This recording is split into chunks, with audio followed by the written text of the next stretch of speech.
As I overslept, I'm not really gonna, I'm not gonna wait the full 5 minutes. So, my best laid plans have been dashed asunder quite thoroughly, and as it stands, I only have about 4-ish hours. Yeah, about 4 hours. I highly doubt I can get through the entirety of 5.5 in just 4 hours. So, what is most likely going to happen is that I am going to get as far as I can in these 4 hours. And then tomorrow I will just finish off Shadowbringers before moving on to Endwalker. And I really, really prefer when things are nice and compartmentalized. Maybe I'll end the stream for like half an hour. We'll see how it works out. But I don't want to waste very much more time. Last time, we got through the second half of 5.4, being everything that follows after Matoya's Relic. Alize spread the Porksies around to a few places. We went to the Admiral. The Admiral made peace with the Bloody Executioners, one of the pirate groups. Very cool cutscene happened. Guy with lung cancer made the kid stop being an idiot. It was great. And then they made peace with the kobolds again. That was pretty cool. Pretty good sequence. Decent enough solo instance. And that's more or less where we'll be. Oh yeah, and these weird fucking towers are popping up, and Telophoroi are a thing. That's kind of what Fandaniel's around. Lunar Bahamut. That's about where things wrapped up. And I already read that. Yeah. Good news, Arntel. Thancred and Ariange have finished their tour of Garlemald and are on their way back here even as we speak. As we still haven't heard anything on the towers from the Alliance, I'm hoping they might be able to shed some light on things. They're due to arrive any moment now, so let's see what they have to say, yeah?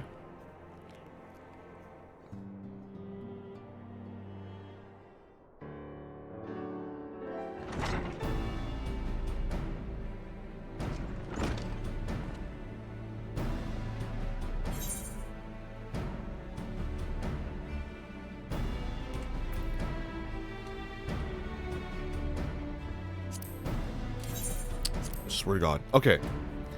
A welcoming party. You needn't have gone to the trouble. From what I hear, you've been more than busy enough as it is. Goodness. Honestly, you might have waited for me to return before discovering a cure for tempering. As it is, I can't even pretend to have been involved. Well, if it's any consolation, I myself was little more than a spectator. The lion's share of the credit must go to Alize, Graha, and Arntel, but I believe I speak for the rest of us when I say we are proud to have rendered what little assistance we could. As you will also have heard, though, it hasn't been all tales of triumph. Just as we were taking a step towards finally addressing the primal threat, a pile of fresh problems landed in our lap. Anyway, it's good to have you back, though I can't help noticing that we are one Urianger short of a scouting party. You haven't lost him, have you?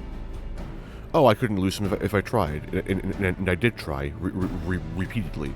But no, he decided to linger in Alamigo to apprise Raban and the others of how the land lies in Garlemald. Then mayhap you would do the same for us. Indeed. It was just as Lee said, or worse, in fact. Devastation as far as the eye could see. Nerva and the Third, however, were notable by their absence. But they have met their end at the hands of Xenos and Fandaniel. Perhaps they simply lost the will to fight. You see, the capital has plunged into a deathly silence, with one exception, the Imperial Palace. It was a busy place before the war, but it has grown busier still, with throngs of soldiers and citizens working there day and night to rebuild, or rather transform it. Transform it into what? That is a difficult question to answer. The construction is vast and unsettling to behold, like something from a nightmare. According to Urianger, certain aspects of its design were clearly devised with the manipulation of Aether in mind. Magitech, in other words.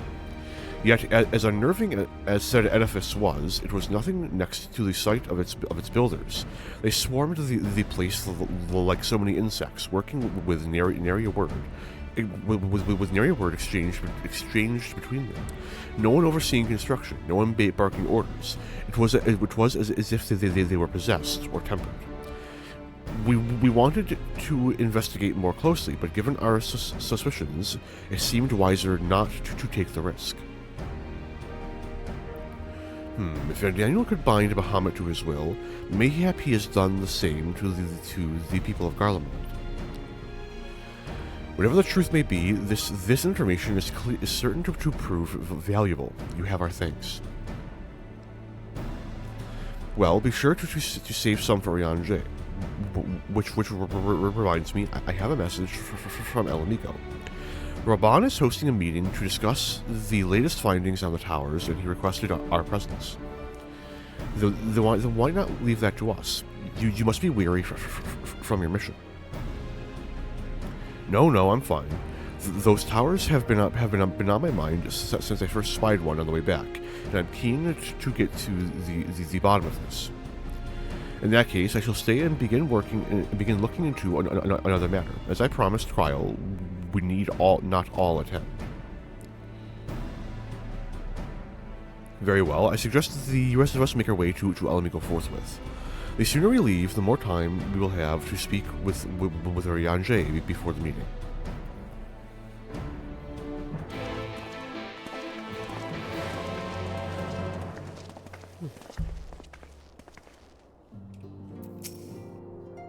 If you're curious to know what I will be doing in your absence, let us speak of it another time.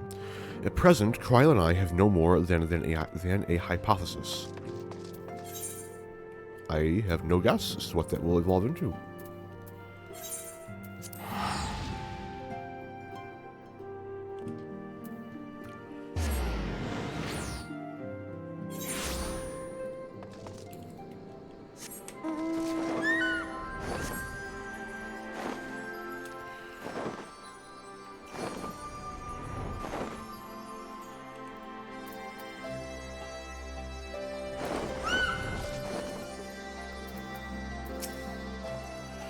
Although I was only in Rivedenstoll for a short while, I did manage to squeeze in a brief drink with Flamine. Spring water only, it being a flying visit. I wonder if there have been any developments regarding the Amalja abductions. It can be no mere coincidence that the incidents began occurring just as the towers first appeared. The Royal Menagerie is still closed to civilians. Van Daniel and his pets certainly left their mark. While we may safely assume that the Telaferoi are behind the works being carried out on the Imperial Palace, we can only guess at their purpose. The attendant is gone. Neat. I wonder, because he's back if you're not in New Game Plus. So I wonder when that happens. My friends, much and more have I heard of your travails in our absence. Heartened am I to see you all hale and whole. As are we to see you safely returned from your mission, Arianje. I trust Thancred made you feel welcome. Well, if it isn't Alpha known as Merry Band. Arnvold, long time no see. Arnvold, whatever are you doing here? When we spoke via Link Pearl, you told me you'd be away on a mission. And who's to say this isn't part of it? But enough about that. It's good to see you all looking so similar. I thought you'd have grown a bit taller after a whole year in another world, but apparently not. Well, I'm sorry to disappoint you. While my soul may be a year older, my body has hardly aged, as you are well aware. And may I remind you that we Elezen are known to be late bloomers, especially in terms of our height. Mark my words, the day will come when even a great Aurochs such as yourself will crane your neck to meet my eye. Aye, it was not until my 20th summer that I myself outgrew my boyish proportions, though Moonbrita towered over me nonetheless. Arnvold brings out the best in Elfino, doesn't he? They both seem so at ease at ease in each other's company. It's almost endearing. So, what exactly brings you here? Oh, for Dola mostly. We need to go over a few things before we set out. Set out? Wait. Does this have something to do with the towers? What gave you that impression? Actually, tell me later. You've got a meeting to go to. I'll see you afterwards. All right.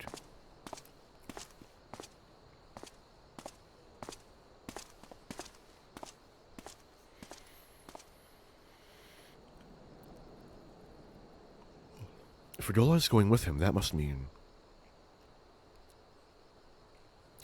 My apologies. As Arnvold rightly pointed out, we have a meeting to attend. let us be about it.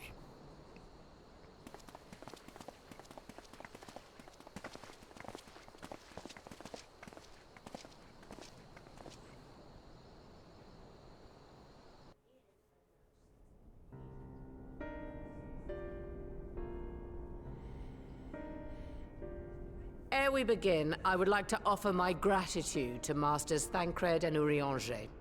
Tis no small feat to infiltrate the Imperial capital, and live to tell the tale, much less in times of civil war. Thanks to them, we may plot our course in full knowledge of how the winds blow in Garlemald. Full glad are we to have been of service. But verily, such dangers as we did encounter pale into insignificance next to those faced by our comrades. An Ascian, armed with the might of Bahamut, bent on bringing about the final days. Theatrics.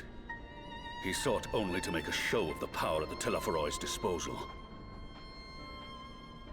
But since then we have seen no sign of this Fandaniel or his worm. And while we've done what we can to bolster our defenses, there's no telling where he might strike next. Whenever and wherever it may be, we must use the intervening time to learn more of our enemy.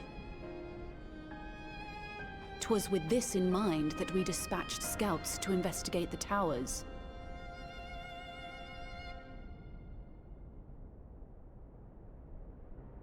Our advance party took longer than expected to return.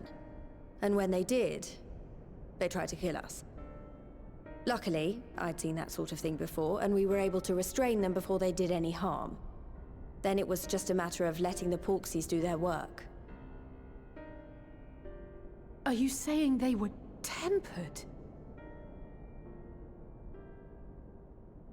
Once they'd come back to their senses, they told us everything they could. It seems that just as they were getting close to the tower, they heard an ear-splitting roar. And that was the last thing they remembered. But what worries me most is what they were saying right before they attacked. Glory be to Garlemald.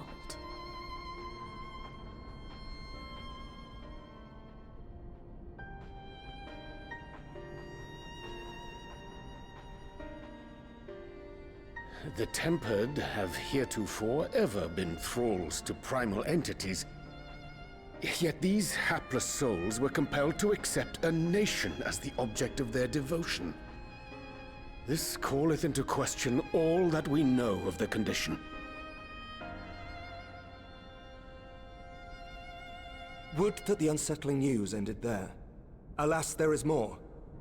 Following the earlier reports of missing Amalja, we have learnt that other beast tribes have suffered similar losses.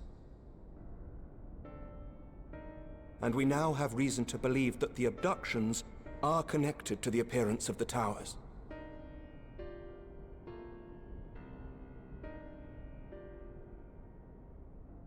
Our scouts sighted black-garbed figures leading shackled Ixal in the direction of the tower in Dravania. The Temple Knights were able to intercept them before they could reach their destination, liberating the Ixal and apprehending their captors, each of whom was found to be equipped with Garlean arms and armor. So the Empire is the common thread. With the support of Xenos, it seems likely that Fandaniel has rallied a faction of the splintered Garlean army to the banner of the Telophoroi. Lord Hien reached the same conclusion when I shared our findings with Doma. The plan had been to march on Garlemald from the east and west in order to force a peace treaty. But the situation has changed.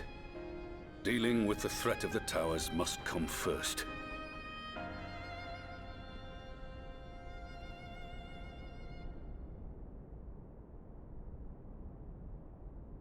Given the nature of the enemy and the proven risk of tempering, I could think of few suitable candidates to aid in this task. But I am confident in my choice.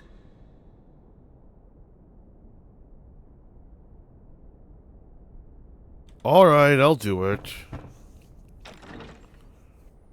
Oh, them. Okay. What?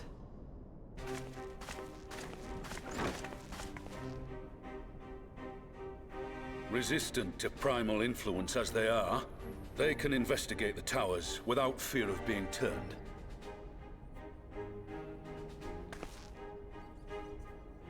We're glad to put our gifts to use, Commander.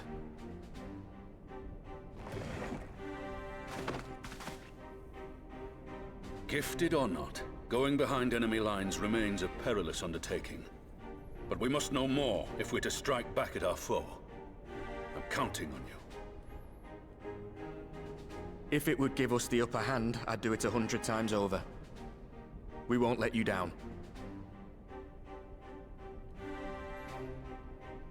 That concludes the briefing. You two, make ready and join your escort.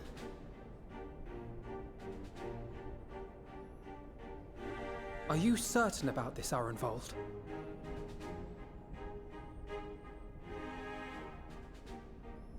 I am. Come on, let's talk outside.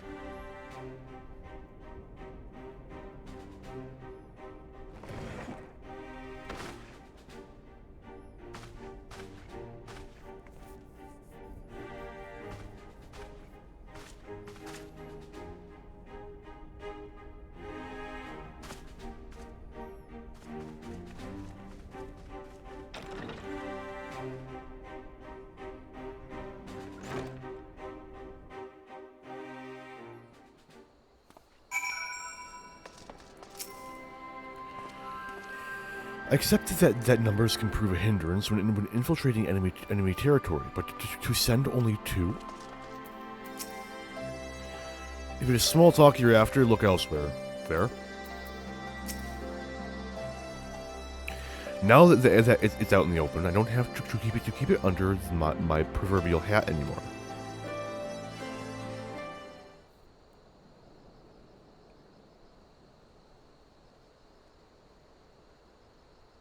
So you know, I've already gone through all the formalities at the Rising Stones. Made sure to inform Jamoldva and Vmar at Ralga's Reach as well.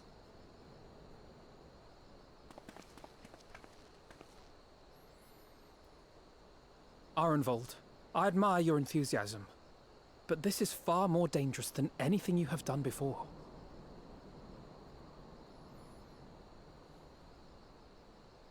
I know the risks. And I also know what's in store if we don't stop Fandaniel from carrying out his plan. With this power of mine, I can make a difference. If I stood idly by, I would regret it for the rest of my life.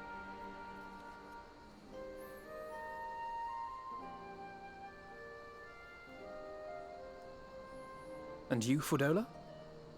Is this what you want? What are you asking me for? It's not like I have any say in the matter. Don't pretend. We both know Commander Aldin gave you a chance to refuse. And you didn't.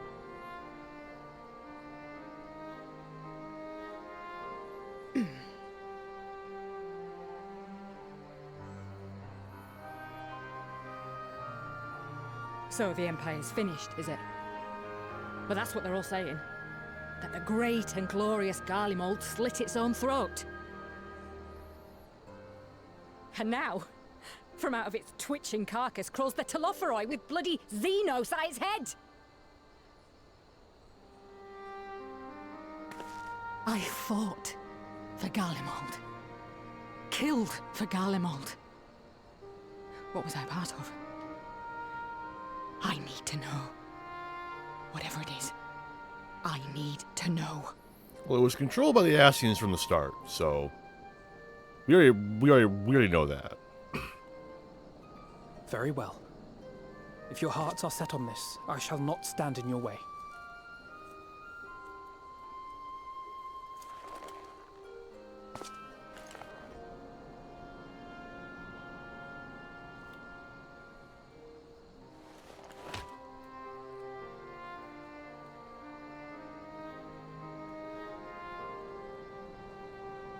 If you've finished with your touching display of camaraderie, I have a question.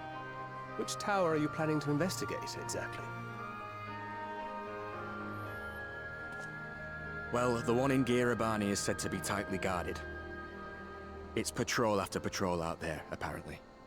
We'd be spotted before we got anywhere near it. Which is why we've set our sights on the one in Pagalthan instead. There shouldn't be anything like as many Imperials to worry about down there. Even so, I doubt the local Amalja will look kindly on it if they catch you sneaking around in their territory. Fordola and I had a chance to learn the lie of the land in our previous forays there. We might still find trouble, but at least we won't lose our way.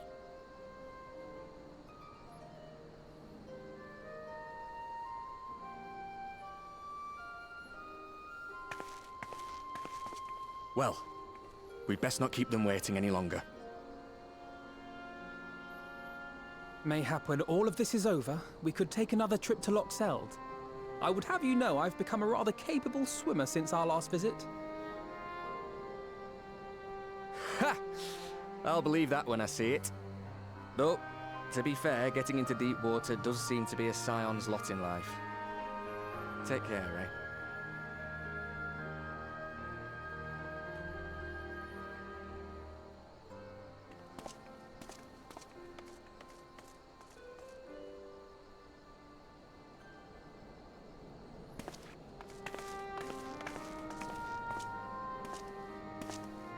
It means a lot, you know. You coming with me. I'll still owe you for saving my skin, don't I? Can't return the favour if I'm not there. I dare say you'll get your chance before long. That Fandaniel sounds like a tricky customer.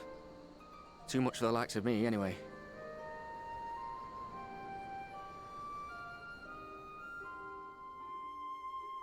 But we both know I'd just be another soldier if it weren't for my gift. And I need to be a damn sight more than that given what's coming.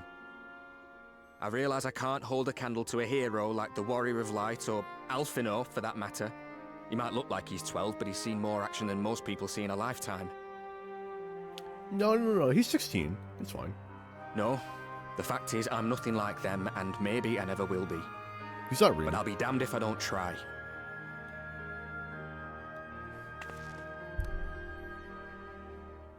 They're counting on me. On us. So let's give it our all.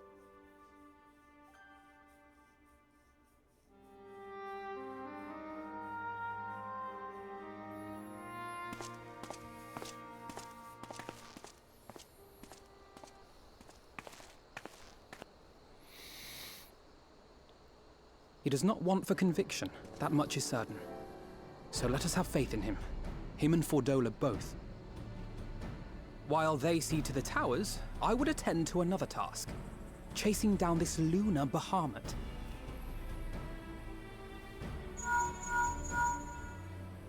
Bloody thing. Can you hear me? It's Tataru! I'm happy to say we've managed to find Estinian. And I'm sorry to say he went running off again the moment we told him about Bahamut.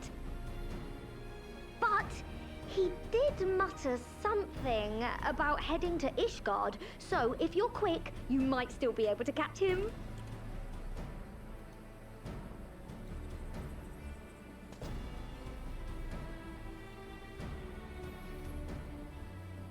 Even if we set out this instant, he may already have left by the time we arrive. Have her send the Bonanza to Ishgard.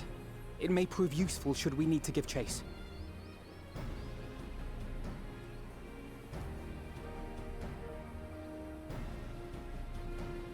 Gladly. I'll see to it as soon as Kryl and I get back to the Rising Stones. Good luck. While you go off on your dragoon hunt, Urianger and I will return to headquarters. We have much to tell the others.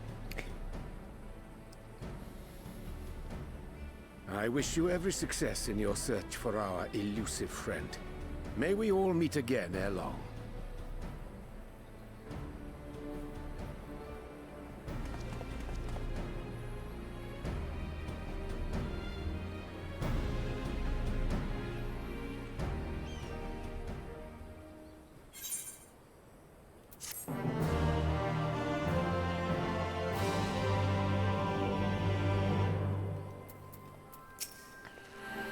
I get the impression Arnvold is a lot more apprehensive than he lets on. He will have been grateful Alphinaud was there to set him off. Estinian Wormblood, the Azure Dragoon. He was another name that featured prominently in the history books. It will be fascinating to meet the man in the flesh.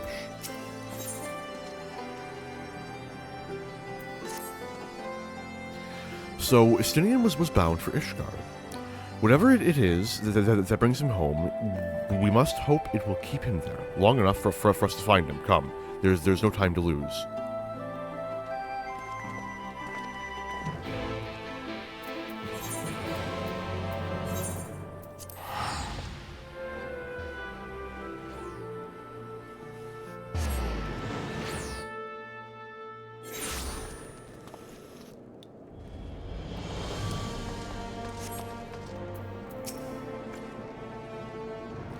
Assuming we find him, this will be my first encounter with the famous Justinian. And if he is half the man Alphinaud claims, I fully expect to go weak at the knees. Perhaps to do a bit of fainting while I have only visited Ishgard once before, after the devastation of the 8th Umbral Calamity. To see the place in all its former, forgive me, in all its original glory is a tantalizing prospect indeed. All present? Good. Let us split up and search for Estinian. Since we are relatively new to this place, Gra and I will look around the open spaces, the squares and markets and whatnot. You and Arntel can delve into the nooks and crannies. Very well. Let us reconvene at the airship landing, with or without Estinian. Good luck.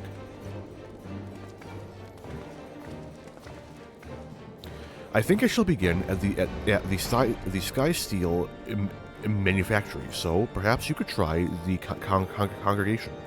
Lucia may well have heard news of our friend's return.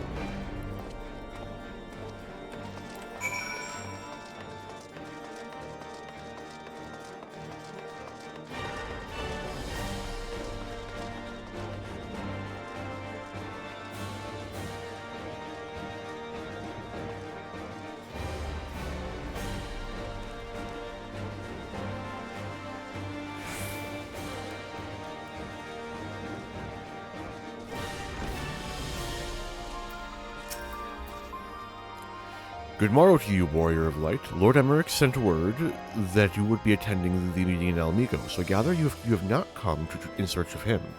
To what, then, do we owe the pleasure of your visit? I'm looking for Estinian. I see. No, we were not aware Sir Estinian had returned to Ishgard, but as I expect you remember, he is wont to come and go as he pleases. Mayhap he came seeking an audience with Lord Emmerich, only to find him absent. In any event, I'm afraid I cannot help you. Perhaps one of your companions has fared better.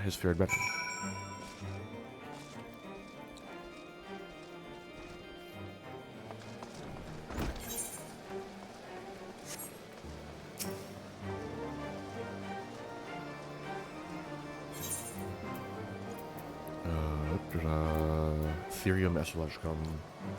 Please? Please? Thank you.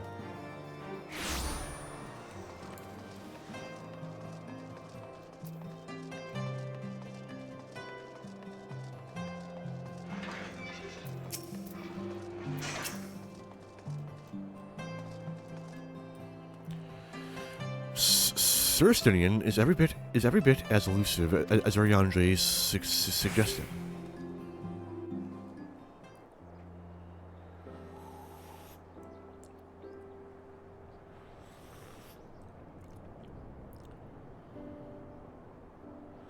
No sign of him. Not that I've ever met him before, but the way Alphinaud goes on about him, I'm fairly sure I could pick him out in a crowd. Speaking of which, it does seem awfully quiet. If the erstwhile Azure Dragoon had returned to Ishgard, would it not be a source of general excitement?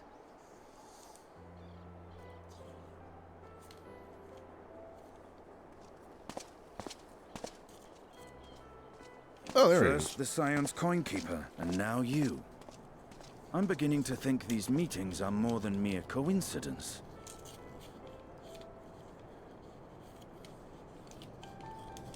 Not that I'm complaining. It's been too long.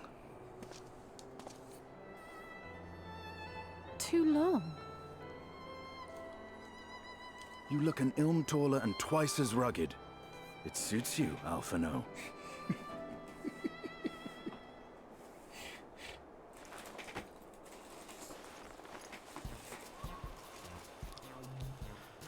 This can only go well. Have you been giving him lessons on how to be the strong, silent type?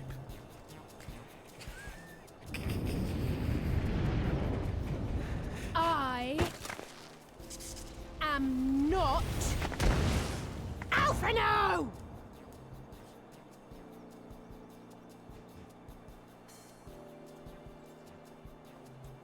If the two of you are such firm friends, perhaps you should remember what he looks like.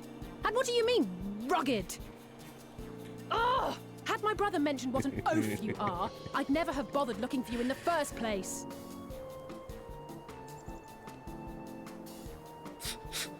Estinian Wormblood, the Azure Dragoon. He who fought and felled the dread worm Nidhogg at the Warrior of Light's side. To think the day would come when I should see this living legend with my own eyes. Would someone mind explaining what is going on? I'm so fucking confused. Is everything all right? I thought I heard Alize shouting.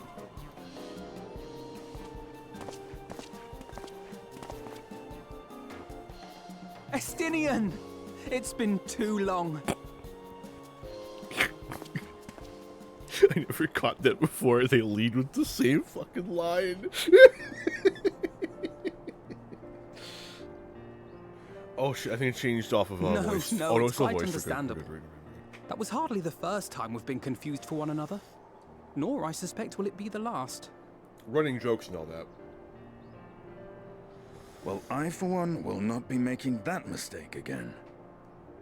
What I will say, for the second time today, is that you've grown. Inside and out. I can tell. One can't remain a spoiled little lordling forever, you know.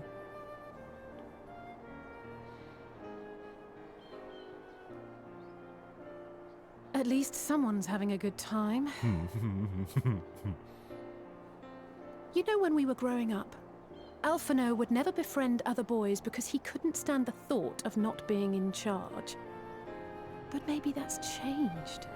He seems just as happy around Estinian as he does Arenvald.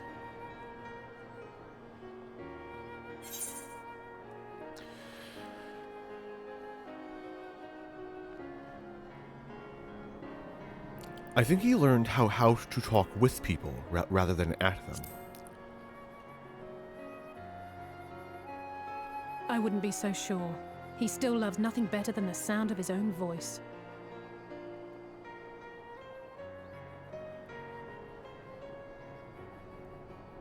No rest for the righteous, eh? Speaking of which, I was just on my way to borrow an airship to take me to Azis La. Azis La? How could I forget? The dragon with whom Bahamut shared the deepest of bonds. Aye, Tiamat, his mate. Even now she remains imprisoned on Azis La, though her remorse binds her faster than any shackle. I see. As the one who first summoned Bahamut, you believe she may be able to shine some light on his latest incarnation? Might I suggest that we make the journey to Azisla together?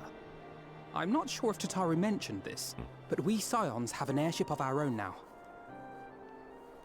I see no reason why not.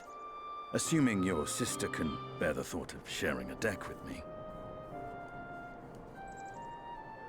Be my guest. But confuse me with Alphino again and I'll throw you overboard.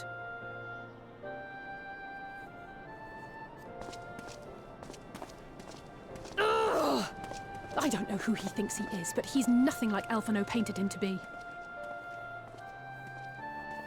I will admit, he is not exactly as I imagined him either. Based on what I had read of the man, I think I was expecting someone a little less blunt?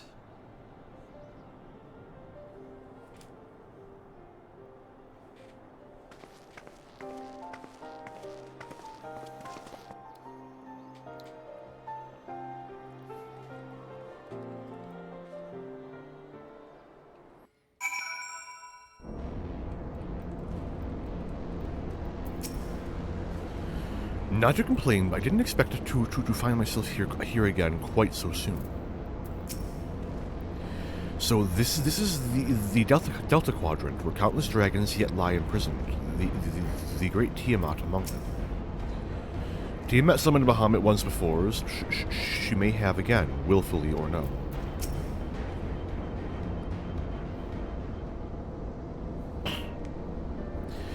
It has been quite some time since last I set foot in Azizla, but I understand the three of you were here rather more recently. I don't suppose you chanced to meet with Tiamat during your visit.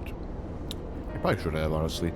Alas not. We had no cause to set foot here in the Delta Quadrant, but I have studied the relevant records, which is not to say I wouldn't appreciate a first-hand account of your dealings with her. Well then, our intelligent person to ask. As far as I know, he's the only one of us to have met Tiamat face to face. Hello. Even now, she remains a prisoner of the Allegan Empire.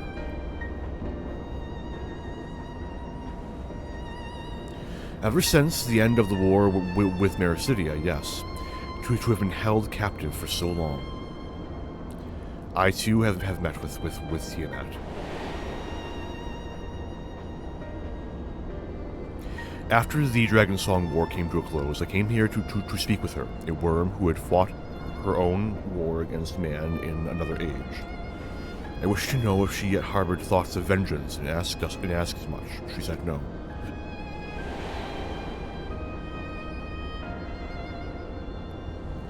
My hatred for your kind was extinguished long ago. But the guilt she feels for resurrecting Bahamut burns on undimmed. It torments her, even now. I see. Then your original reason for coming here was out of concern that Tiamat had been forced to summon Bahamut. Nidhogg is a part of me. I feel his emotions as my own, and I know that he would not allow his sister to be made a tool of evil. In his absence, it falls to me to watch over her. One must wonder if Estinian inherited, like, an increased lifespan. You know? Being, like, half-dragon at this point.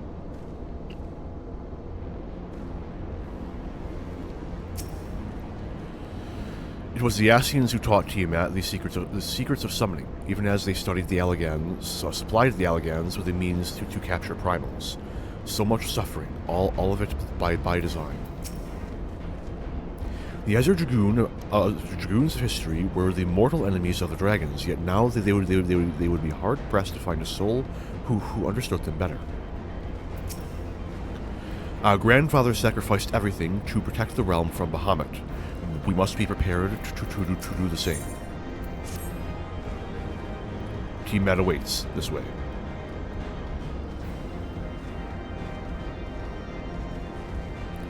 Right? Only fitting. Out comes the Mana Cutter. Go away. I sometimes manage to forget that that's not a window, that's a hotbar. Escape will not make it go away.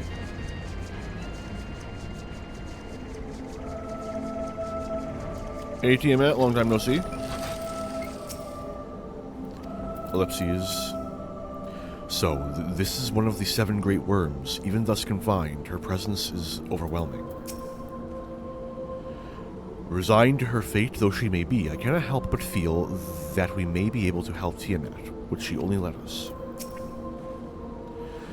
To think that that man is responsible for all this, so much and so much else that dragonkind has suffered.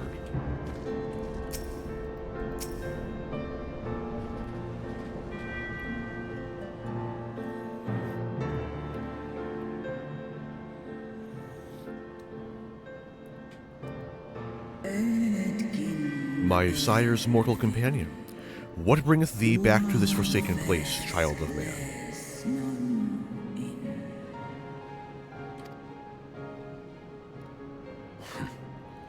It's plain she knows naught of recent events.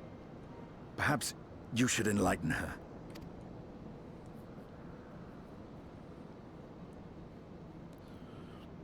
Recent events. More recent events.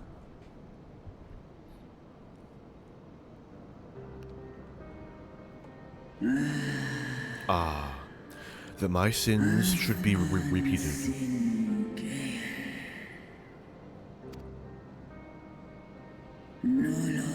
I sensed not the faintest stirring. As to who could have called them forth, I know of none save the dragons of Mericidia, our children.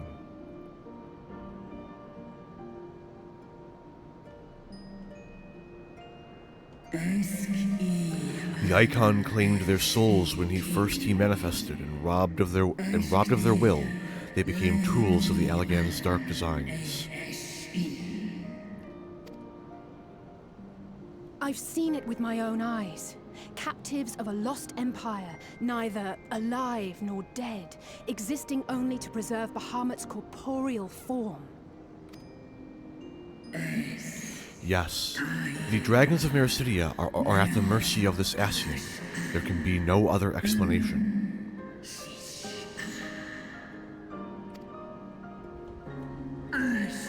Accursed Ascians, vile minions of darkness.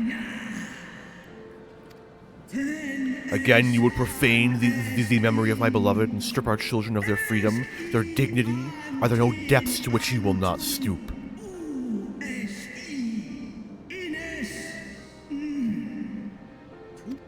Oh, fuck, I cut her off. It's an actual language. You can actually like translate her actual words. It's really fucking nifty. I've never gone to the trouble. I think it's all in the Encyclopedia Eorzea, though. Your children's pain means nothing to them. They laugh at your kind suffering. But tears will not right this wrong, nor will lamentation see the perpetrators punished.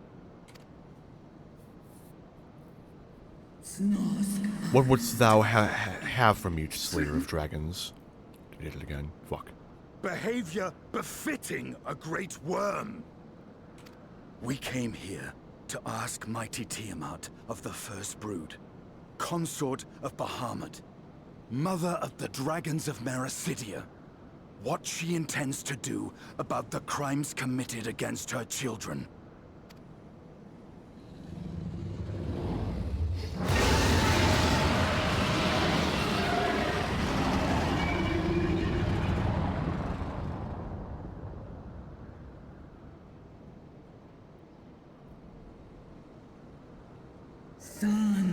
Were I free, I would answer thine insolence with fire, but words shall have to suffice. Recall, mortals, that it was I who did first summon my beloved, praying with all my being to bring him forth. You who contend with icons cannot well be ignorant of my consequence, of the consequence. You too were exposed to his influence. That you are yet in possession of your own will is testament to the indomitable strength of your soul. But were you to meet with Bahamut again, you fear you might succumb.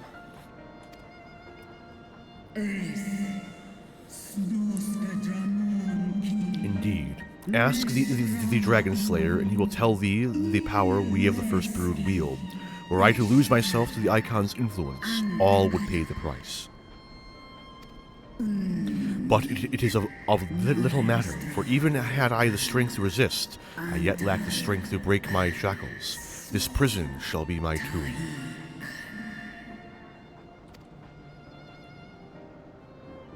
We have Royal Blood of Allag right here. I'm sure you can figure it out.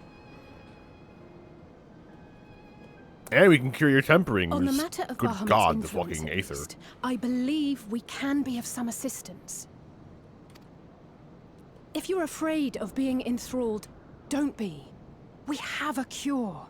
And while we've never tried it on one such as you, its basic principles are universal. Oh yeah, this is the first Justinian's hearing of this, isn't it? Speakest thou in earnest? I guess he could have heard of it from the grapevine. Where's Graha? There is no future for those bound to the past. That you committed a terrible sin, I do not dispute. But if you feel remorse, you may yet make amends. We offer you that chance. Take it, or you will forever remain a prisoner. Not of these cruel shackles, but of your own guilt. A chance to make amends, to lay Bahamut's memory to rest.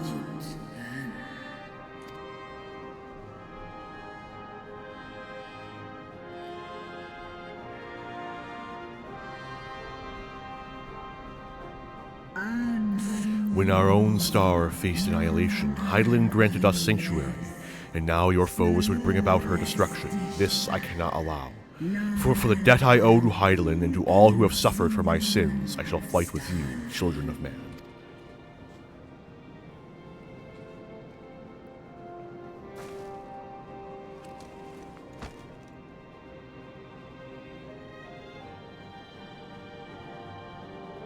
There's like 5 of us here. 2 of us are 8/14 Sun Sundered. I think if we like all drain ourselves completely dry, we probably got enough. Probably. Graha, what's the plan?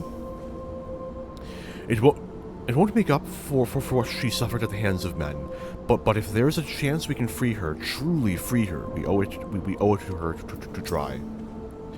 I confess my heart was in my throat when Justinian thought to berate her, but it appears to have had the desired effect. It would seem she has some pride after all. Let's see if she's as good as her word.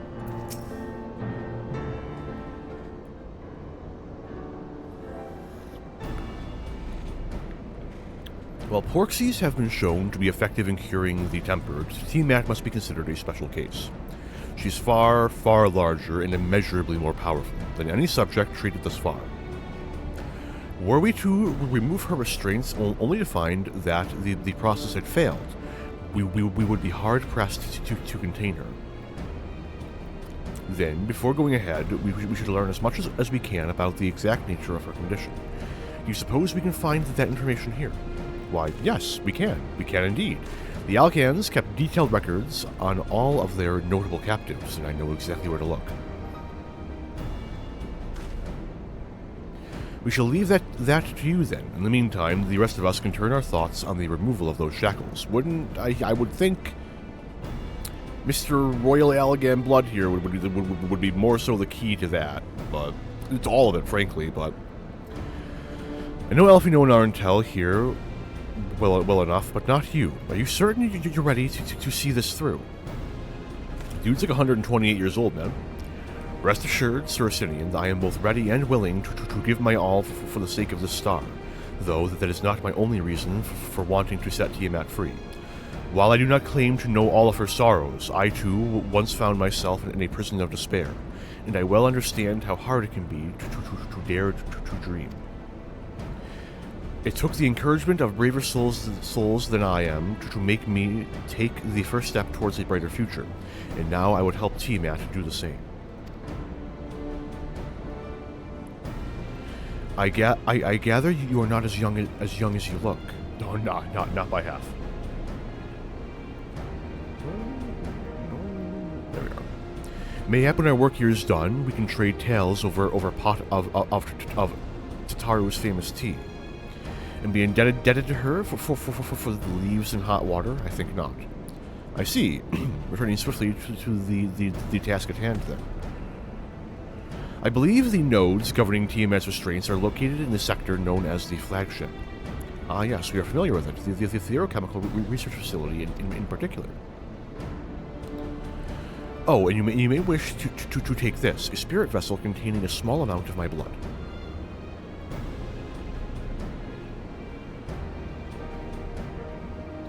Which you just happened to be carrying around with you.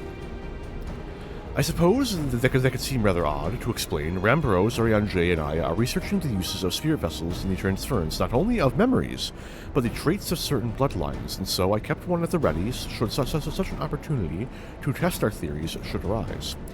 As for its use to you, you may recall that during our previous visit, the nodes were granted access to restricted functions, having identified me as being of royal blood. And armed with that spirit vessel, I posit that they will do the same for you, even in the absence of, well, the rest of me. It seemed worth a try at least. Agreed. We will take good care of it. To the flagship then.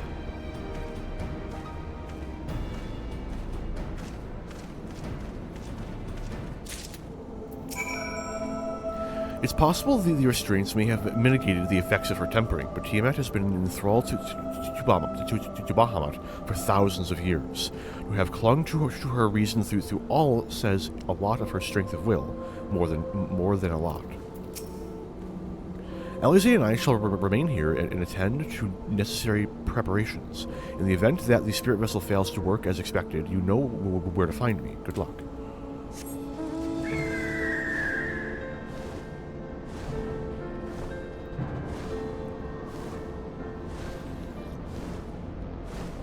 The bird is fitting in its own way, if you will think about it.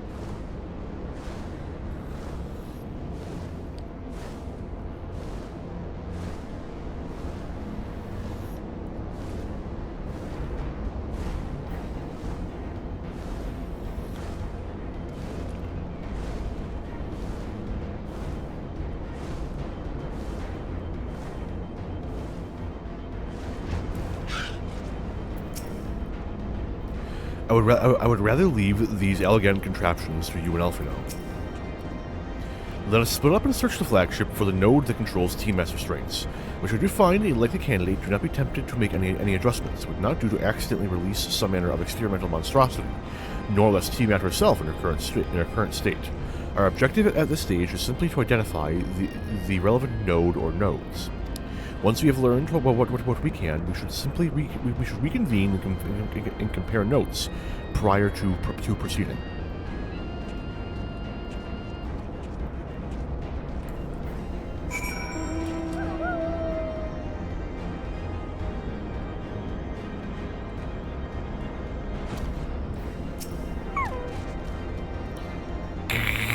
Data link with Delta Quadrant broken. Possible cause. Intruder interference. Please advise deployment of automated combat units. Proceed. Nope. Please don't. A square one.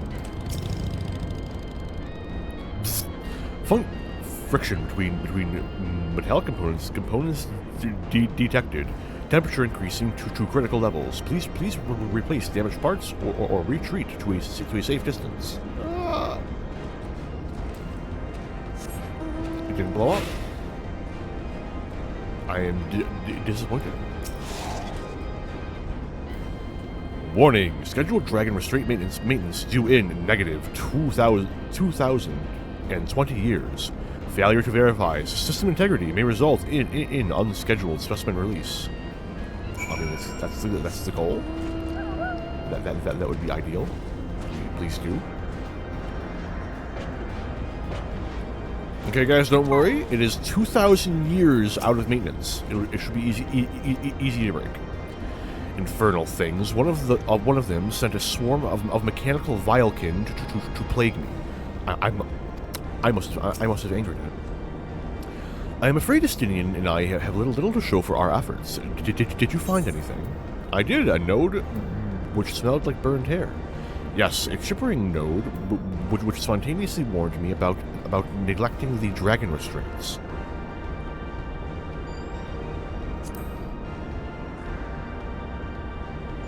Spontaneously, you say? Well, that does sound promising, almost suspiciously so, in fact.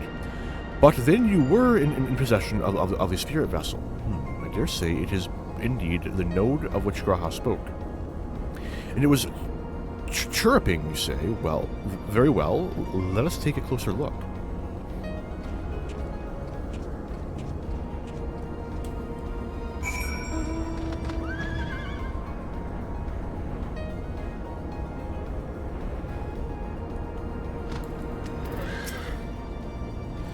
How did the Allagans tell these god's-forsaken things apart? Well, so this one's a sphere, that one's like egg-shaped, and that's a cube. So, as I suspected, the node will not acknowledge my authority to issue it instructions. Do you wish to operate the dragon restraint mechanism? You do not have the requisite access privileges. Operation of the dragon restraint mechanisms may only be undertaken by the chief technologist and members of the royal family, or those with a vessel full of royal blood, perhaps. I'm gonna wave this thing around like a glow stick.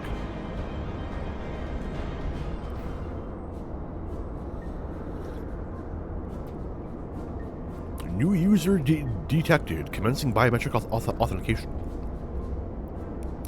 Authentication complete. User identified as member of the royal family. Please state your name. Arentel Malfriend. Very full of myself. It's fine. Welcome, Arentel Malfriend. You may operate the dragon restraint mechanisms when ready.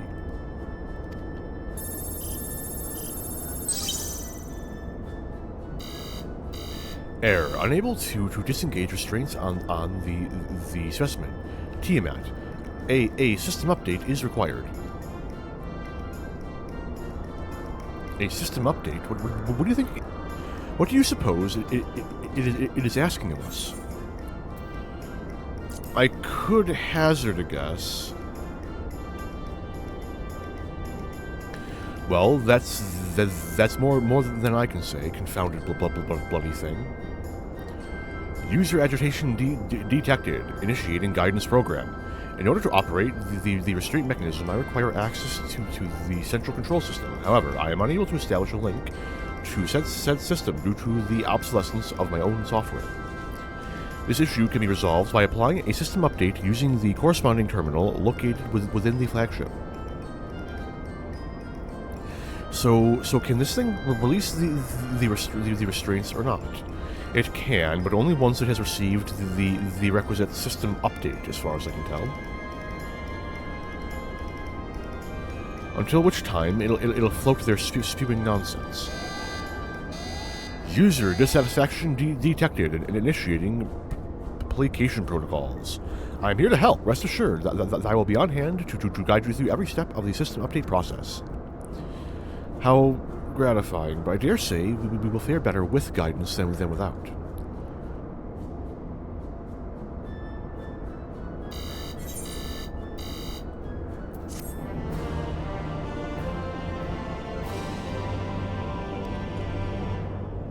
Wait, what?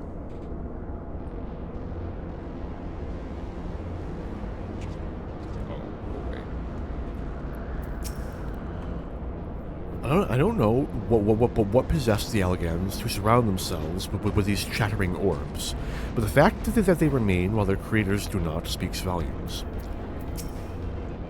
Sid and his colleagues always make operating these Allagan devices seem so easy.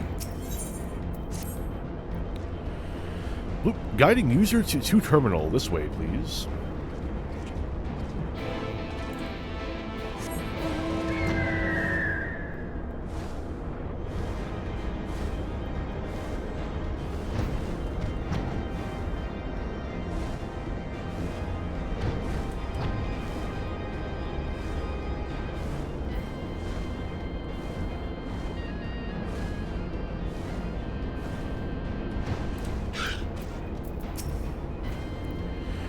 Don't look at me.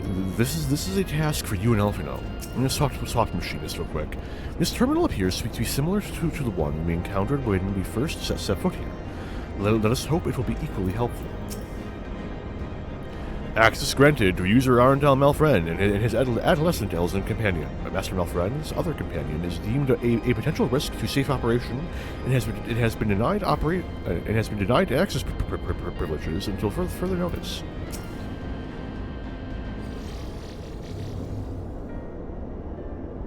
Let's see. According to the terminal, the central control system is presently employing software version 56.135. Dare I ask which version you are employing?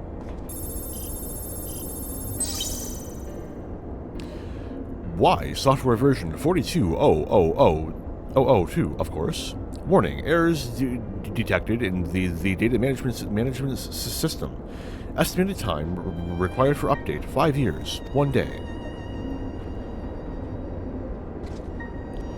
That is rather longer than we were hoping. Aren't there any other options? For instance, using this terminal to operate TMS restraints instead? The proposed method is indeed an option. Please be warned, however, that the procedure may have changed as a result of the system update. My instructions may no longer be accurate. Well, I can't imagine it will have changed all that much, as long as we pay due attention to any discrepancies. I dare say we shall be able to muddle our way through. Don't bother trying to explain. Just tell me if we've made any progress. I would say so. Yes, it does. However, require that I remain here to operate the terminal. I shall inform you via link pearl once I am ready to release the shackles. It might be best if you left the spirit vessel with me. I may yet have use for it. Rest assured, I will be certain to return it to Grahatia once this is over.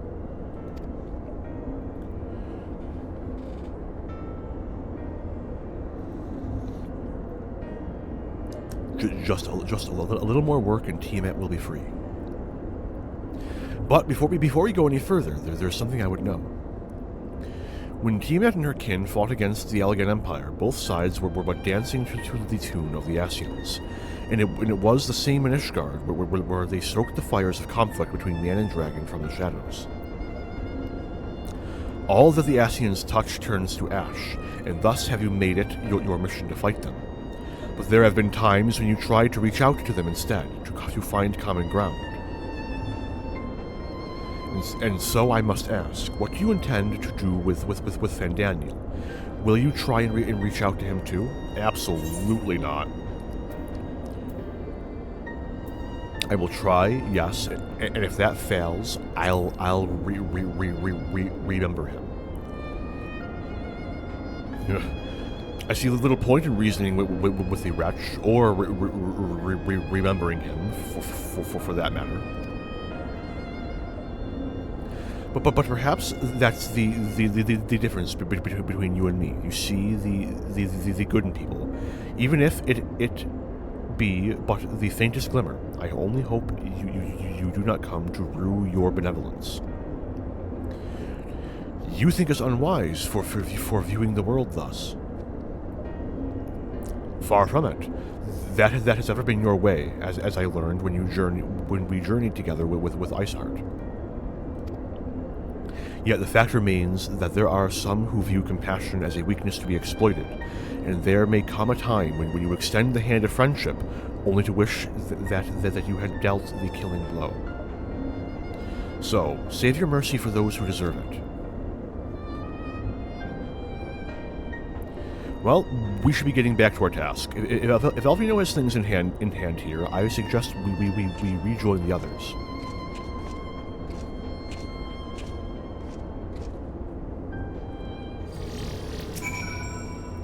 I cannot deny the logic in Estinian's argument. Given all that is at stake, even the slightest lapse in judgment could be the undoing of us all. Warning: releasing dragon restraints may result in specimen loss, damage to facilities, and incineration of staff. Don't worry, there's no more staff to worry about.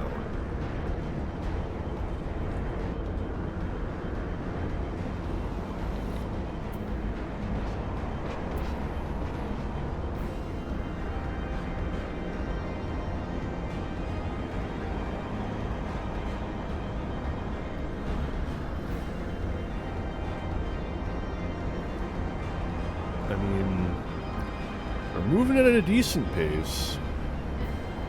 There's some long quests coming up, and I know it.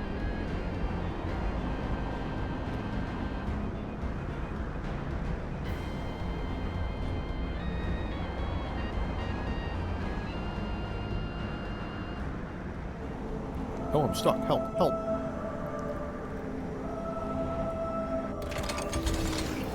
Oh, Angela's here. So the spirit vessel proved useful after all. Excellent. If this Fandaniel truly is without reason or creed, he is no better than a rabid dog. Treat with him if you must, but be ready to do what is necessary.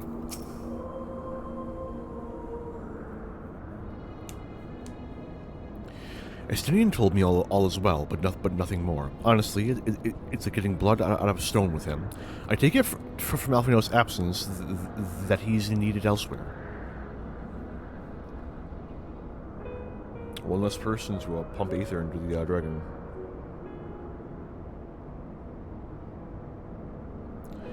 Well, that all sounds rather frustrating, but you got there in the end. While you were off talking to nodes, Graha and I were learning as much as we could about Tiamat's condition. Excuse me? Thank you.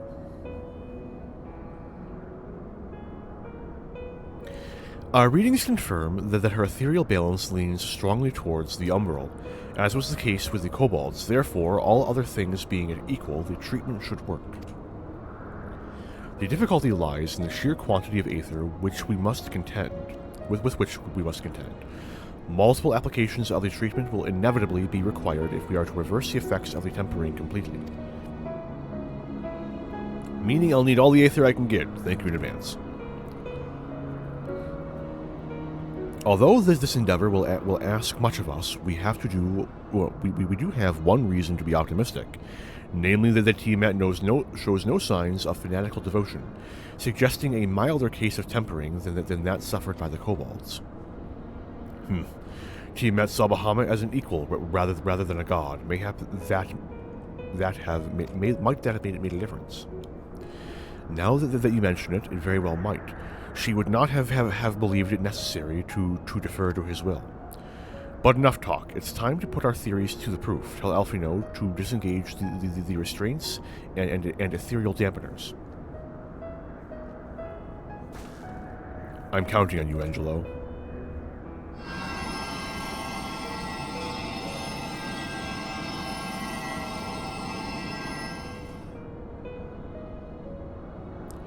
Ah, such warmth. The frost that shroudeth my soul doth begin to thaw. But what are these? Visions of days long forgotten, of war with men of Alag. Wherefore do such baleful memories return to me now? Could it be that the process of restoring her soul to its pre-tempered state is awakening ancient memories? Or might the opposite be true? If so, by helping her to recall the past, we may be able to speed her recovery. Arntel, she trusts you. Speak to her. Ask her to tell you of times past.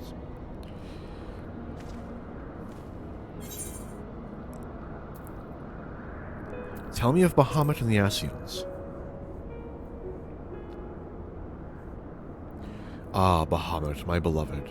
Would that the peace we found in Mericidia could have lasted for eternity, but alas, it was not to be. The Ascians saw to that. In all creation I know of none more wicked.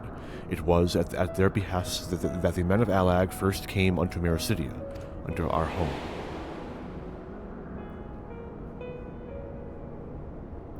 The tale began when Bahamut and I left our father's side.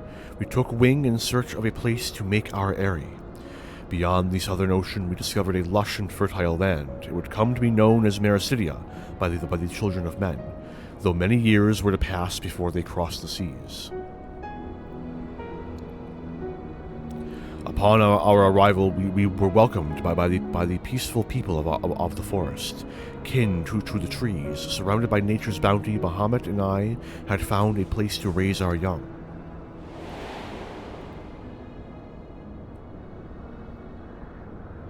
Fascinating that this correlates with the writings of the Charlian scholar Rurusha. She posits that man first settled on the southern continent towards the end of the Second Astral Era. Correctly, it would appear, if only she were with us to hear the tale from Tiamat herself. Again, Angelo.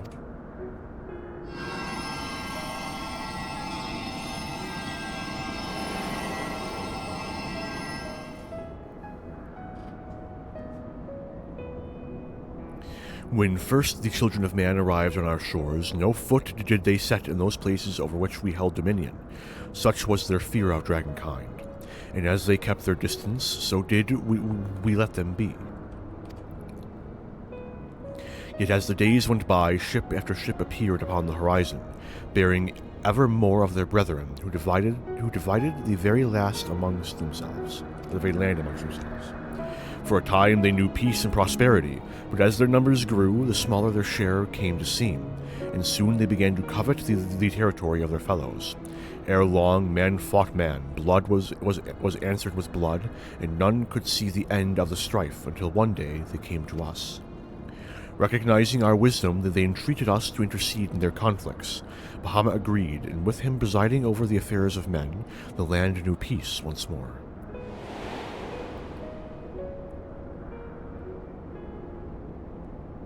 Alas, those golden days of harmony, too, were fated to end, for the men of Alag slew my beloved, and I, in my rage and sorrow, heeded the envenomed words of the Ascians. The rest thou knowest only too well.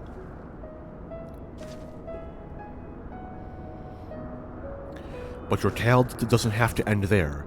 When you are free, we'll rid the world of the Ascians together, and you and your beloved will have justice. Fine sentiments, but you are almost spent. I'll keep watch from above. If the treatment fails, run.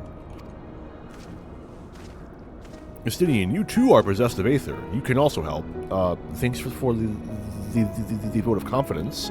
I swear, when this is over, keep going, Alisaie. The magic is working.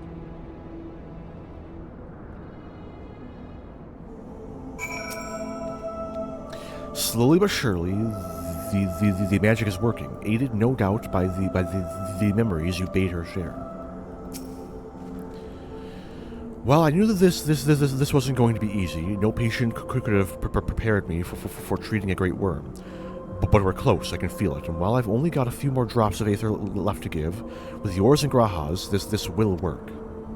Then I believe I speak for both of us when I say that you may take as much as you require. Careful, I might hold you to that. Alright, here I go.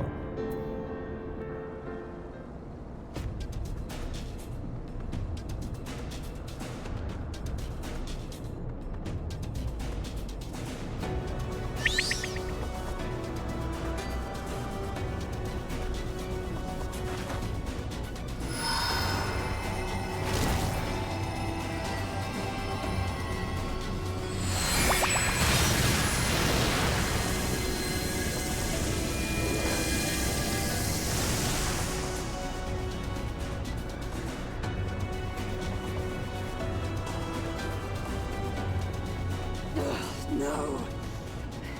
I'm almost there. You have 2 walking mana batteries with you, Alisaie. Deep breath and calm down.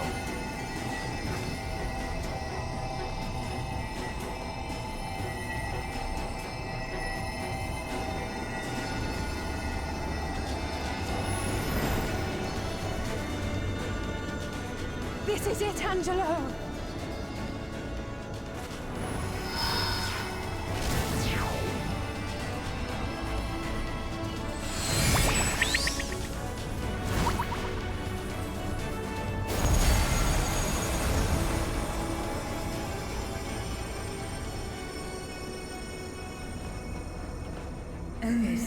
Yes, I feel it. The icon's grip groweth weak.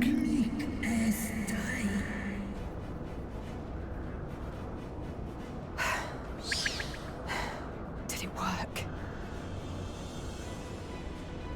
We won't know for certain until the shackles are removed.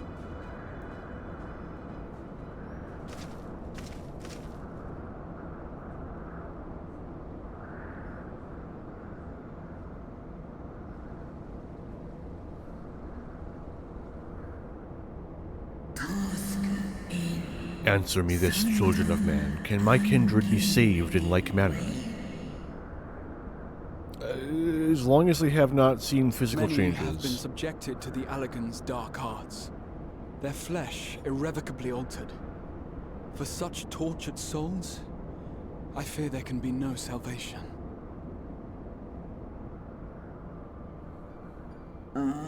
My children.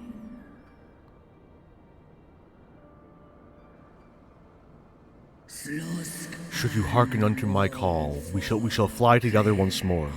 But should you not, I shall grant you peace.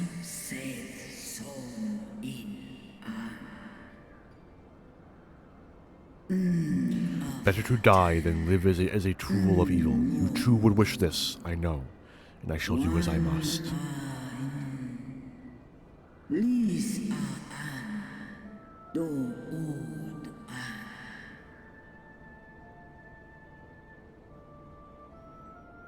When that time comes, you won't be alone. We'll stand by you.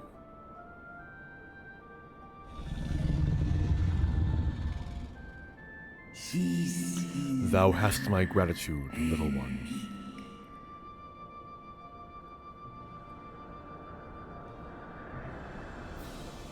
Alphino's ready. It's time.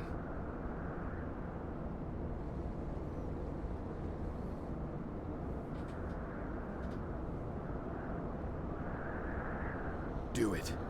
And let's hope the treatment worked as it should.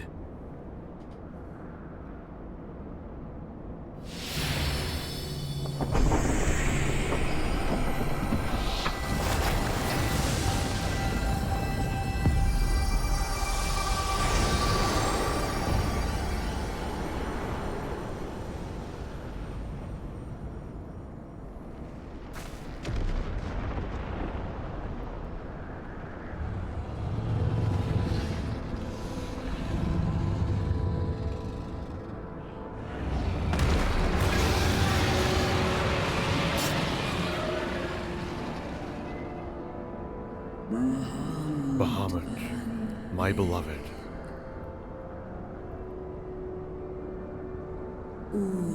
For vengeance and atonement I rise.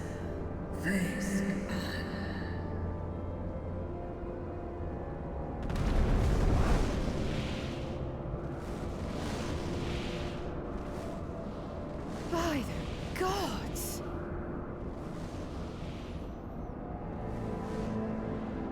I love how the Great Worms look. I think the Great Worms are so cool. Just don't look at their eyes. Urianger, your timing could not be better. Just don't look at their eyes. Don't do it. It ruins their majesty. But everything else about them is so cool. I don't know how I feel about the He flies for the largest amount most of their settlement other in the region, forms. at the head of a vast host, including dragons. The Wyverns also look pretty. I think I may have gone over this during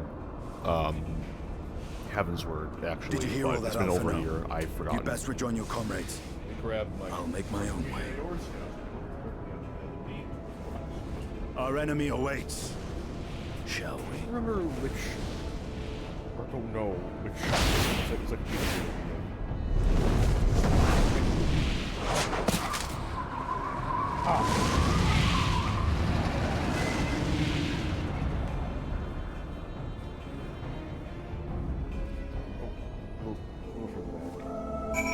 Oh, this is just the various characters.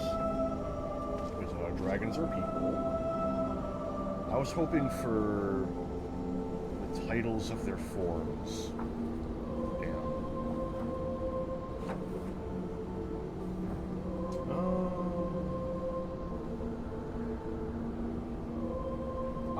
So we are 268 maybe. I really shouldn't be wasting time on this, man. Alas, my curiosity is in fact too great. Almost there. Here we go. No, stop! Hi. So... I think that, the dragon...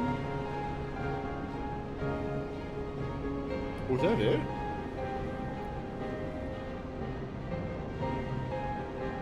It's just the dragon. The form referred to as the dragon is the only form that I think kind of looks a little stupid. IMO, I'm sorry, I'm so sorry, but like their head is too small, and their eyes are too big. It makes them look just a little ridiculous. Every other form, I think looks rad as hell. I think looks rad as hell. I'll be fine. Plenty of time to recover on the airship. While I'm sure you're desperate to join Estinian and Tiamat in battle, it would be wiser to gather the full strength of the Scions first. The foe we face demands no less.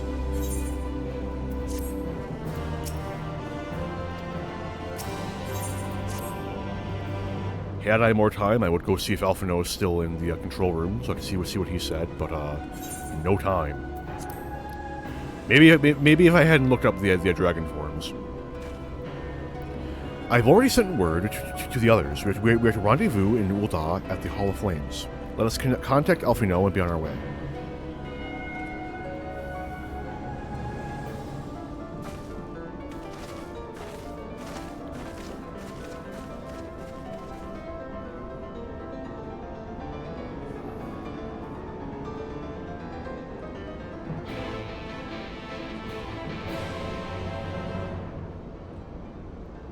Why don't we have any Elder Dragon NPCs we talk to? I think besides the worms, the Elder Dragons are the coolest looking. Of the foe we face, we know but little. Though time be of the essence, we must not stint in our preparations. Let our haste to fly to the aid of the Amalja cost us our best chance of victory. By happy coincidence, Krile and I were in the process of concluding our inquiries when news reached us of Lunar Bahamut's return. There is much to discuss, but it will have to wait. As I'm sure you recall, Arnvold and Fredola were bound for Pagelthan. I pray that they have not come to any harm. First, the spate of abductions, now an attack on the Amalja homeland. What do the Telophoroi aim to achieve with this? If you're worried about me, don't be. I got some rest during the flight, and now I feel ready for anything.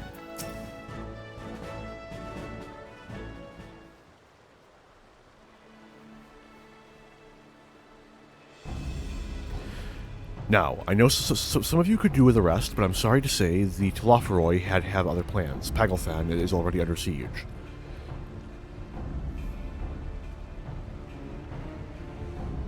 Happily, the Immortal Flames arrived just in time to join the defensive effort, with Marshal Tarupin at their head. Well now, given the failure of the peace negotiations, I was uncertain how the Sultanate would respond. It is good to hear that Ul'dah has not abandoned the Amalja. Abandoned them? Did we not profess to be their friends? Pippin! Oh no, it's Nanamo and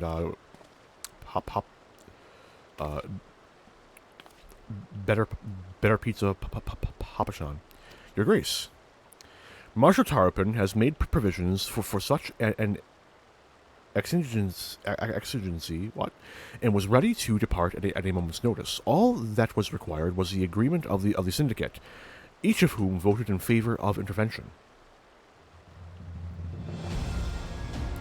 Nor is Ul'dah alone in its resolve. The other Alliance nations have likewise dispatched their groups to Pagelthan. Yet even with our combined strength, we shall be sorely tested, for we face not only the might of the Imperial Legion, but Lunar Bahamut and his draconic horde besides. Tiamat's children. Fight as we may, victory is by no means assured. But not all of the omens are grim. Our forces report that despite their proximity to Lunar Bahamut, none of the Amalja show any signs of tempering. Strange, what primal would turn down the chance to claim new thralls?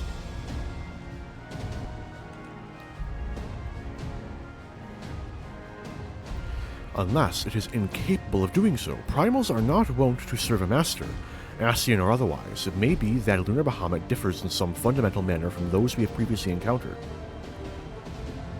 If that were true, anyone could fight him, and Arntel and others like him wouldn't have to shoulder the burden alone. Be that as it may, Lunar Bahamut remains an incalculably powerful foe, whom our soldiers will struggle to best through mere force of arms. With the aid of the Scions, however, I believe they will fare rather better, assuming, that is, you are ready to take the field. An airship awaits you to the front. Pray step forth as soon as you are able.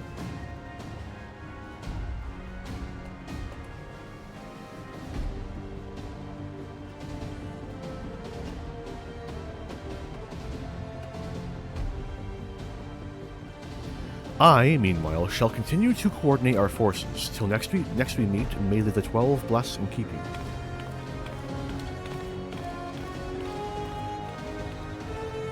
you. It was kind of her to speak with us personally. You may be certain she has no shortage of other responsibilities. Well, I, for one, am inclined to do as her grace requests. Lest we forget, Arnvold and Fredola are in Pagelthan on reconnaissance. The sooner we save the day, the better their chances. Indeed. To the airship, then.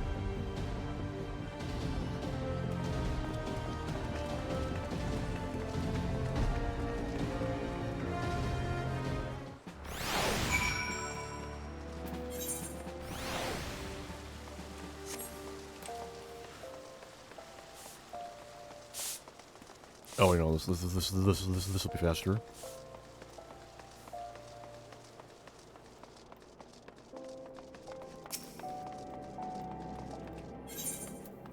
Take me to airship landing.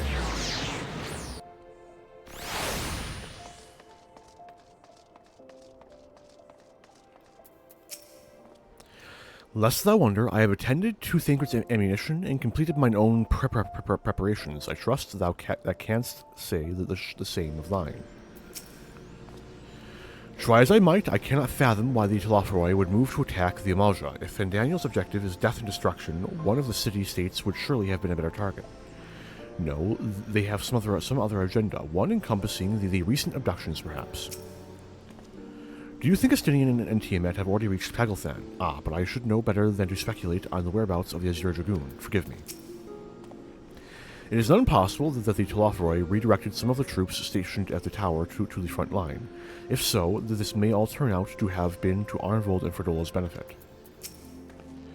Given what we know, some, or perhaps even all, of the Imperial soldiers may have been tempered. If we can subdue them, we should be able to do something about that, but they would still see us as enemies even then. That said, they wouldn't be deaf to reason, which is better than nothing. So, the Telophoroi have constructed buildings capable of tempering, and primals which are not. What secrets are they hiding? Greetings, we've been expecting you. But say the word, and we shall depart for Pagelthan at once. Aye. Let us hope for a quick queue. We are right around peak hours, so... At the cost of his own life, did Master Louisoix strike down the primal Bahamut. Whatever the true nature of this new incarnation, it cannot be suffered to threaten this star. Like most who have spent time in Ul'dah, I haven't always seen eye to eye with the Amalja, but today I will fight side by side with them in common cause, and hope that none of them remember me. The grasslands of Pagelthan will make an open battlefield. Many though our enemy are, we will have to fight against the terrain, or we will not have to fight against the terrain at least. By dealing with Lunar Bahamut and his hordes, so too will we render aid to Arnvold and Fredola. Come, let's go. Whether he's here or not, we can be sure Fandaniel is behind this attack, and that makes me doubly determined to see that it fails. I know not what designs the Telophoroi have on Pagelthan, but I do know they must be stopped, for the good of the Amalja and us all. Well, man, part of me thinks it might actually be better if I just queue with this, man.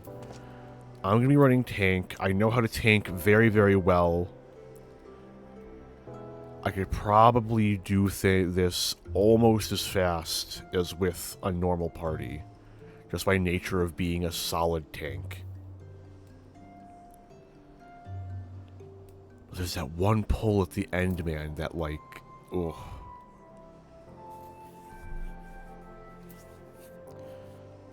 Or I could like queue as a healer and just pop this instantly, because this is a MSQ dungeon, man.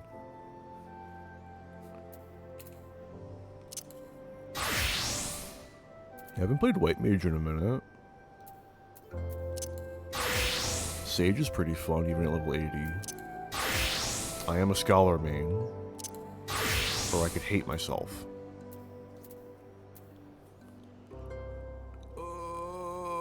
I have not played Astrologian in a hot minute. That would be rough.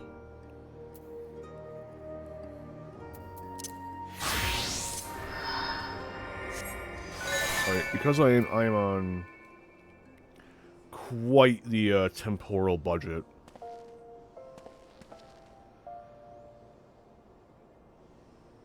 I mean, it's less than 5 minutes. I'm cute as a tank. Eesh.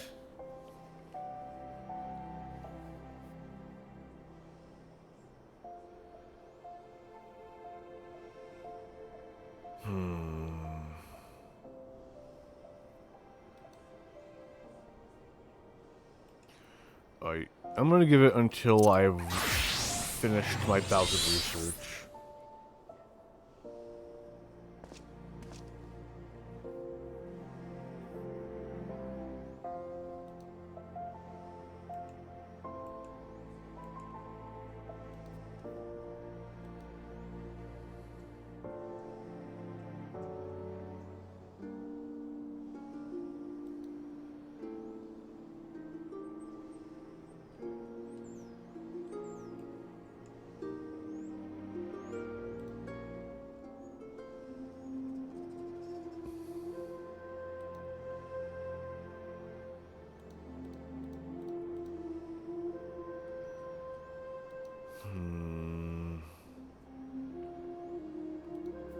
Okay.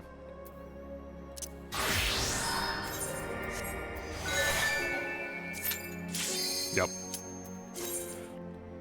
It will be a break from my ideal conventions, but unfortunately I am, like, pressed for time. I wouldn't have been, but I set the incorrect alarm.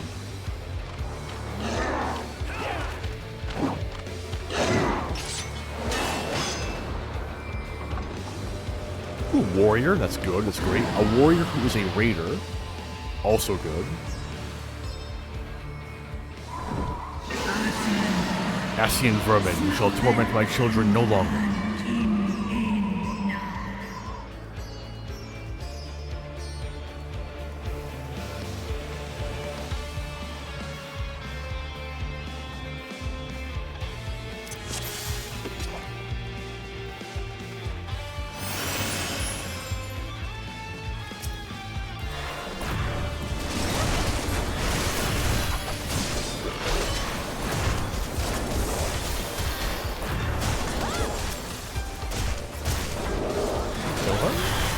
Oh shit, I wasn't on that.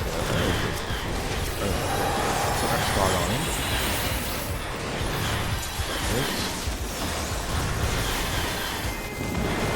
Unironically, that might be all I need to do is pull. It's a fucking warrior, man. He brings his own healing with him.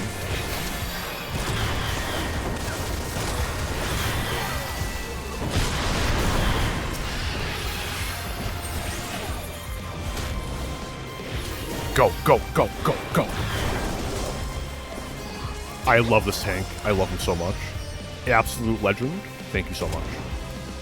He knows how to hustle.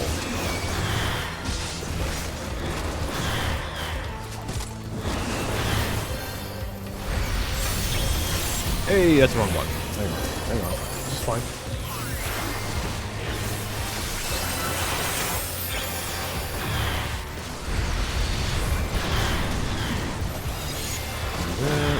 X-Cog, and we're good.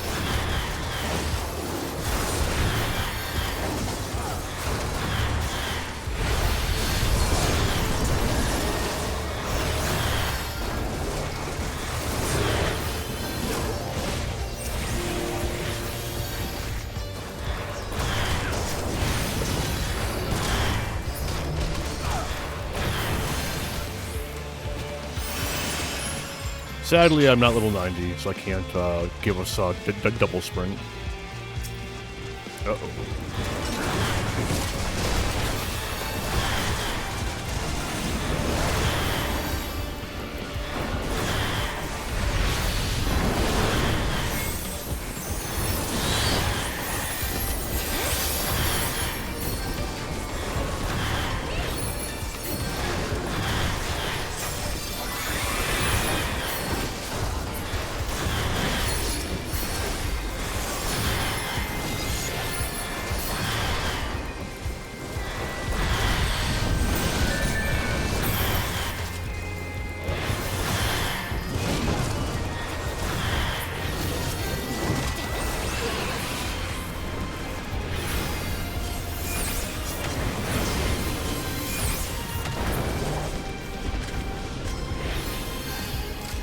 Hi, Kobold friend.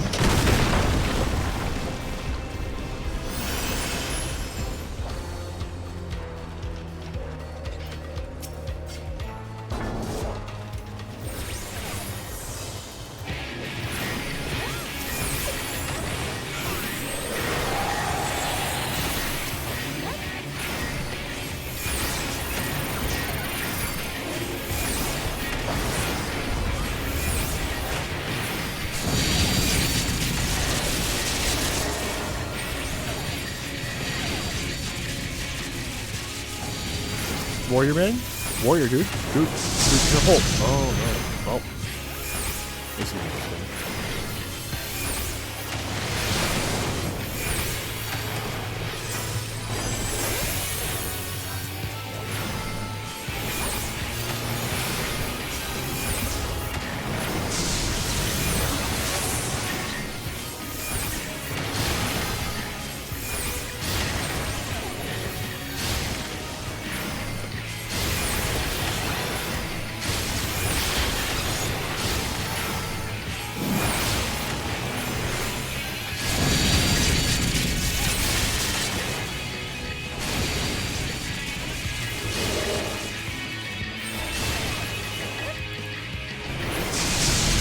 Okay, I think he understands now.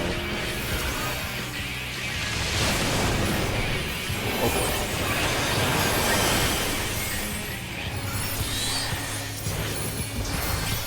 Hang on. Just a little bit of panic healing.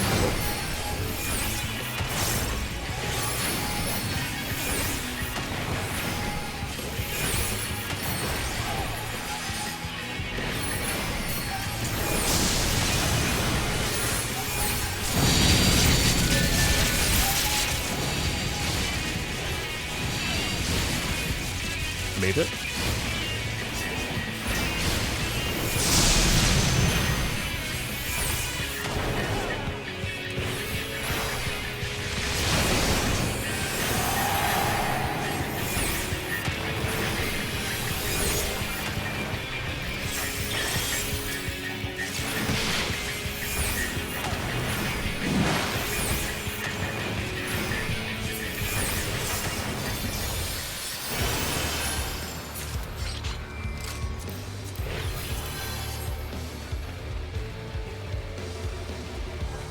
What took you so long?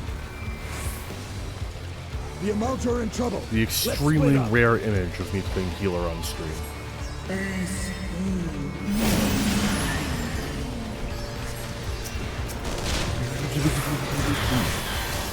It's kind of funny because there's a very, very, very good chance that all of the side content in Endwalker, I'm going to be playing as Sage, so...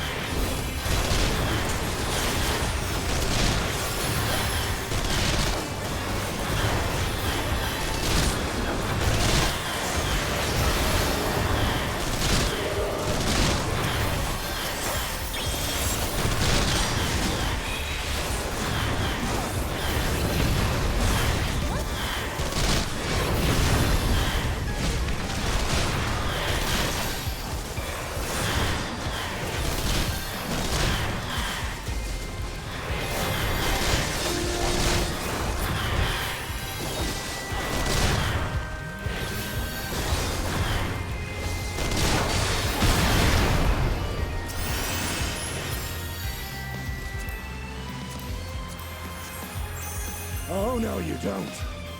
Thanks, Justinian. Appreciate it.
I can turn my that's back on. Hang on.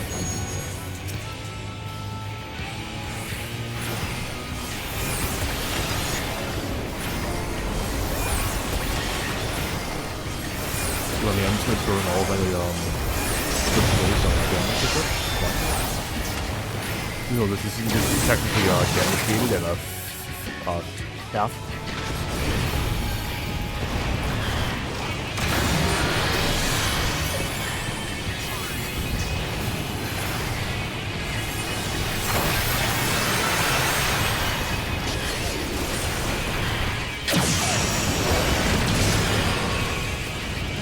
I still have anticipation. Worst case scenario, I can fuck that out, but this is a fucking warrior here, man. I barely have to heal at all, you know?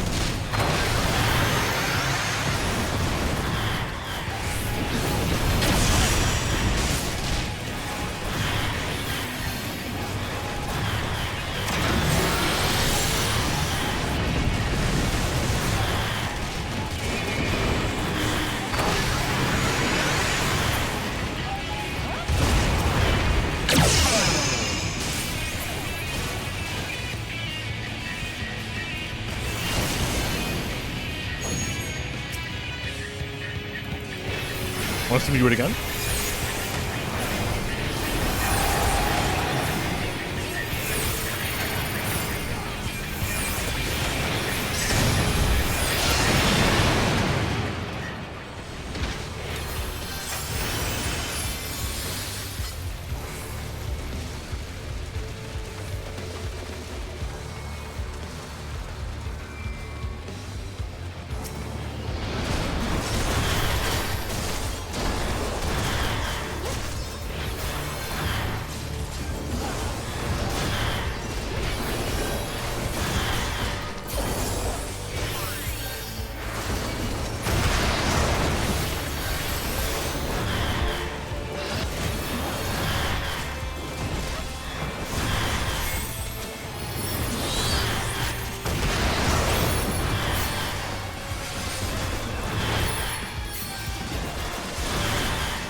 This is the only scary pole in the entire dungeon, and it's a warrior, so I'm not terribly worried.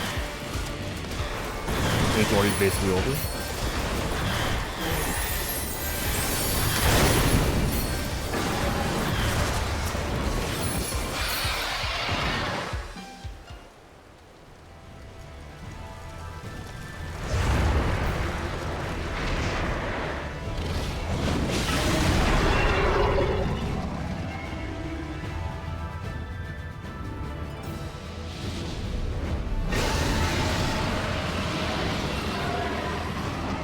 I'd be worried, but it's, you got warrior.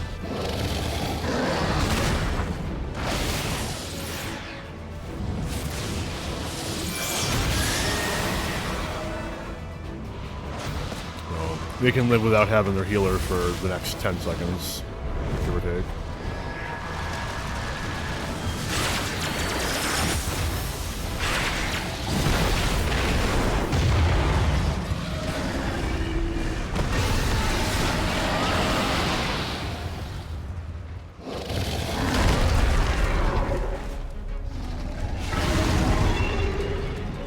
There we go. And see? Barely even damaged. They're fine. The Dragoon's looking kind of worse for wear, but the Fairy will fix... Oh, it's a Bard. The Fairy will fix that in like 3 seconds.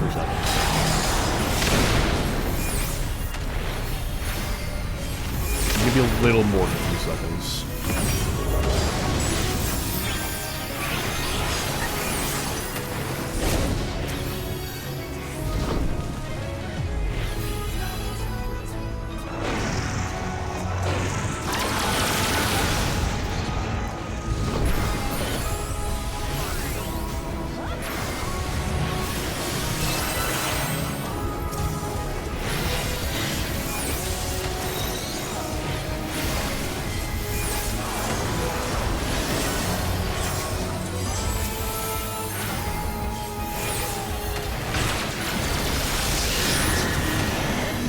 Okay. Corners.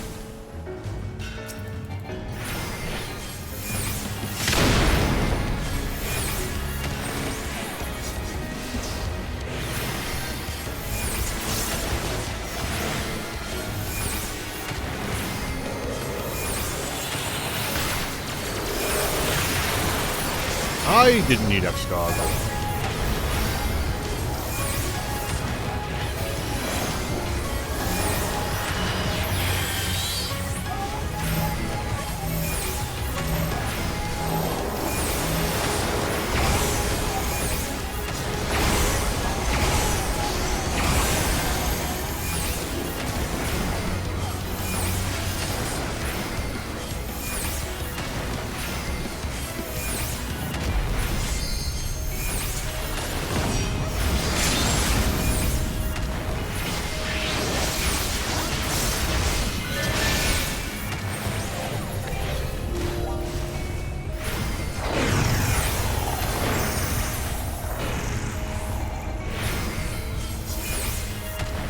And just like that, the fight's over.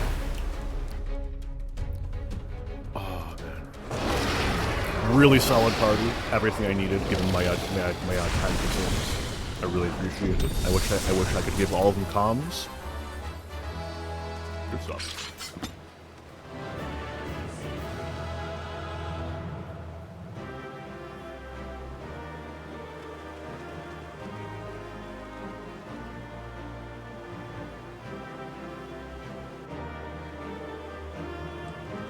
They're all gone. So I got, Pants of Maiming. I'm never going to use those. Yeah. Oh well. Our efforts may have helped Arnvold and Ferdola escape. Is that something or other? Fucking try it again. Is that the last we've seen of Bahamut? Hopefully, Tiamat's wounds are not too severe. Our allies have steered well clear of the tower.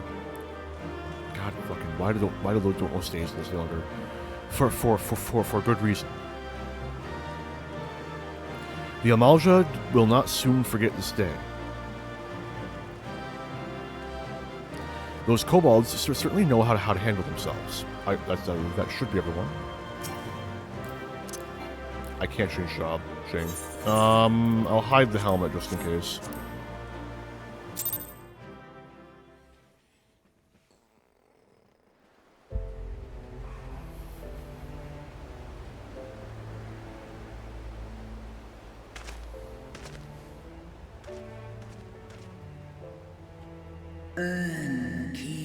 Children of man, the shade of my beloved is no more, and I shall be forever in your debt. By your deeds are we set free, and free we shall remain, as long as I draw breath. Never again shall the dragons of Miracidia hearken to the lies of the Asians. This I vow.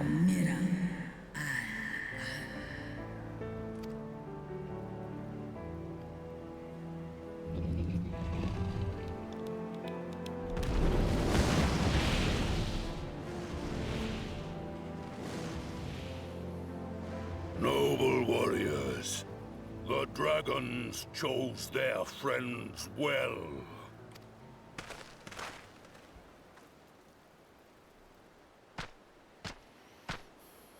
Long have our peoples waged war, but no more.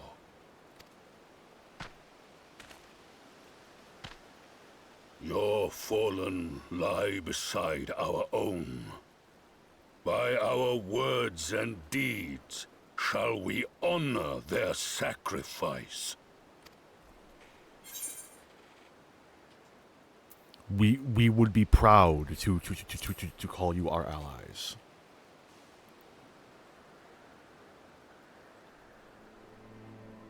The enemy of our enemy is our friend. And you have proven yourselves worthy of our trust. It is the Garleans who are deserving of our fury. I shall see that my brethren learn the truth of this day, and rally as many as possible to the cause, till we meet again.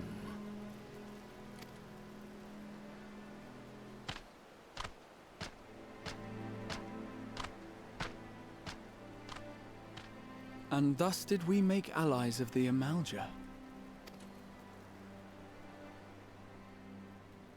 It would certainly seem that way. The Sultana will be pleased. Let's go and give her the good news, shall we?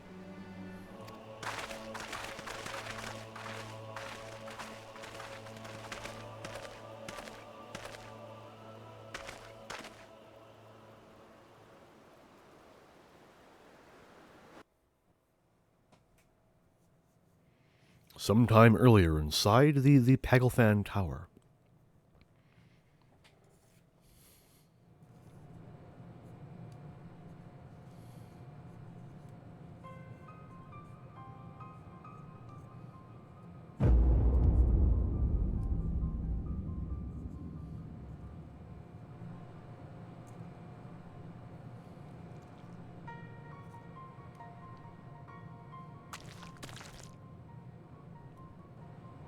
What in Ralga's name happened here?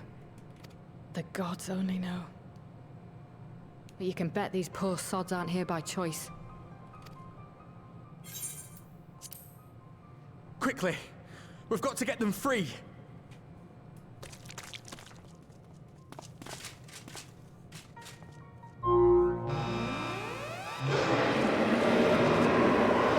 Get back!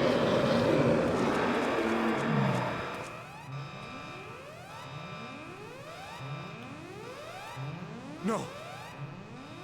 What have I done? It's too late for them! We're leaving, now!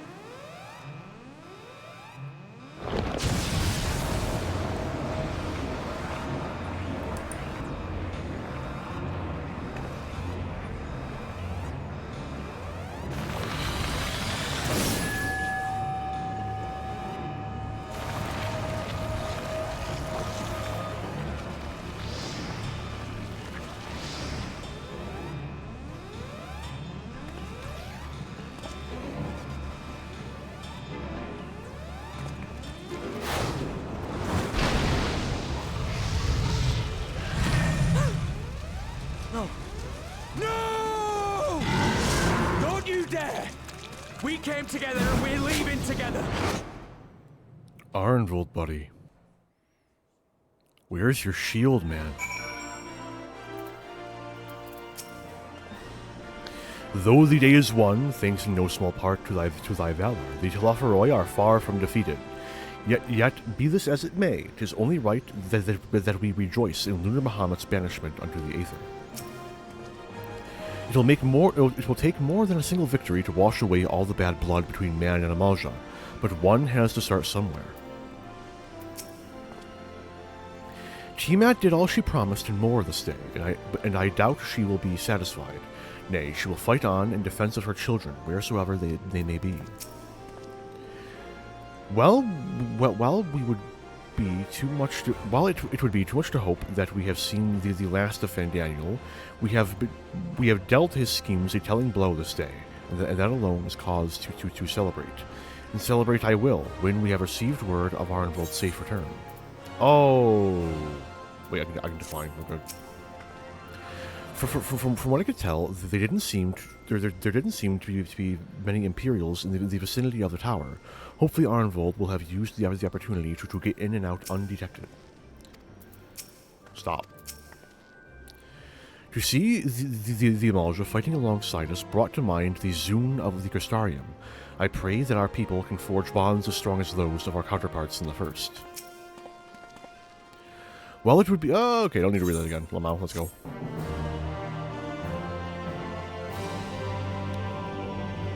Aglthan.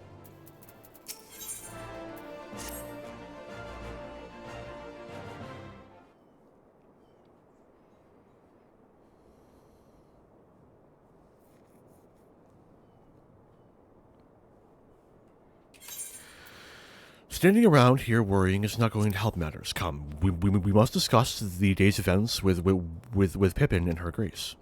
Brave scions. There's Animo again. Would that I could treat you to a hero's welcome, but I bear urgent news from the Phenostery? Your grace, whatever is the matter. Our troops withdrew from Pagalthan. They came upon the two scouts sent to the nearby tower. I have yet to hear a full account, but it seems that the one of them, your friend, I believe, has been wounded and was being dragged away by the other. Oh no. I must go. Forgive me, your grace.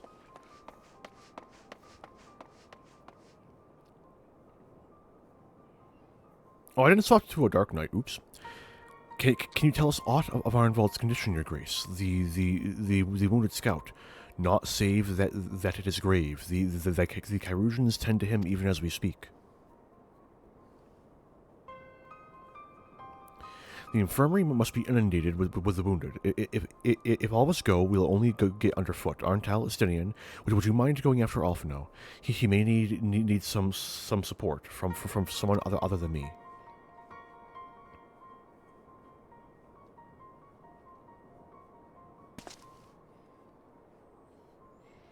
Very well. Thank you. The rest of us will see that the relevant people know what took place in Pagalthan.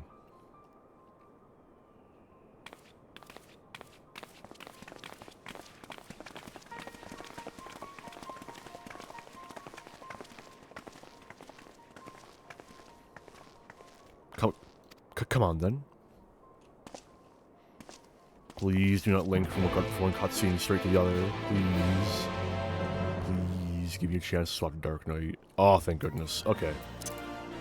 There we go.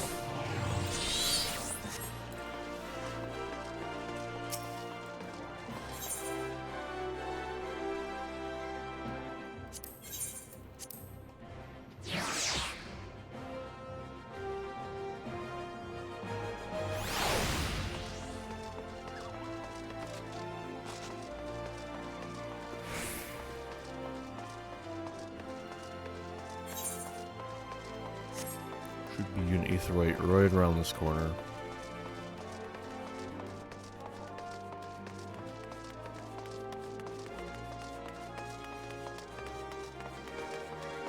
There it is.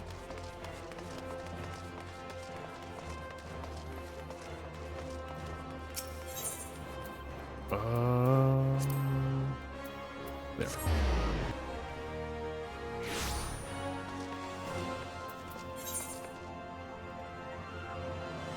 Wait, what? You fucking... I hate you. I thought it was weird it wasn't by the Alchemist's Guild.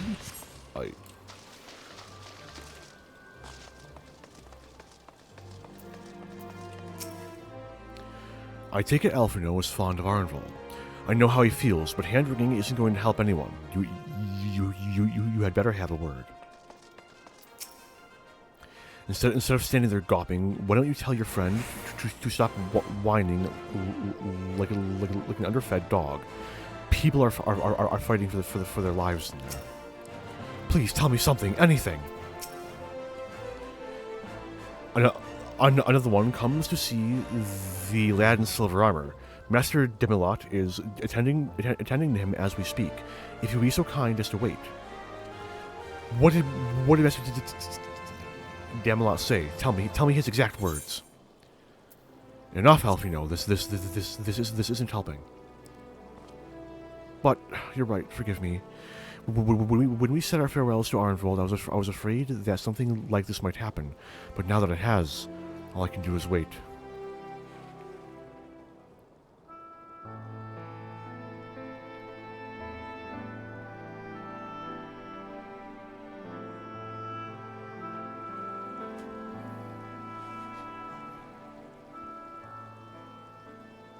Fordola, have you been waiting here all this time?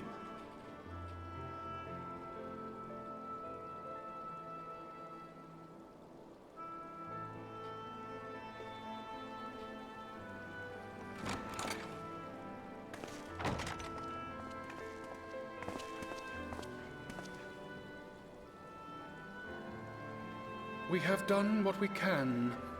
The rest is up to him. May we see him? I do not think that wise. You must let him sleep.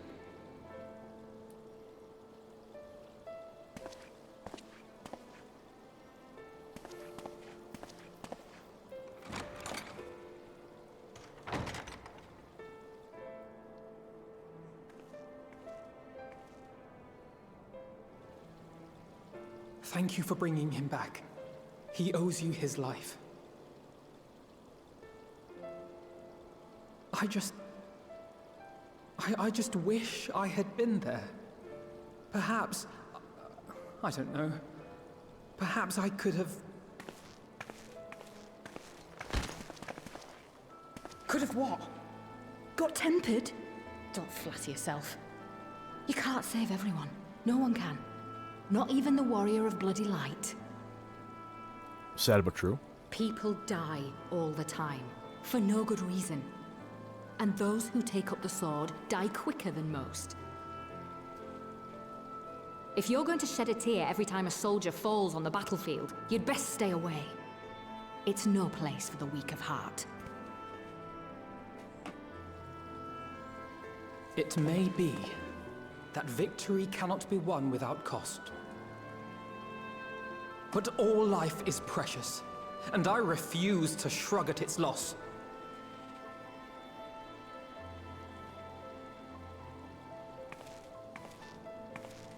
All life is precious! Oh, you need to grow up, little man. Before your sparkling ideals get everyone killed.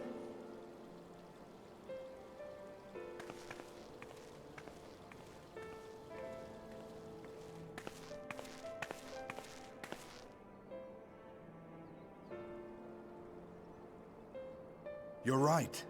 He is idealistic. But the world has more than its fair share of realists, like you and me.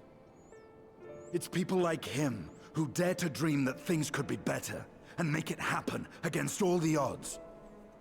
They are the ones whose names live on forever. The heroes.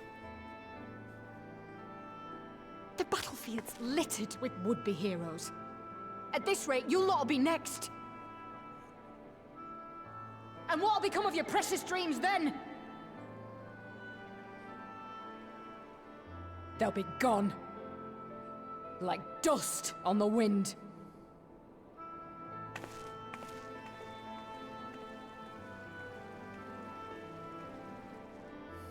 Dreams worth fighting for don't die so easily.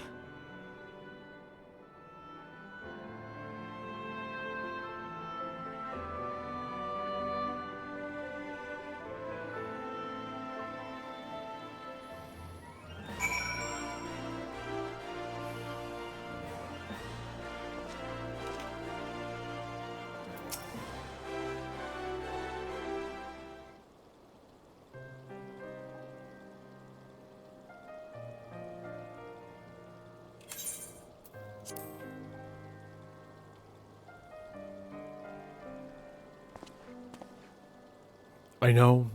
There's nothing more I can do here. Come, let us rejoin the others.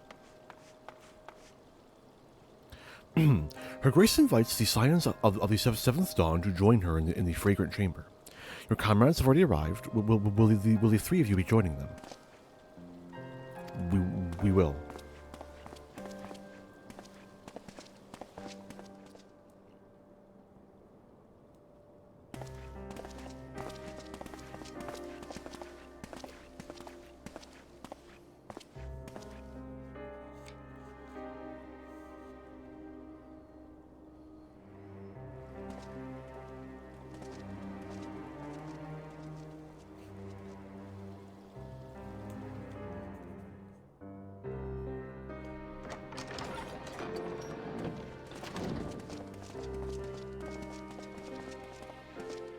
Your Grace, pray forgive us our lateness.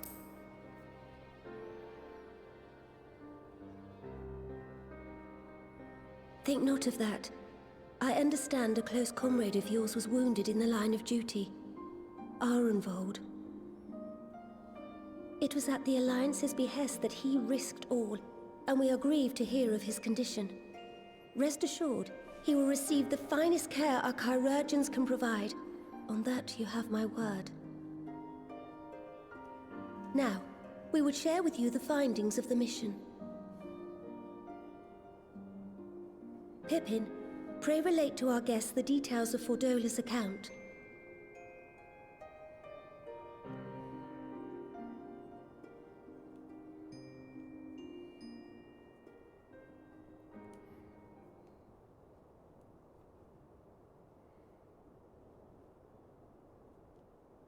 First Bahamut, now Ifrit.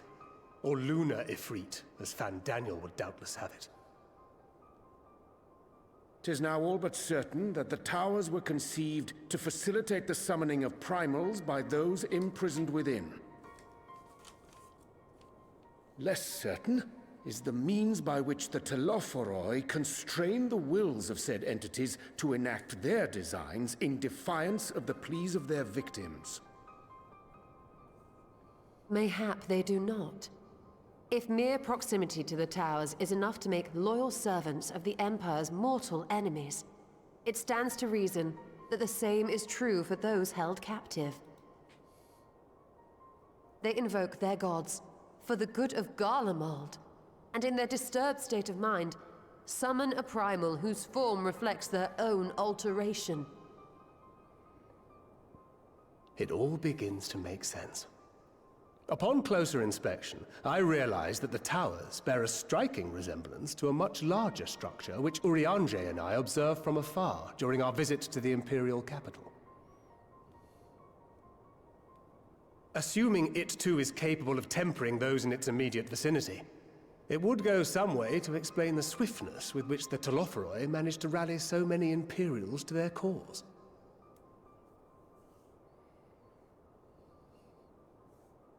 While the situation in Garlemald is indeed troubling, I fear we have more immediate concerns. Ifrit was not the only primal summoned. At approximately the same time, observers at several other towers bore witness to the emergence of further such entities.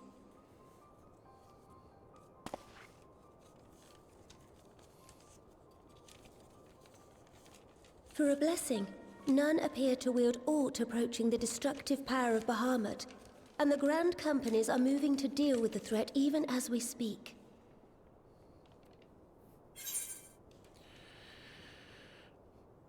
You need only to tell me where they are, your Grace.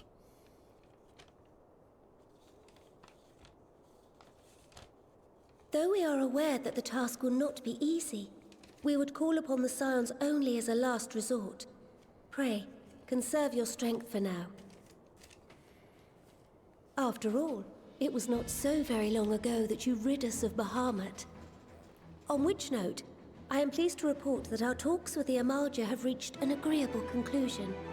They have pledged their full support to our cause. It is our hope that this historic agreement will encourage other tribes to join us at the negotiating table. And I know that I speak for all of the Allied leaders when I say that we will welcome them with open arms at such time as they do. Of course, this was only made possible by the feats of heroism performed at Pagalfan. Moreover, we shall not allow the sacrifices of those fallen in battle to have been made in vain. As hope leads to victory, shall victory lead to a new dawn for Eorzea. May these words ever be our guide, Your Grace.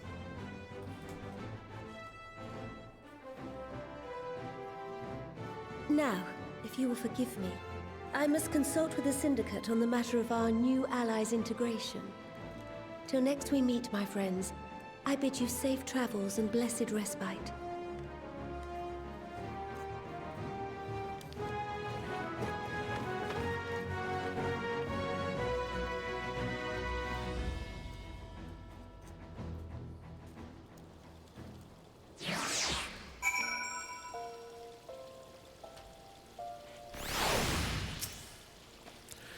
Amidst the great push for peace with the beast tribes, we would do well to remember that old prejudices yet remain. It is a delicate political dance, and I do not envy the Sultana her task, nor any alliance leader. If there is no reason to linger, I will take my leave. Alvino knows only too well that sacrifices are an unavoidable part of conflict, but knowing something does not change how one feels about it. You yourself have shared adventures with Arnvold, have you not? Then I shall say no more. With the secrets of the towers thus laid bare, our duty to prevent further abductions taketh on new import. Fail in this, and every enemy shall punish our negligence with a plague of primals. Even without the threat of tempering to contend with, the Grand Companies have quite a task on their hands. Regardless of Her Grace's protestations to the contrary, it may be best to dispatch a few of our own to assist in the endeavor. Remind me to mention it to Tataru, would you? Though we have won our first battle against the Talaferoi and made significant discoveries to boot, the war has scarcely begun. We must steel ourselves for what lies ahead.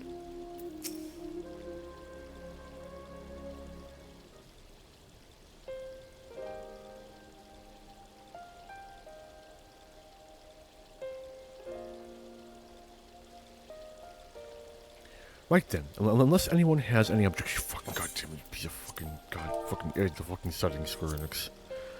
Right, unless anyone has any objections, I think it's about time we returned to the Rising Stones, and that includes you, Alfino. Arnvold is in good hands here. Of course, he would doubtless mock me for pacing about the infirmary. Let us retire then, that we might regain our strength and readiness for the coming challenges. If all are in agreement, then, I shall let Kryl know to expect us. A hot bath and a hearty meal shouldn't be beyond arranging with the time available.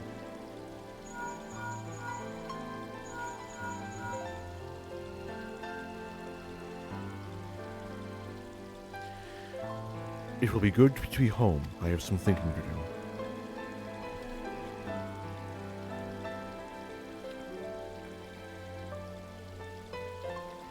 Yes, I'll try asking him, and thank you. I shall look forward to it.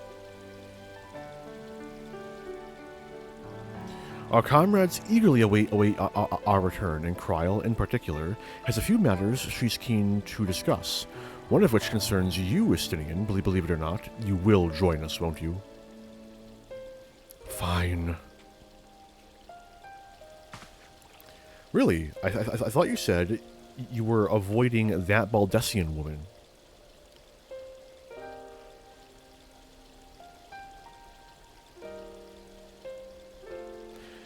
If I refused, she would only pursue me.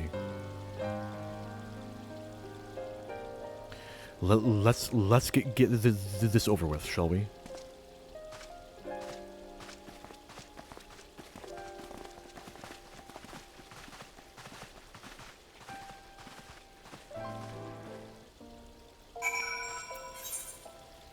Once more to Mordona. Let's go. Let's go. We have a chance. We have a chance. I have...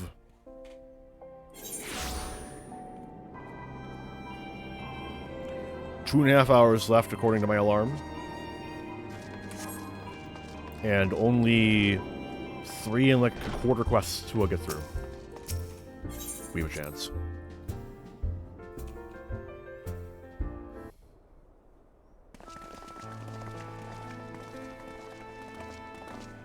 Welcome back.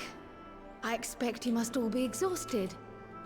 Ere you take your rest, however, I would beg a moment of your time.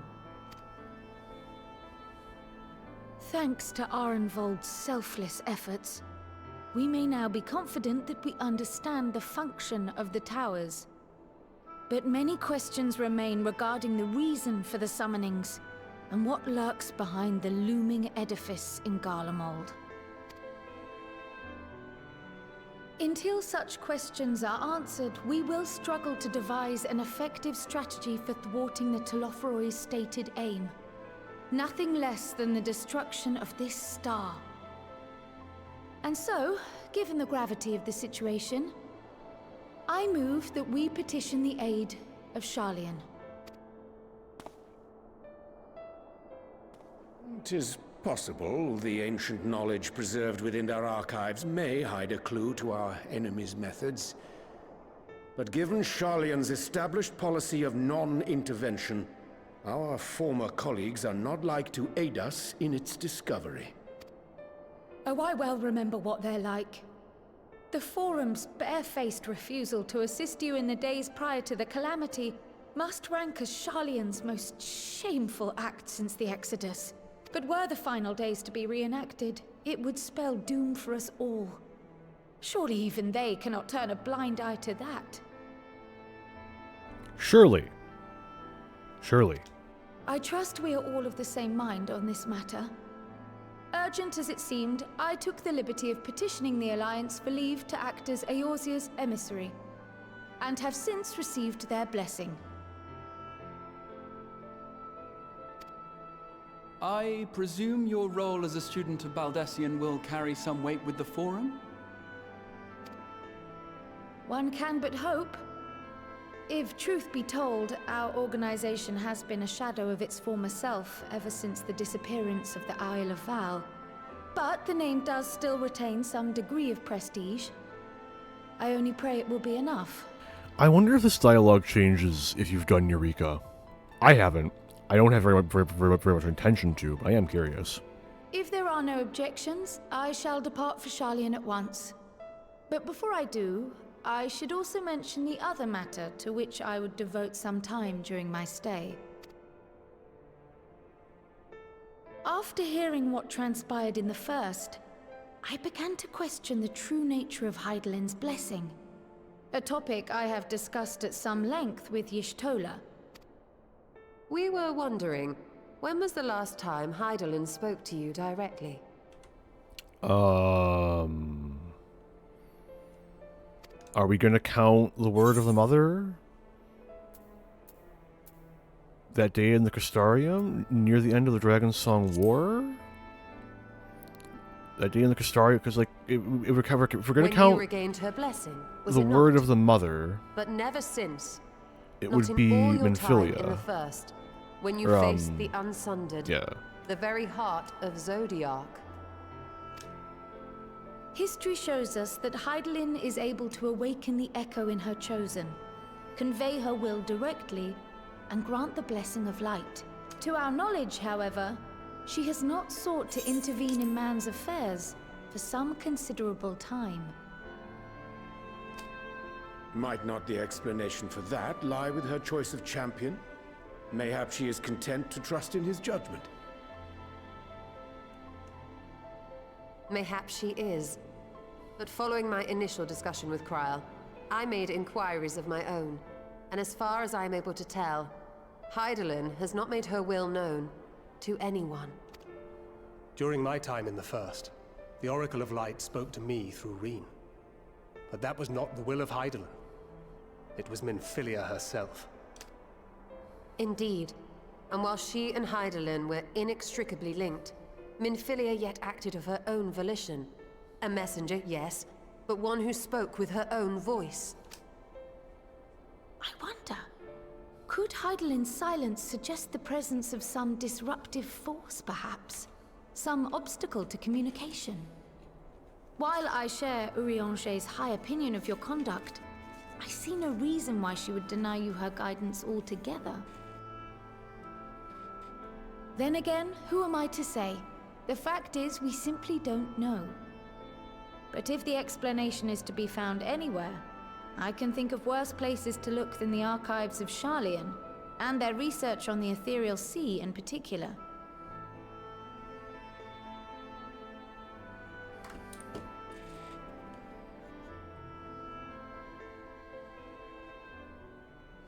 Resolved though I am to go, believe me when I say that I take no pleasure in the thought of leaving you a member short.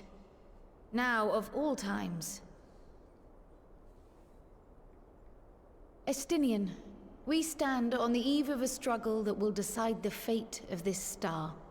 One in which we Scions may play a telling part, yet we are but few in number. And so I must ask you again, will you join us?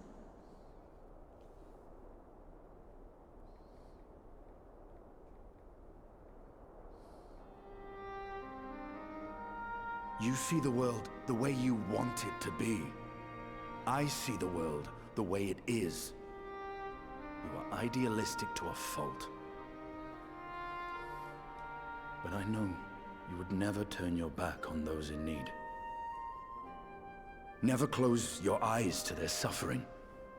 And somehow, your deeds lend truth to your words, giving the lie to my doubts in so doing. I have seen others draw strength from your belief. In Ishgard, in Alamigo. You inspired them to stand up and fight. To win, no less. And even when you lost those you held dear, you carried their spirit with you and made their memory your guiding light. The burden of so many hopes and dreams would be too heavy for most to bear.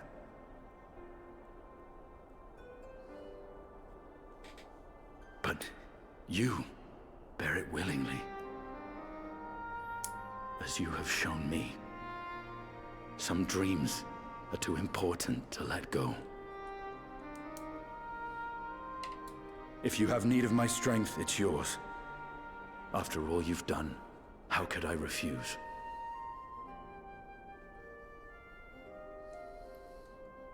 Thank you, Estinian.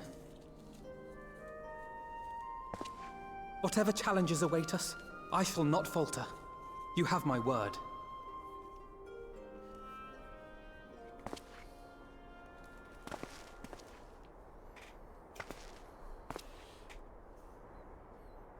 And now, I may bid you farewell. Safe in the knowledge that all is as it should be. In this little corner of the world, at least.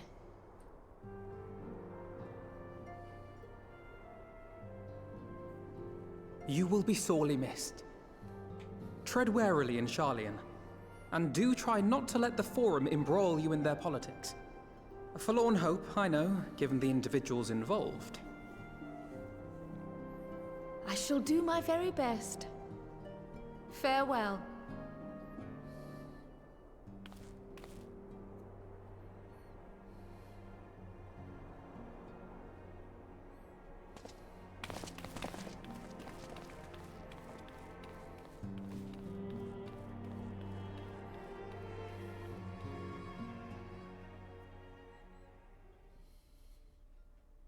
Meanwhile, in the Imperial Palace.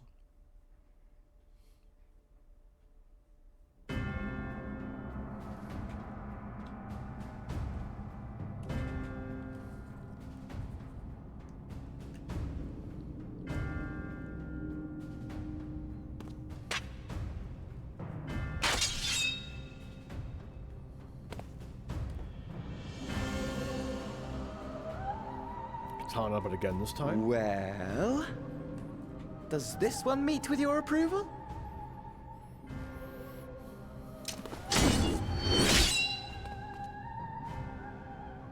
Apparently not.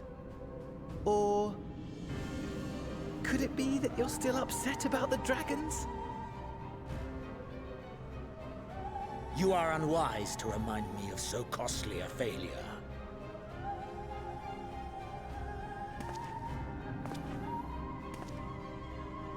It will not affect our plans, I trust. Oh, hardly at all. Though, admittedly, the chances of us being able to procure any more Mericidian dragons are rather slimmer following Tiamat's reappearance.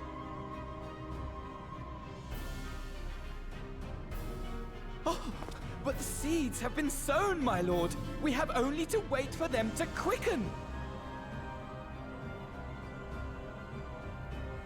Speaking of preparations, is it safe to assume that you will be ready to control you-know-what? The hour draws nigh. This nation, forged for Ascian ends, will finally prove its worth. A mighty empire, now no more than an instrument of this star's destruction. What a pleasure it will be to put it to use. Which brings me back to our earlier topic. My lord, while I appreciate that it is not an easy decision, it really is past time you chose your weapon. There is one that I have been meaning to test.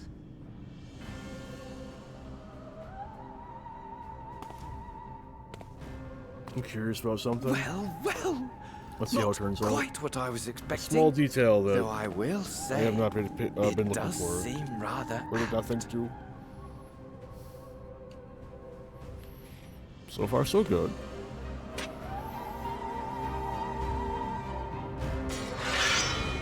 Okay, fair enough. That is a large enough structure to fully hide what the weapon is. Amidst all the fighting, it's easy to forget what we've achieved, isn't it? I mean, we cured Tiamat. Tiamat, for heaven's sake. You will tell me if I become insufferably smug, won't you? Because the way things are going, it feels like a definite possibility.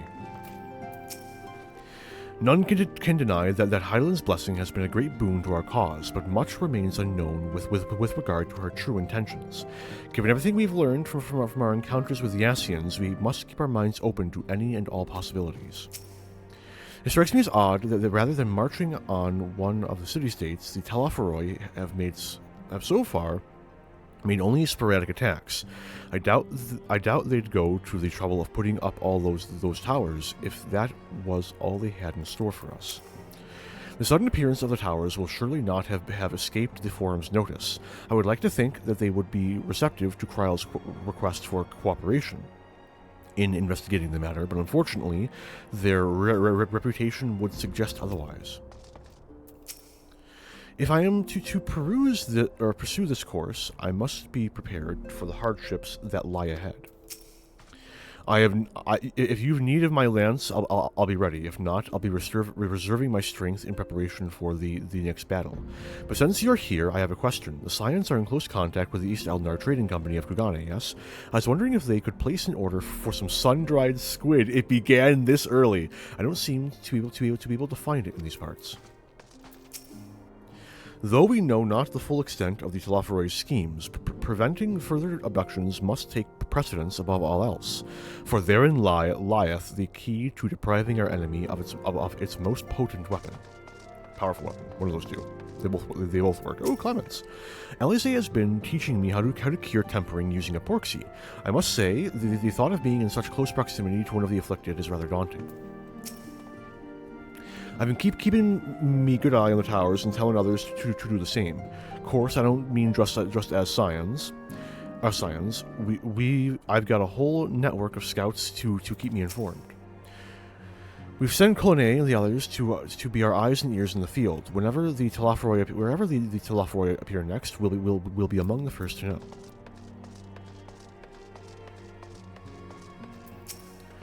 When the tower rose up in Yantra, my first thought was to stay in Doma to keep my grandfather safe. But when we heard the news of Bahamut's return, he bid me return to the Rising Stones to aid my fellow scions. He sends his regards, by the way. Hoary Boulder certainly cut a fine figure as he set off on his latest mission. I was sad to see him leave, and my nights will be lonelier with just the one brother to keep me company. Although Arnvold and I both served as scions, I'm afraid that I have had few opportunities to speak with the lad. I do hope he is fit to return to active duty soon.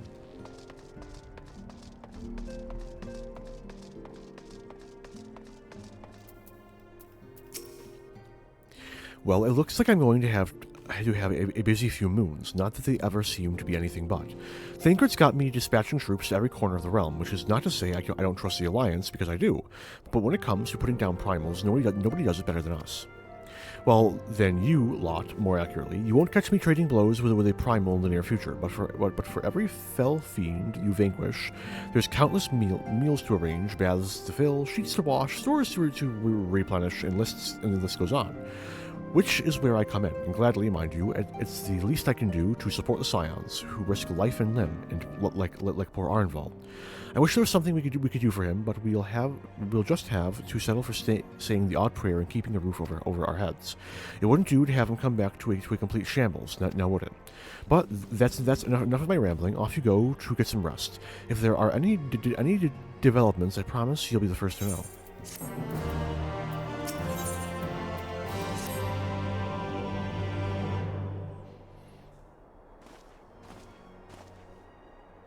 Ah, Arentel, you're looking well. I take it you managed to squeeze in some rest. If you've come hoping for tidings from Kryl, I'm afraid we're still waiting.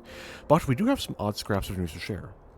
Scraps, she says. Lunar primals have been popping up all over the place, but the Alliance says the situation well in hand, thanks in no small part to Hoary Boulder and the others. Meanwhile, talks with the Beast tribes are going better than expected. Encouraged by Uldah's progress with the Amalja, Gordani has opened negotiations with the Ixal, believe it or not. All of which is obviously very, very encouraging, but with the Telafroi still out there, it's not as if we can afford to lose our guard, or lower our guard. Fuck.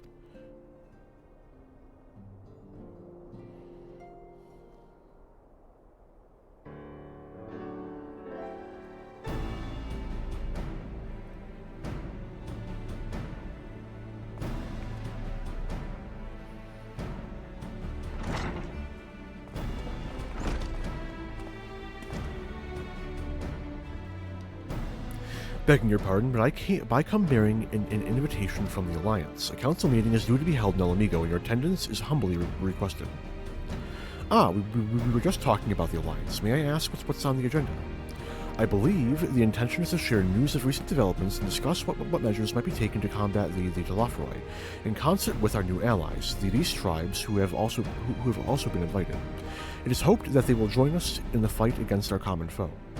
So the Alliance would bring all of the Beast tribes into the fold at a single stroke, an ambitious plan given the delicacy of the negotiations, but mayhap an expedient one considering the threat we face. Indeed, my lady, and for their part, I am told the Beast tribes have agreed to attend. If the Scions too are present, all of Eorzea will be represented.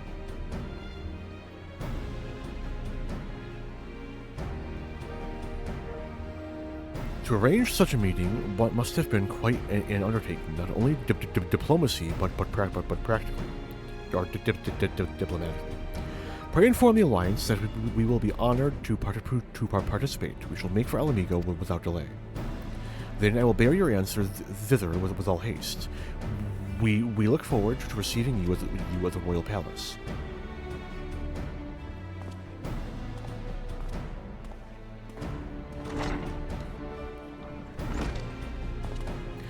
Well now, now that we've accepted the invitation, who exactly is going to attend? I move that you and Y'shtola lead our contingent. Given how long you have worked to end summoning, it is only right that you be present for what promises to be a historic moment. I think we've all played our part in that little endeavor, don't you, Arntel?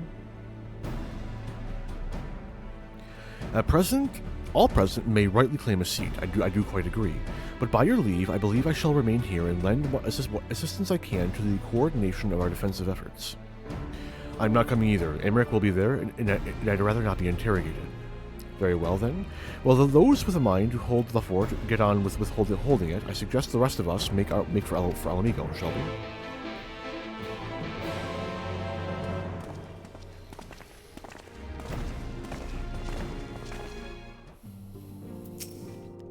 Don't forget to bring me something nice from El Amigo. I shall take this opportunity to gain a better understanding of Sir Estinian. Being Elzin of like age, 'tis possible we have interests in common. Mayhap I shall begin by lending him a favorite treatise or two from my collection. Don't worry, I have no plans to return to roaming in your absence. I know you'd only chase me if I did. I'm just going to assume it's all the same to the El Amigo quarter. Please, thank you.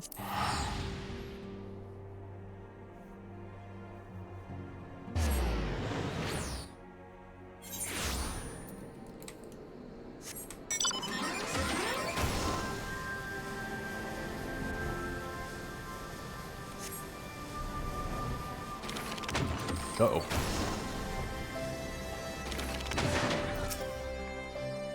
Like these city-states, every beast tribe has its factions, each with their own agenda, making peace a complex proposition.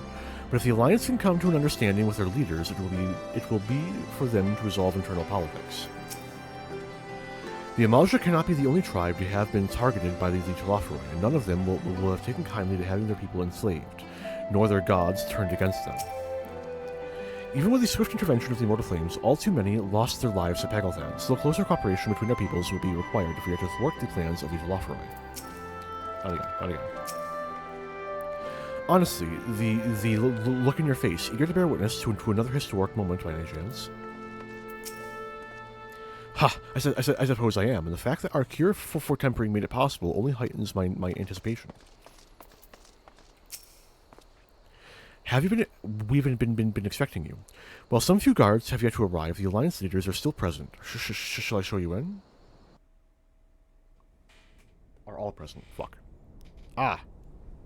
My desire for expediency is coming at a cost.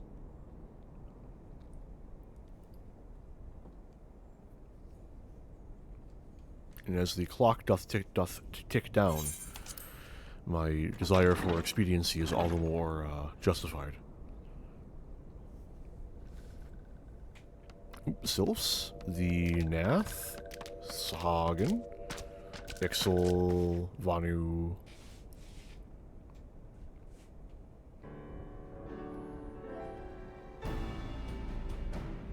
Esteemed guests, you honor us with your presence. As there is much to discuss, let us begin. Information on our taken brethren you have, yes? Hear it we would!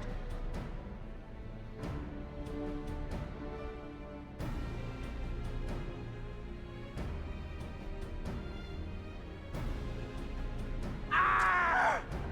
Beyond forgiveness these featherless ones are! With rivers of blood shall they pay! Freed our people must be! We too would see your kin liberated. But ere we attempt their rescue, we must first find a means to negate the risk of tempering. Without that, we will be unable even to approach the towers, let alone contend with their defenders. If all else fails, I've always found cannonballs quite effective. And what of the prisoners? Would you see them slaughtered? Think for a moment. Ponder, consider, think. If Merlwyb truly intended to bombard the towers, she would have done so by now. Remember, we came here to find a solution together, did we not?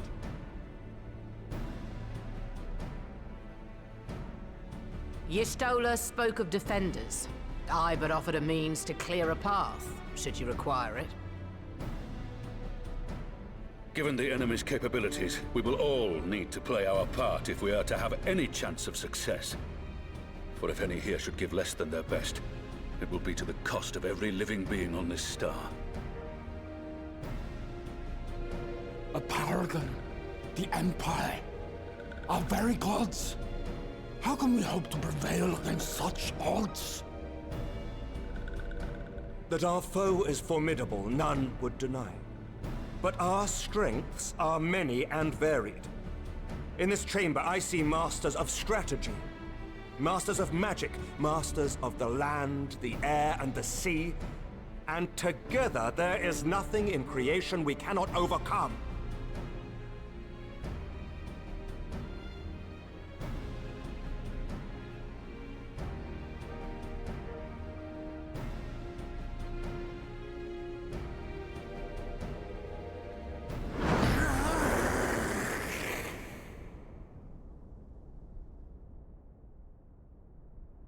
I beg your pardon?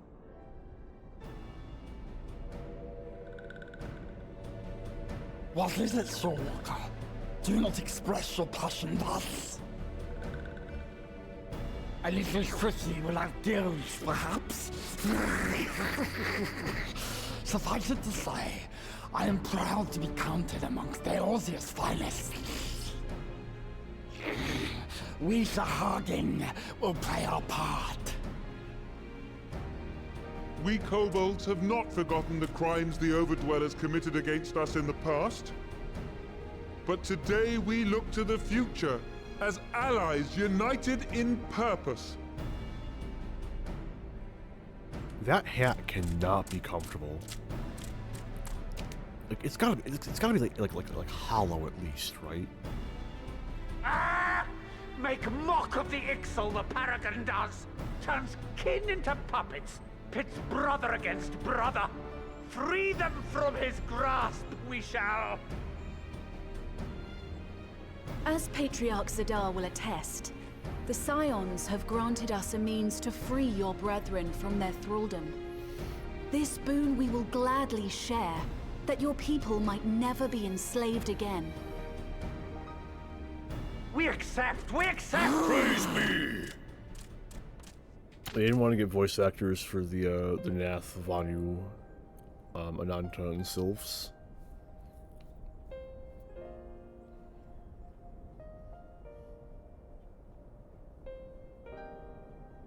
It's taken a while, but I do believe we might be one step closer to a world without primals. Have we ever heard of voiced Would that Nath? Nymphilia were here to see it.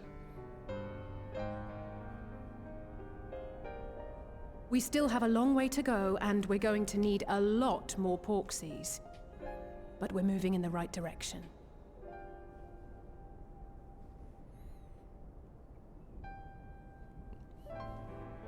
If I may have your attention, there is one other point I would like to raise. As we can all agree, freeing those held captive must take precedence over every other concern. But experience has taught us that none save those with the capacity to resist tempering can hope to enter the towers unscathed. And even once inside, a still greater threat may yet await them, that which we call a primal. Needless to say, if we are to succeed, engaging with such foes can only ever be considered a last resort. And so I move that we seek to prevent them from being summoned in the first place. Yes! Both prayer and ether are needed for the ritual. Should either one be denied, the summoning would fail. Indeed.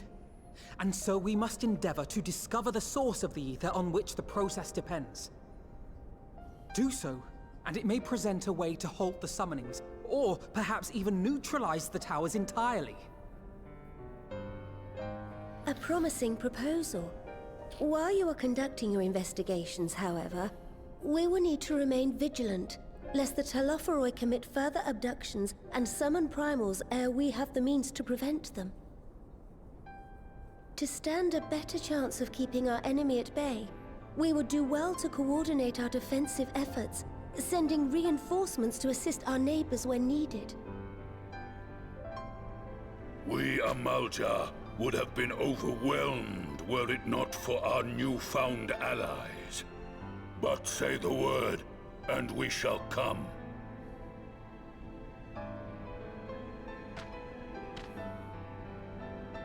I see we are all in accord. But what are we to call this proud fellowship of ours? I submit that the honor of naming it should go to the scion whose brave efforts have done so much to unite Eorzea. What say you, my friend?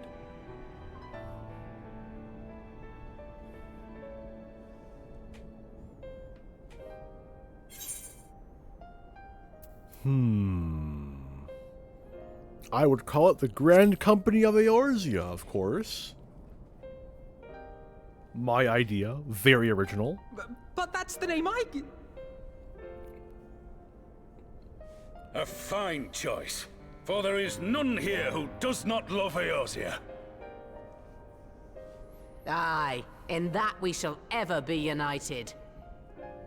United in our gratitude for the realm that gave us life.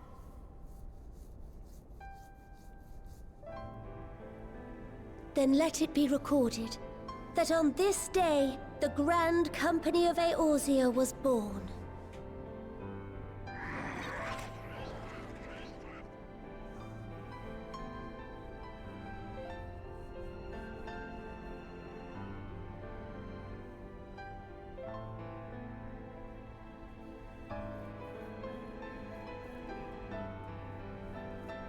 How long have we dreamed of this moment? And now that it's here, Oh, forgive me. Might we speak outside?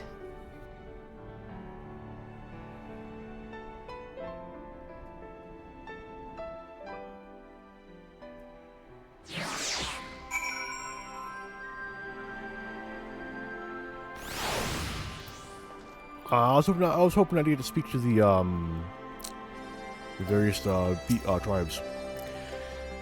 It's a pity it took the threat of annihilation for everyone to cast their grievances aside, but better late than never, I suppose.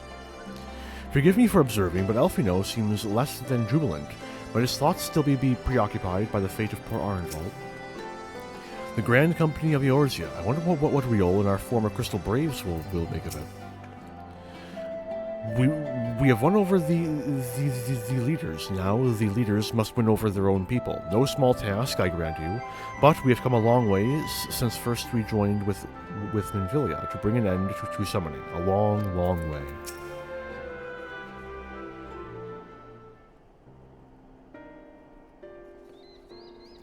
Well, now that we are out of earshot of the other delegates, I hope you will forgive me if I speak my mind. Let me begin by saying I have dreamed of this day since the moment I first stepped foot upon these shores, and that I was as heartened as anyone else to see the peoples of Eorzea pledge their solidarity. Yet even as they uttered their declarations, all I could think about was the conflict to come, of the sacrifices that would be made and the lives lost, inevitabilities that I still struggle to accept. But at least now there is hope. The formation of the Grand Company of Eorzea is the first step, the first of many. Many and more.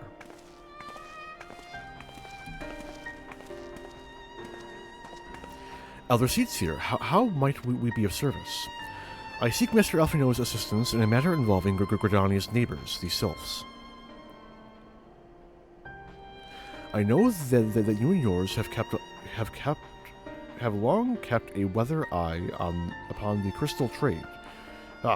And the better to predict the coming of primals, and so you will be familiar with the Sylphs of the Ash Crown Consortium. Through their dealings, they have cultivated relations not only with the city-states, but many other communities besides. Communities such as the Beast Tribes. Just so, it is our hope that we may make use of the Sylph's established lines of communication to coordinate the efforts of our new fellowship. Yet there remaineth certain practical differences between a trade consortium and a grand company. If the Sylphs are to perform their task effectively, they will require the counsel of one versed in the operational aspects of an armed force. An armed force founded with the self-same goal in mind, no less.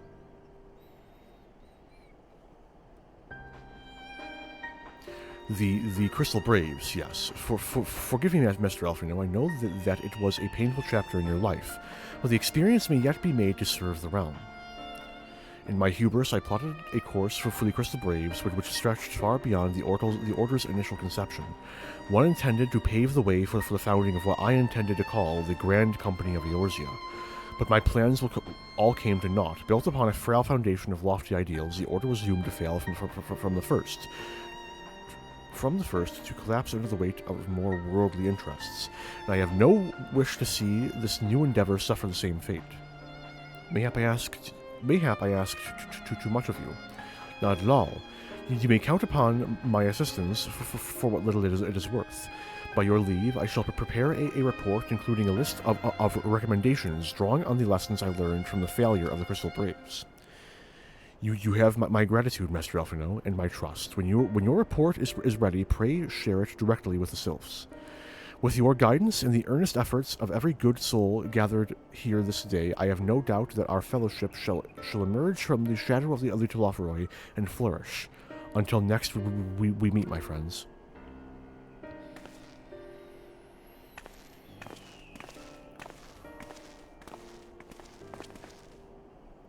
Before committing anything to writing, there are a number of people whose thoughts I should like to hear. Former Braves, you understand. Might you join me in seeking them out? I can't... As if you have to ask.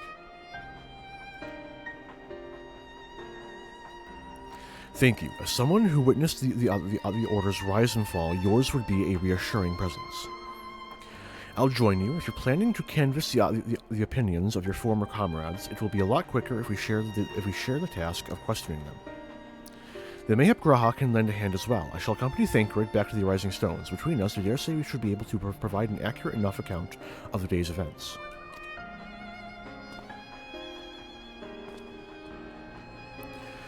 We should be glad of your company, Graha. I shall explain the details on the way.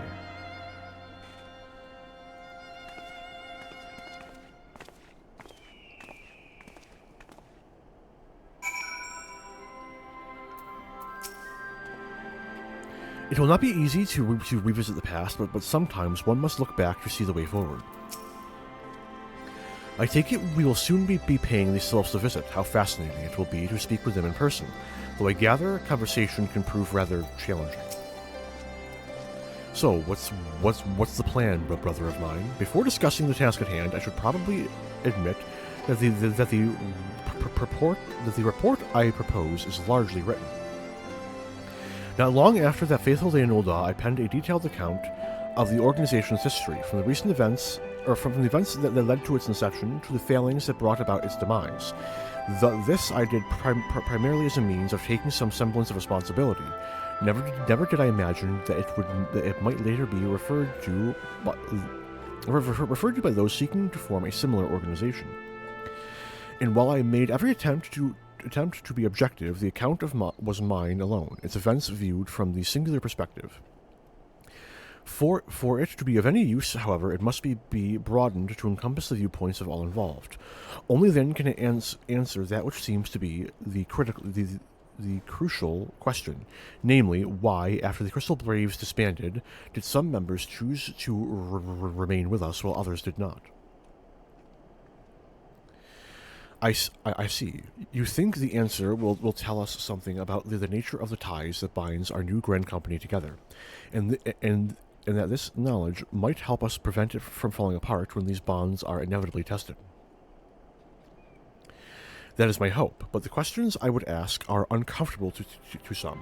As the former commander of the Crystal Braves, I doubt that those who abandoned the cause would welcome my inquiries.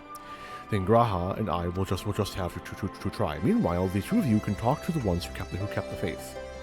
A fine suggestion. Have care, however. Certain of my former comrades are questionable character, so keep your wits about you, and let us reconvene in Gridania later on.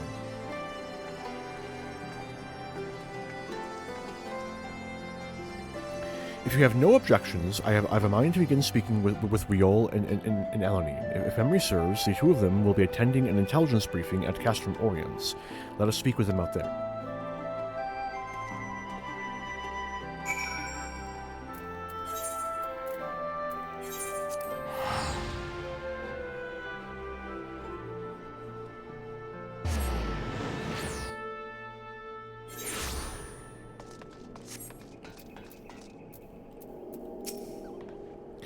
Oh, I didn't expect to see you here, Arndal. But if you enjoy intelligence briefings, you've come to the right place. While such briefings are seldom exciting affairs, their importance in coordinating our efforts with our allies cannot be overstated. In that regard, Elanine and Riol have been most dependable.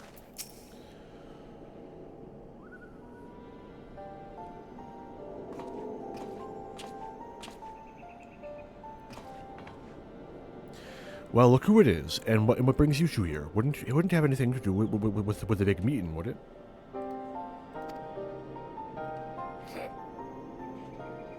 In a manner of speaking, I've been assigned a task, you see, for which I require the assistance of former members of the Crystal Braves.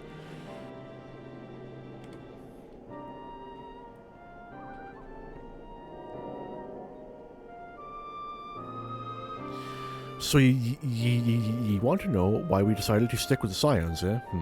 Ain't an easy thing to put into words, that.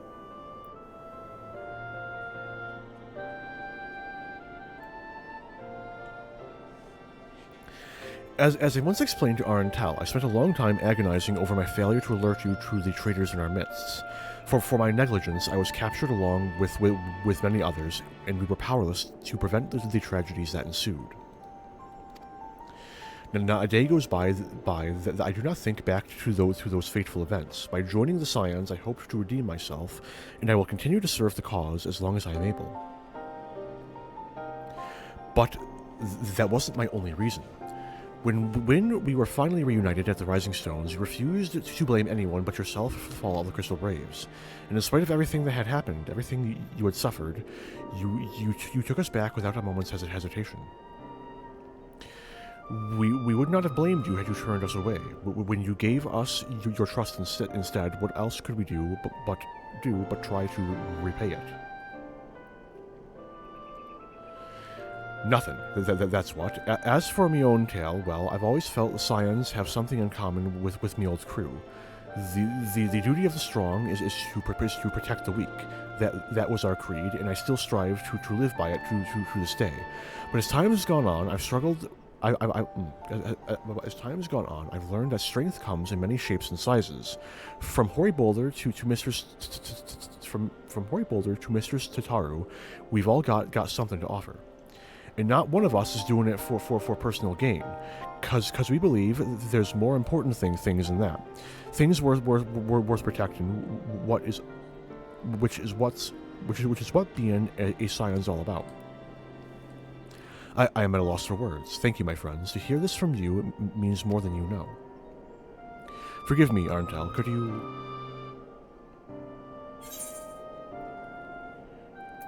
Why do you think the Crystal Braves ended in failure?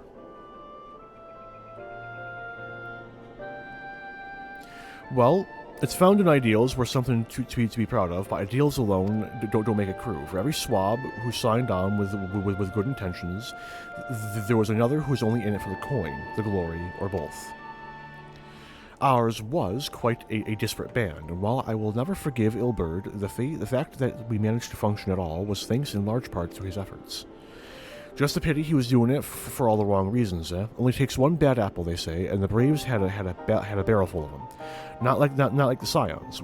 We might look like a ragtag band of misfits, but deep down we've all got that shared sense of purpose. And why? Cause Tataru sifted out all the glory hunters before they made it through the door. I see. So while our ranks comprise a diverse range of people, each with their own individual strengths, we are all united in purpose. Thank you, my friends. With your permission, I shall make a report of our discussion and refer to it when drafting my recommendations. Until we meet again.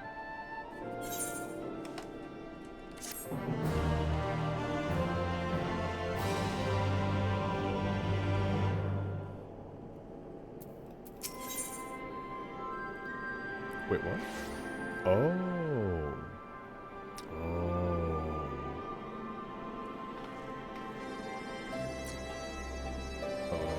Okay, I need to get up and walk around for a few minutes.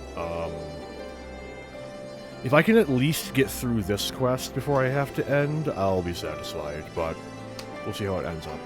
So, back in a few minutes. Meantime, I'll leave you with the same music you've been stuck with, like Untold Stream.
Okay, back into it.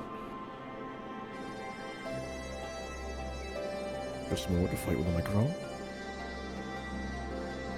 Right, there we go. Change scene. Accept. Well, I think we've taken up enough of our colleagues' time, and I am conscious that less life-affirming testimonies await. Let us make our way to Gridania and hear what the others have learned.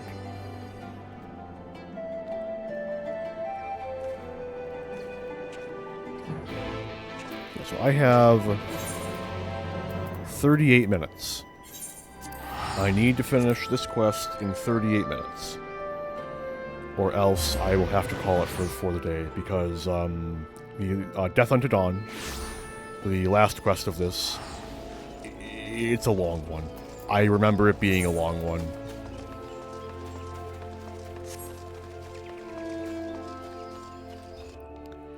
So if I don't have like at least about an hour, I'm not even gonna try. And I'll just tack it on to the start of next stream.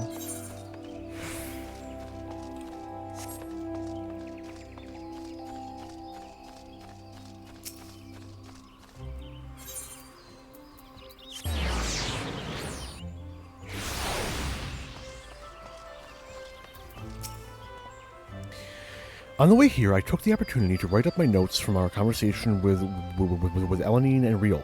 All that remains is to add Alisaie and Graha's findings, whatever they may be. When Alisaie sets her mind on something, there is no stopping her, and her mind was truly set on finding former Braves. For a while, I even feared what she might do to them. But in the event, she was admirably civil, for the most part. Thanks to Taru's ever-dependable intelligence, we managed to track down a handful of former Braves without any great difficulty. Some were forthright, others less so, but we heard enough to form a picture. I must warn you, Elfino, some of their comments were harsh. I can well imagine, but their opinions are no less vital to my report. I seek the unvarnished truth. Thank you. I will set about adding your findings to my own at once. In the meantime, pray go on ahead to Little Solus and seek out Elder Fixo. I will join you anon.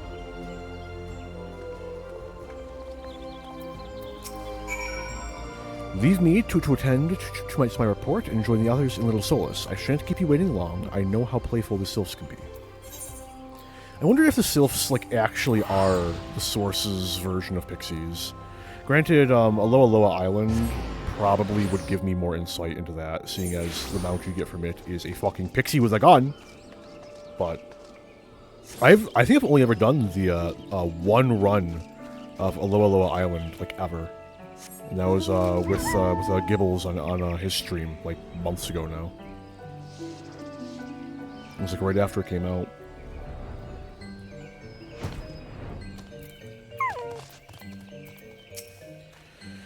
Though I had the honor of sharing a table with Elder Fixo and El Amigo, I did not have an opportunity to speak with him. I do hope my studies have granted me a sufficient grasp of his people's customs. Have you danced yet?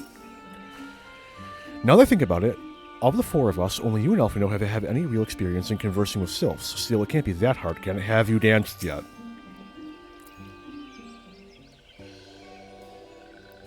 Ah, welcome, brave ones and friends of Brave One.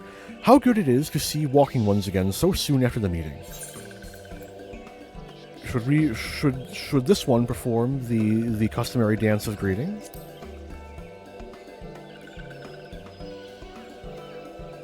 No, be at ease. It is true that these ones once delighted in making walking ones dance, but no more. Honored One, Kane-sana said that walking ones would be coming to Little Solus. Imperial ones also invaded Sylphlands and abducted many of these ones. So these ones will be glad to bear messages between fighting friendly ones. This is heartening to hear, Elder. It will require all ones to work in unison to stop the Tuatharoi. These ones will try very hard, of course, but in matters of war, these ones have little experience. Any advice walking ones can provide would be most welcome. Oh, another pretty silver-haired one, and in quite a hurry, it seems. Alisaie, you must come quickly.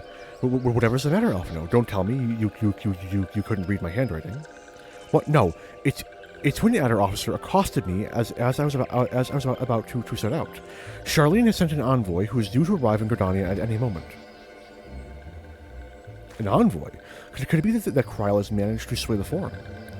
We shall know soon enough. But there is more. The envoy has requested that the two of us attend the audience with the Elder Seedseer. Really? I can see why they might want Scions to be present, but us specifically? Wait, it isn't who I think it is.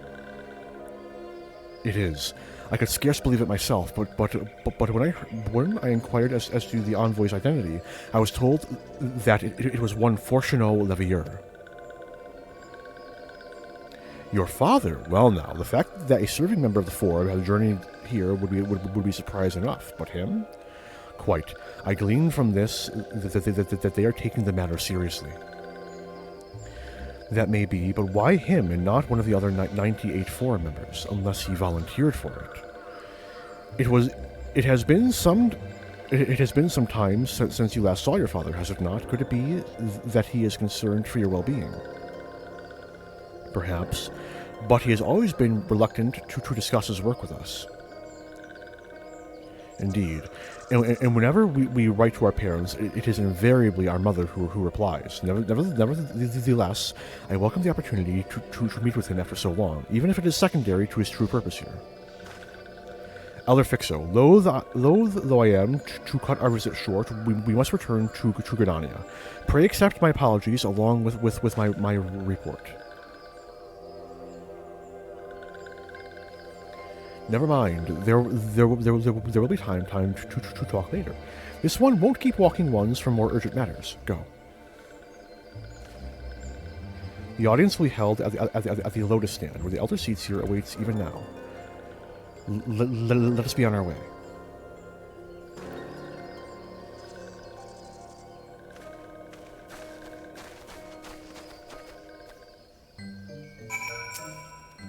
Don't mind this one. Walking ones should head back to Gridania, and with the others. If this one has any questions about the report, this one will be sure to send word.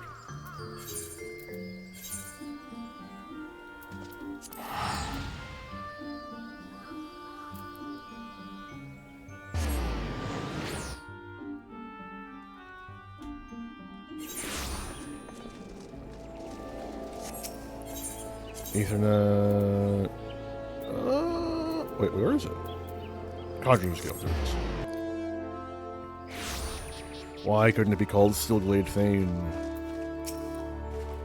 Welcome, Warrior of Light. The Elder Seedseer and your friends are waiting within.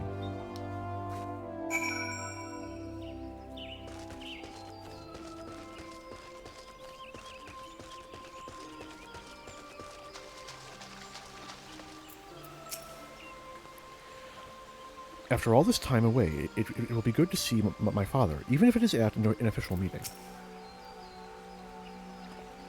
99 may seem like rather a lot of members, but before the Forum was founded, every person of age in Charlene was given equal say in its governance. Many of the institutions that are still active today were established by the people's vote, not least the Studium. As Elise and I were constantly reminded during our time there, it is an example of what can be achieved through absolute democracy. During my time in Charlene, I heard much of Fortunato Levier. He is a gifted speaker, known amongst other things for his uncompromising application of foreign policy. Appreciation? Application? I don't know. I'll check. Fuck it. Application. I was right. Kane-sama? My friends, I thank you all for coming so swiftly. Word of Master Fortunato's visit took us quite by surprise. When the Alliance granted Mistress Kryl permission to request Charlene's aid, we did not anticipate so prompt a reply, much less that it would be delivered by a member of the Forum. What the nature of that reply may be, we shall soon discover.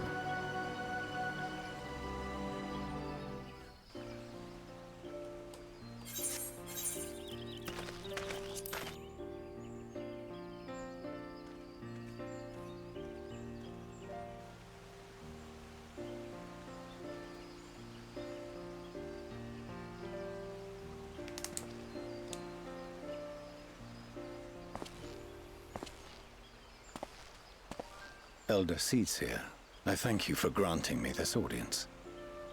I am Fortuno Levea, here in my capacity as representative of the Forum. It is I who should thank you, Master Fortuno, for journeying so far and so swiftly. Would that our first meeting could have been under happier circumstances.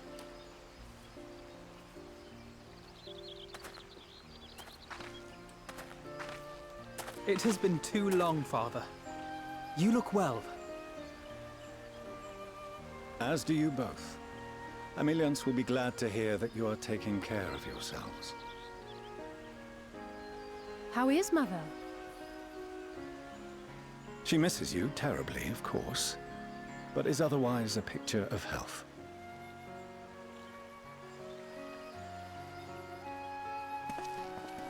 Circumstances apart, I'm grateful that our meeting has afforded me the chance to be reunited with my children at long last.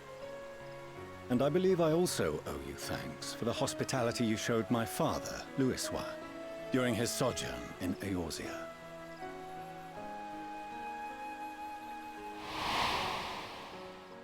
All thanks we owe to him. In the days prior to the 7th Umbral Calamity, it was your father's tireless efforts which granted us a means to vanquish the Primals. Were it not for him, our strength would have been quite spent by the time the Empire arrived. That Gridania still stands is in large part his achievement. He was a great man.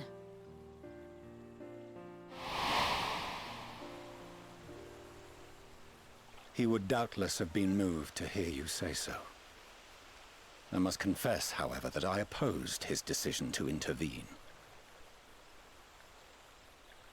And my position remains unchanged.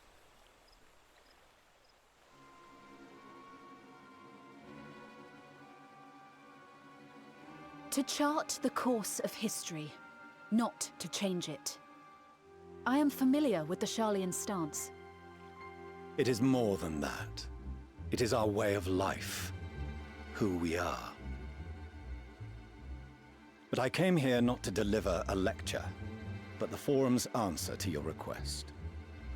Sharlayan will under no circumstances intervene in the conflict between Eorzea and the Garlean Empire.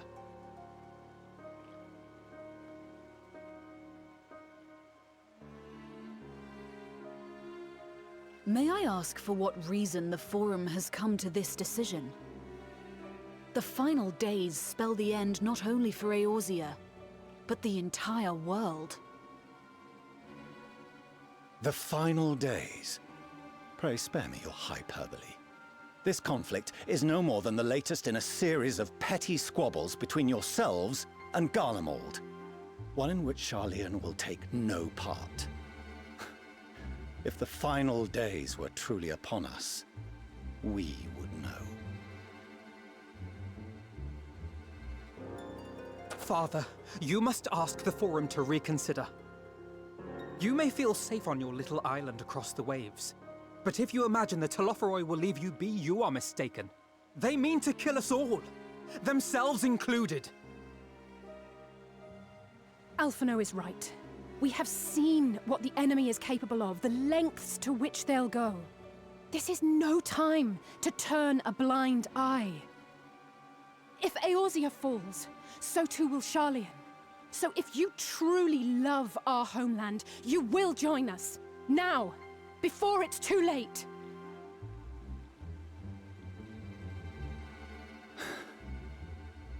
I thought you knew better than to raise your voice to your elders. It seems I was wrong. Wrong to ever let you leave, Sharlayan. I consoled myself that your time abroad would instill in you some hint of restraint, of discipline. But I see now that Eorzea has made fools of you both. Have you forgotten why it was that I so vehemently opposed your grandfather's departure? For all his wisdom, his only solution was to go to war. Death, devastation, ruin. Even those who claim victory are scarred for life. What prize could ever justify such sacrifice? It is the duty of the learned to avert such tragedy. By fanning the flames of war, you forsake all you once held dear.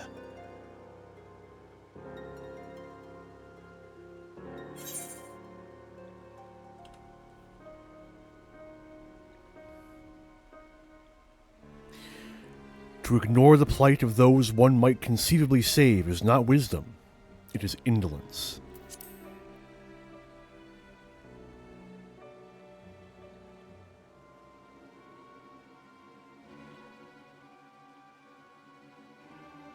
I see your friend shares your misguided ideals. But unlike him, you should know better. By espousing such barbaric notions, you subvert the teachings of Sharlayan and place all we have worked for in jeopardy. Alphino, Alizé, as of this moment, you shall no longer bear the name of Leveilleur. What? Father! How you choose to live your lives is no longer my concern.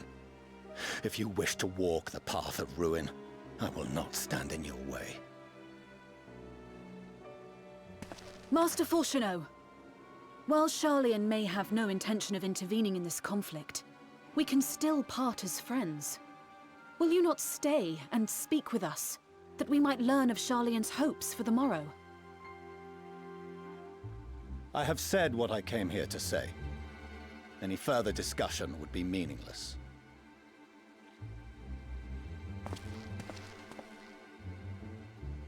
Father! Wait! Don't bother, Alizé! How can you stand there and watch him walk away? How can you let this happen?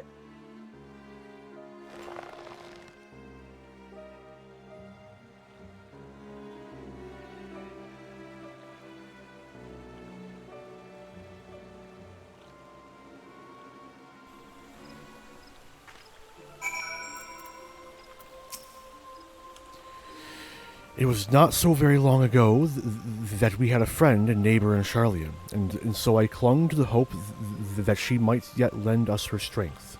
But when she forsook Dravania, it would seem she forsook us all. In order to avoid conflict with Garlemald, the Forum went so far as to order the abandonment of an entire city-state. Their refusal to aid us now is, I am sorry to say, entirely consistent with their historic position. It is we who walk the path of ruin, time will tell.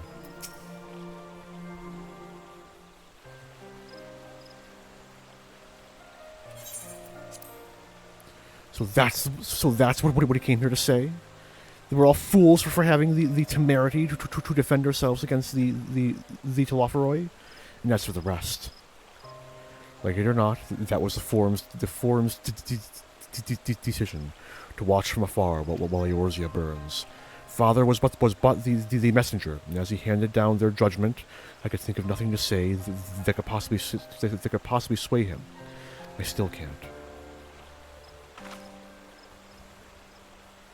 To have prolonged the discussion would have changed little, for it is not only Master Fourcheneau who must be persuaded, but the Forum as a whole. Their decision was made ere your father crossed the sea. Nor is it like to be changed, and so we shall face the Telophoroi without their aid.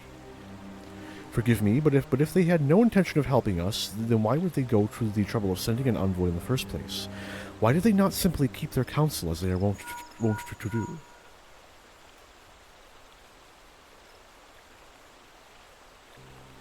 Arntel, has Master Fourcheneau arrived yet?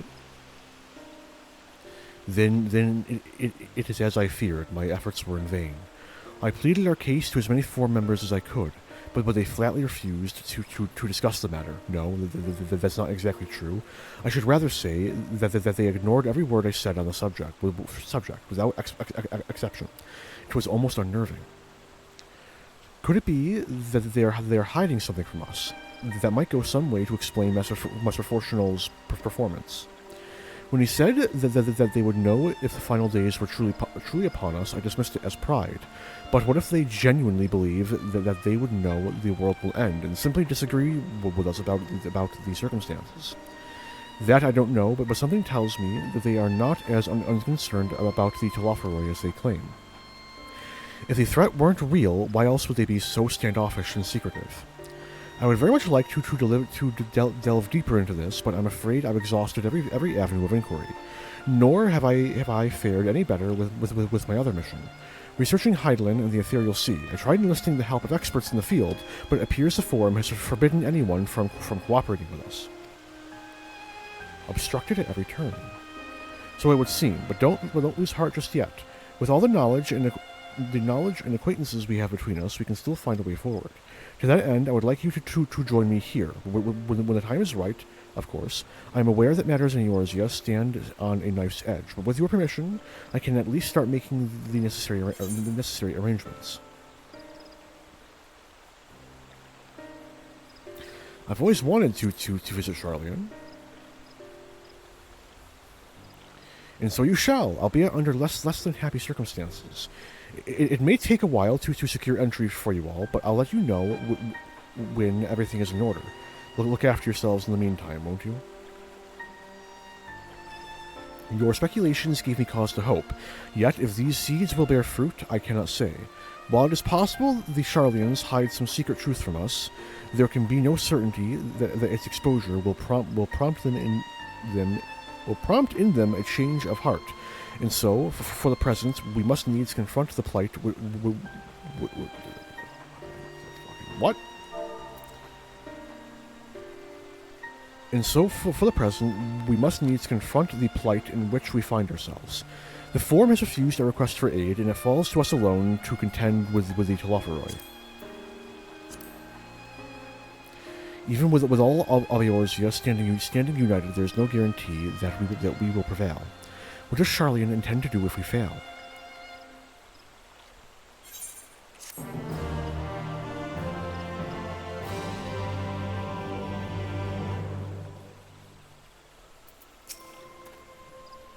The Forum includes representatives from all of Sharlayan's central institutions.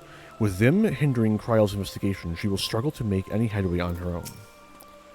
Throughout my childhood, I remember grandfather arguing with my father over Sharlayan's policy of non-intervention, and this time it was my turn to play the role.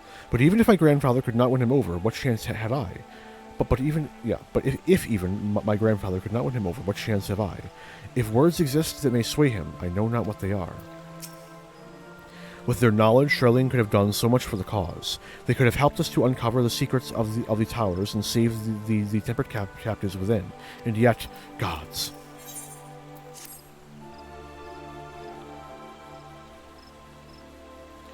While Sharlayan's stance is indeed disappointing, we cannot allow ourselves to be distracted from the challenge before us. There is much more to be done. I shall begin by sharing the Forum's response with my counterparts in the Alliance. Meanwhile, I would ask the Scions... Grave tidings, walking ones, grave tidings. Calm yourself, my gentle friend. What has occurred? The ones who went to see feathered ones send terrible news. Destroying ones have appeared in Zelftol. Destroying ones and captured ones and even frightful godly ones. Feathered ones don't stand a chance and were sent flapping and squawking. When did this happen? Is it too late to help them? Too late, yes, much too late, but luckily destroying ones were only passing through and continued on west. Feathered ones did not fight, were left unharmed. West, that would be Korthus.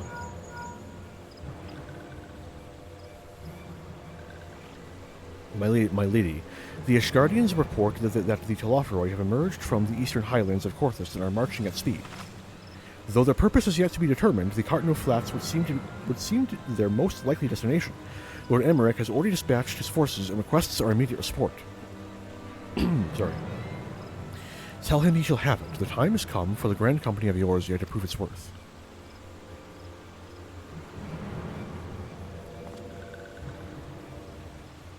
Well, mayhap it is a mercy that we do not have time to stew upon our misfortunes.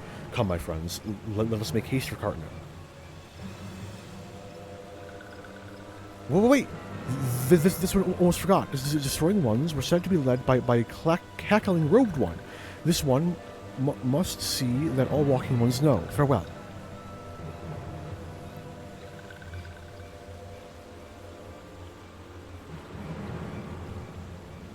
Van Daniel? Who else? It was only a matter of time before that grinning maniac showed himself again. I shall have an airship ready to bear you to Cardinal. Pray see to your preparations and report to the landing with all haste.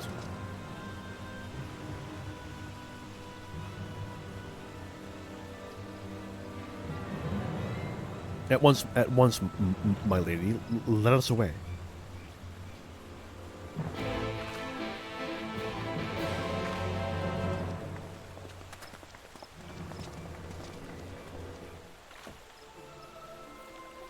An hour and 10 minutes. We can do it. The airship will be ready to depart ere long. I bid you make for the landing as soon as you are able. And may the 12 keep you. I will in fact pay 50 gil. Every second saved is a second which can be spent. Whoa! I was typing in the URL for a second. Airship landing.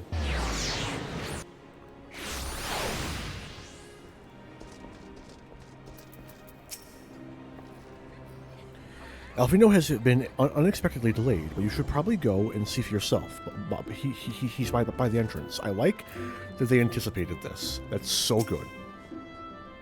I've appraised your comrades at the Rising Stones of the situation. They will head directly to Cartnell.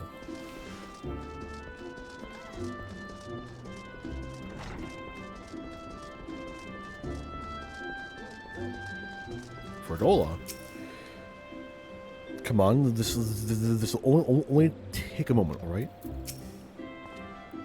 Arntello, it would seem Fordola here has come all the way to Gridania to find us.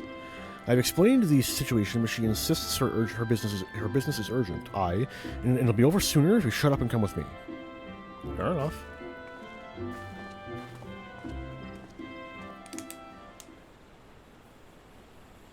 I think this is also voiced, but I'm not confident. The cinematography is right for it.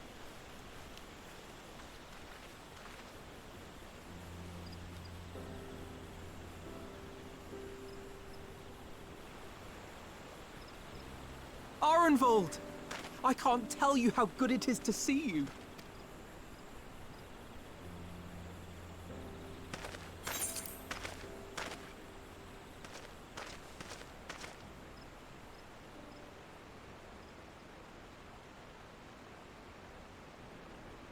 It arrived a lot sooner than expected, eh?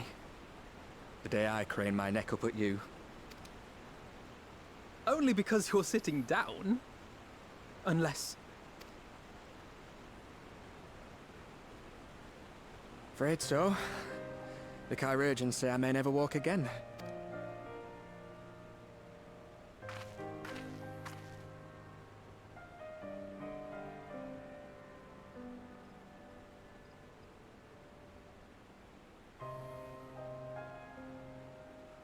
Come on, Alfino, it could be worse. Besides, I didn't come here to dampen the mood. Quite the opposite. All I've ever wanted was to fight for a cause I believe in. But my fighting days are over. So I want you to fight in my stead. Be the hero I can't.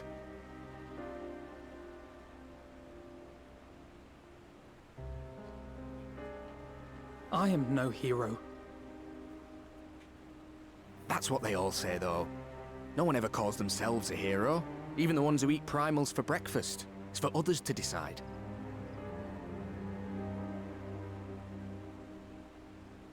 Look, Alfino. You already are a hero. To me and countless others. We see you doing your damnedest to protect us all. And you're not alone, are you? There are people who believe in you, just as you believe in them.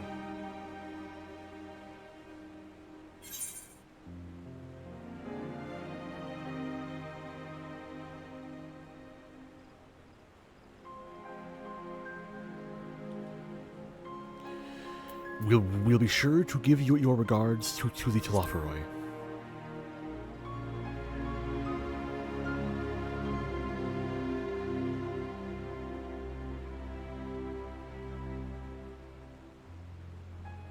I know what's at stake, how many people are depending on you. But I believe in you. Believe that you'll see it through. That's why I'm entrusting my dreams to you. Like Albert and Owley once entrusted their dreams to me.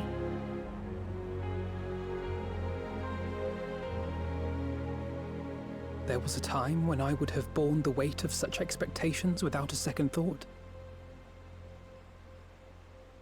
But now, I know just how heavy that burden can be. To tell the truth, I'm beginning to wonder if I chose the right path. Sacrifices will inevitably be made for the sake of the ideals I uphold. Maybe I am not the person I thought I was. The person you think I am. I wouldn't presume to tell you. But I will say this. In spite of everything, you've come this far. The road ahead might not always be clear, but you've never been one to give up or take the easy way out. And everything you do for others. For a brighter future. I'm proud to call you my friend. Well, I've said my piece, so I'll let you go. I know you've got more important things to be doing. Just give what I've said some thought, all right?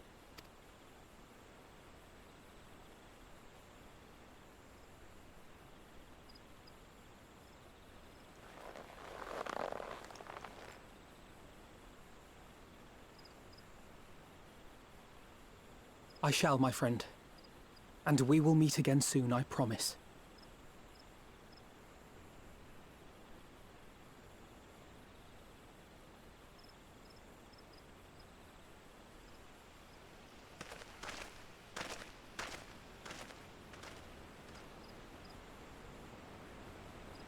Nothing left for me to do but wave and smile.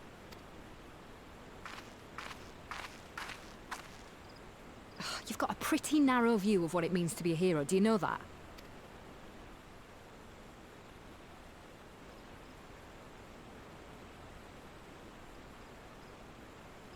You think they're all forged in the fires of battle? That it's all about being brave and killing villains? Alphino and the others will carry on their fight. But theirs isn't the only one. There are other ways you can make a difference. If you stop feeling sorry for yourself and put your bloody mind to it.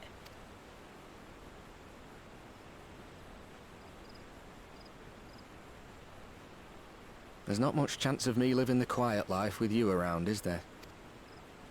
If you're content to twiddle your thumbs thinking of what might have been, that's your lookout. But I reckon you've got some fight left in you.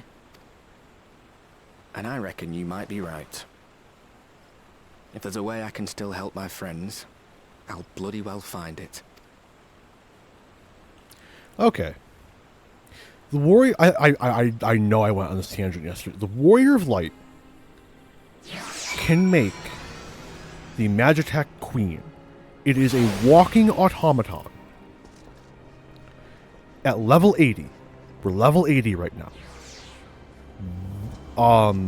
The Garleans have full suits of power armor.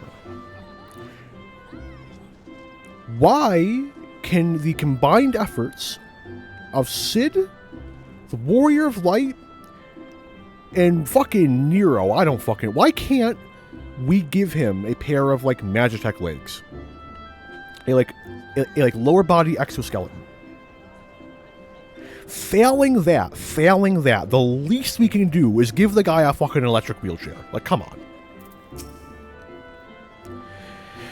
After Pagelfin, I had assumed the Telophoroi would continue to target settlements, but it is plain they consider Zelfatol a mere obstacle on the road to Gartano. What then draws them to the flats? We must keep a close eye on their movements. I rather doubt that Ferdola obtained the Kyrusians' permission before bringing Arnvold halfway across the realm, and solely to deliver a message at that. They should both have known better, but what's done is done. I will not soon forget his words. Fuck. You can tell me later what that was all about, but judging by the set of Alphino's draw, it appears to have done him some good. The Ingrid and the others have already left the Rising Stones, and according to the communications officer, Amalja and Kobold forces are also bound for Cartano as we speak. They mean to keep the promise they made in Almigo, and we must do the same, by saving as many of their tempered kin as possible. Anyway, the airship is ready to depart. We should get going. Several cutscenes, yada yada yada, big fight. I have an hour left. Almost on the dot. And I can probably... The fuck? And I can probably eat away some contingency too if I have to. I'd rather not, but hopefully an hour is enough.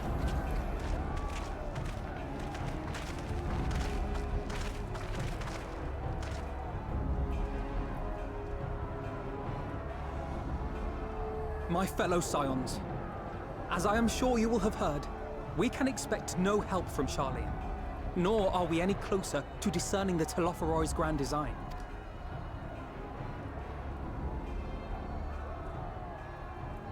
And now, our adversary moves against us in unprecedented numbers, compelling us to answer in kind. The outlook, in short, is bleak. Yet though our foes are many, and we but few, we may still tip the balance in Eorzea's favor. Of course. We will do what we always do. Deal with the ones our allies can't. A less than daunting prospect, judging by your expression. Could it be that you've dispelled your lingering doubts, Alphino?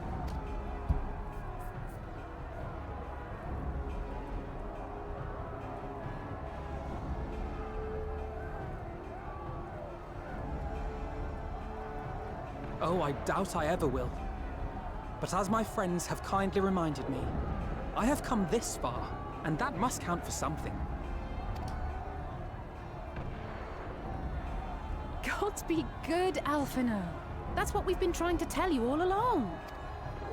For one so bright, you can be remarkably dim at times.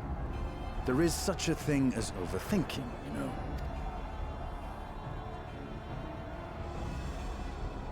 Might I suggest that we continue this conversation after the battle? It would appear that Telophoroi have already arrived. I'll do what I can to cure the Tempered, but they'll have to be incapacitated first. Have care, my friends, for none can say wherefore our foe did choose this fateful field to be our battleground. Whatever may transpire, pray grant him not the pleasure of deterring you.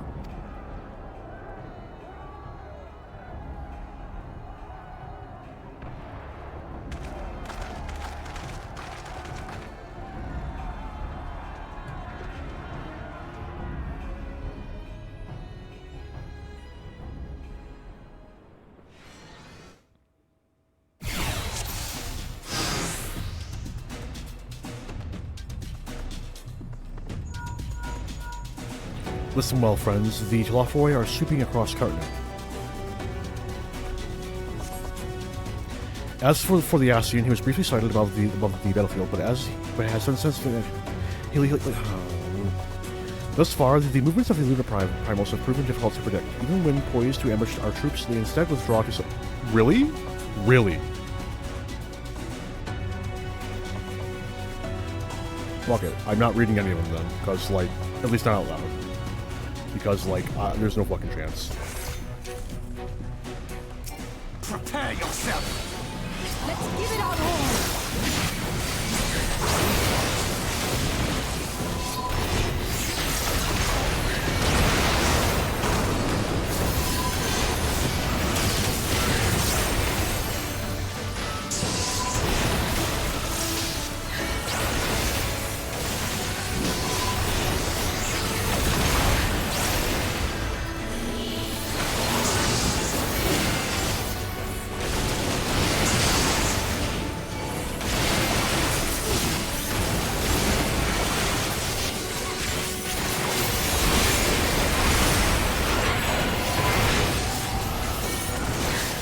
I'll keep the occupied. The recruits seek out the primals.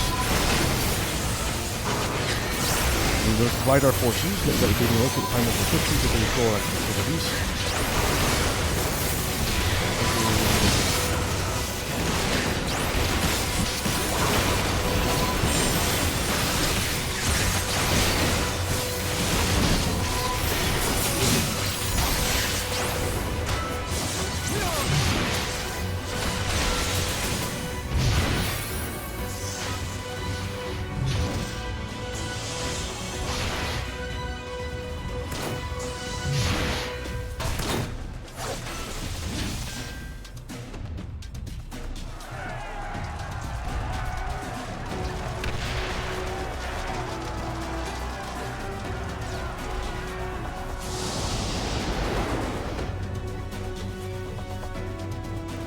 As the signs spread out across the field, Alize and Graha take the fight to the Loferoi.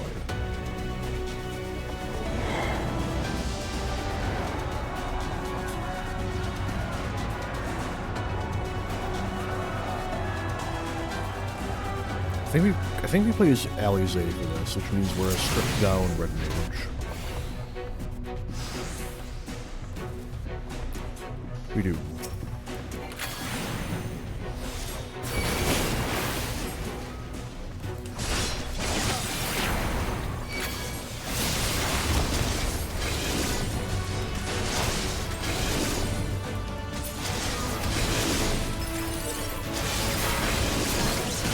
Allow me.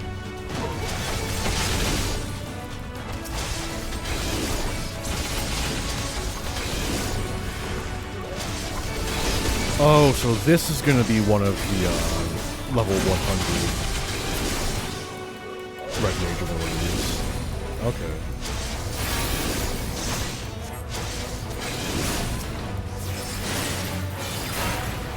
We're going to get Crimson Savior. Just the beginning. Something named similar to that. Right behind you.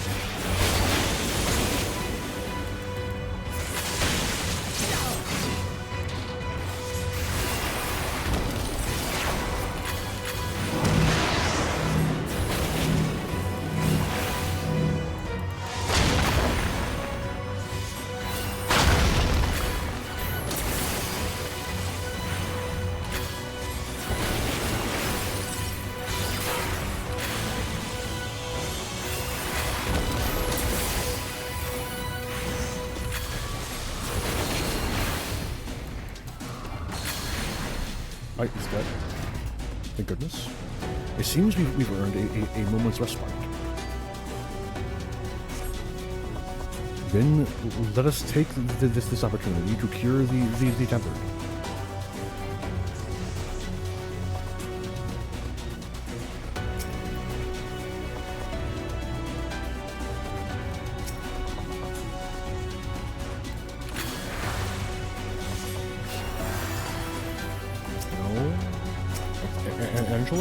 Angelo.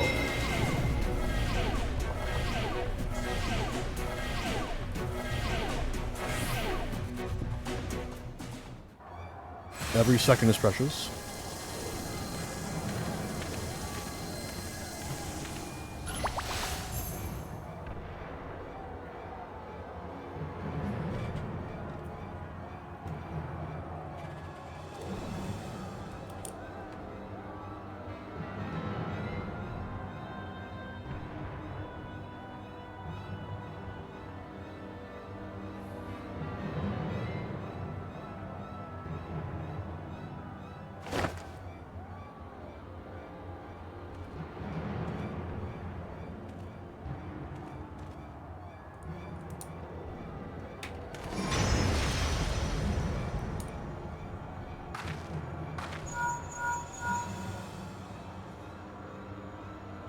Do you see that? The glyph? Yeah. Oh, you fucking dog, man. You fucking.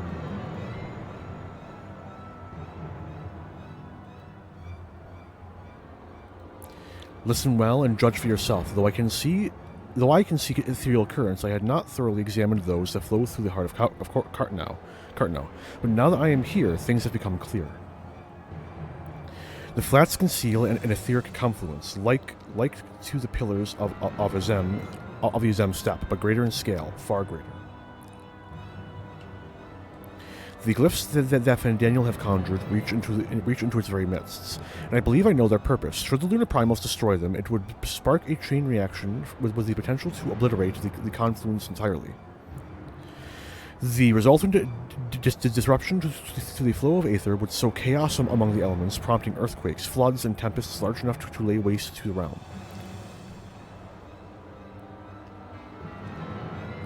That he would go so far cometh as little surprise. We must needs protect the confluence at all costs.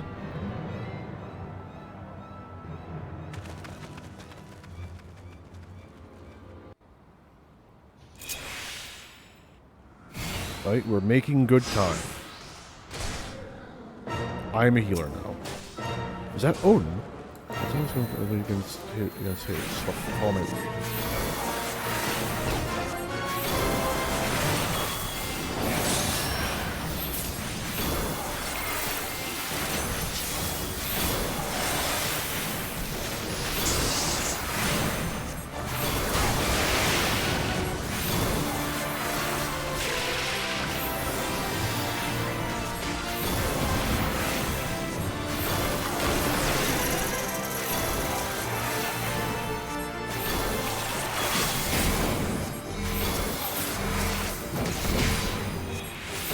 Protect me.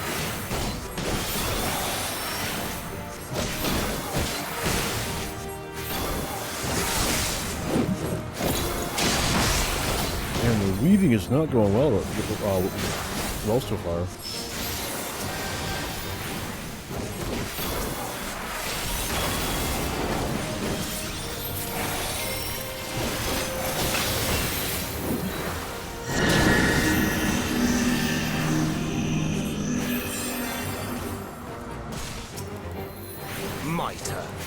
Cannot let that monster slide. Thancred, can you try not getting hit, my dude? The fuck?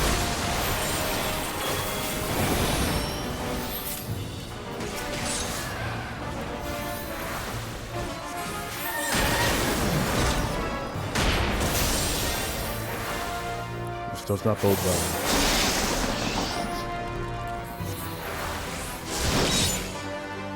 Fuck you.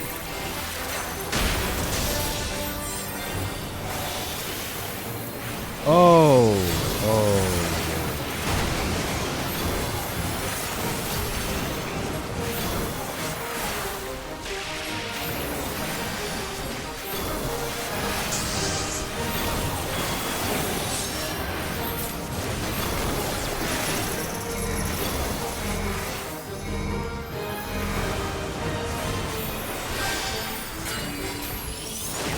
Sacred first, stuff the fire RA. Oops.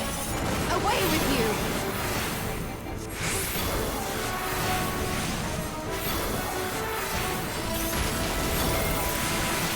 The best defense is a good defense!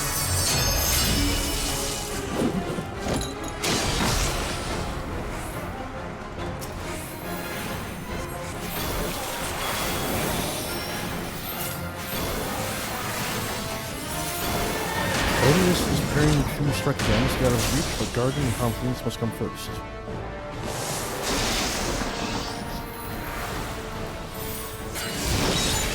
I'm fine.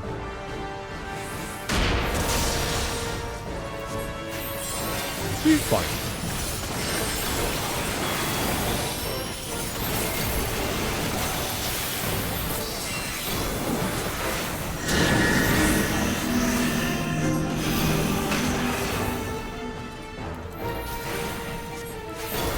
I can probably ignore the confluence this way.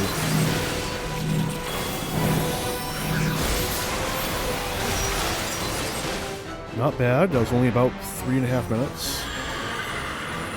We're on good pace still. Please excuse my handwriting.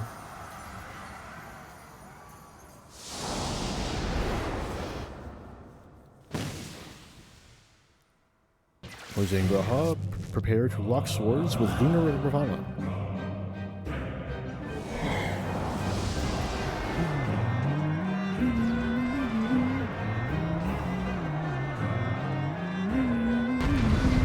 I forget who we fight. Honestly, I forgot about Ravana. I thought we fought Mr. Ifrit.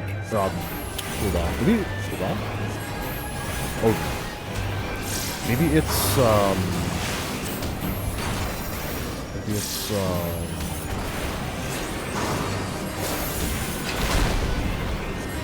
can't think of his name. Nothing.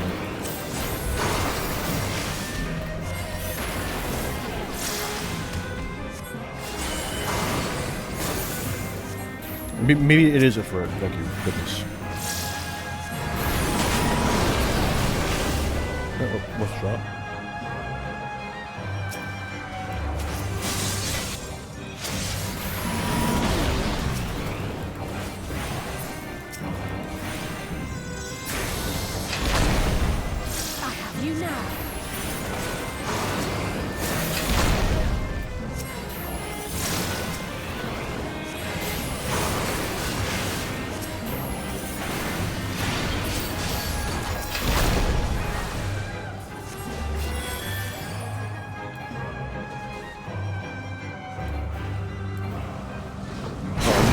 starting to hit so I can get my freeze up. Uh-oh.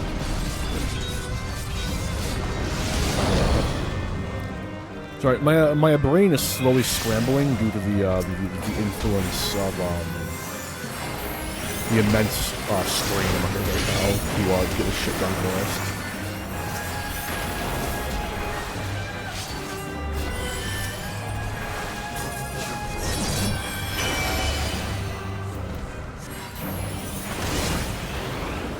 Rude.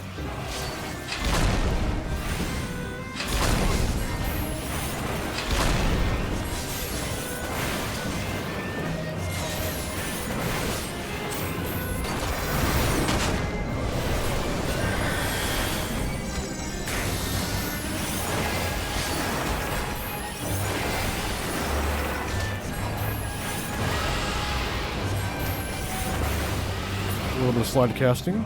Gotta get that damage in. A little bit of cures in the confluence. So we don't fucking auto-fail this. So if we wipe this, it's it. I have to end the stream. I have enough time where I can probably get through this entire thing and get to the end. If I do not fail once.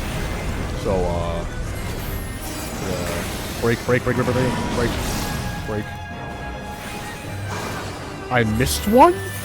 Okay, it should be fine as long as we only miss one.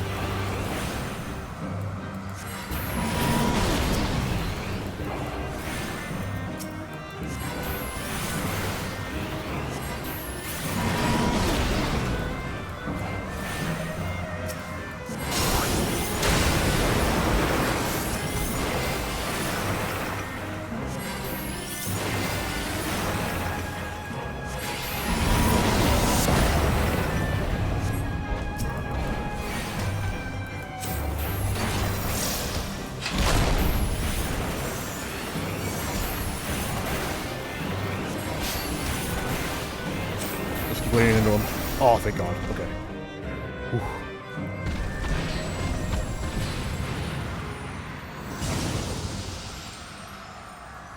So far, so good.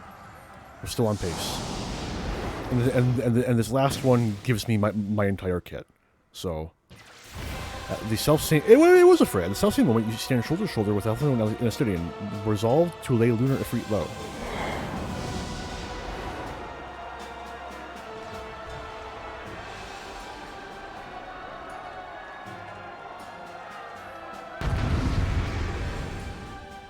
Alas, I cannot heal the confluence, so...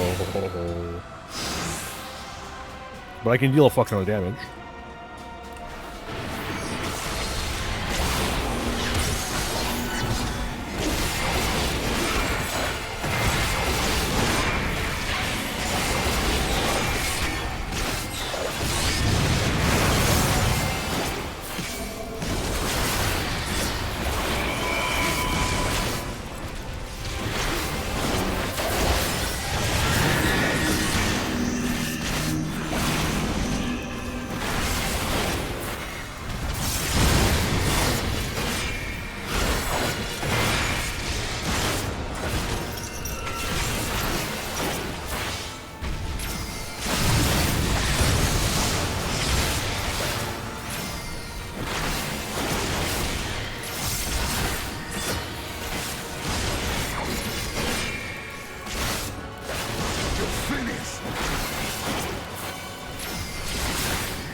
LOL, get fucked.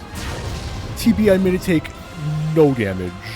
You love to see it. Thank you, TBN. You are a real lifesaver.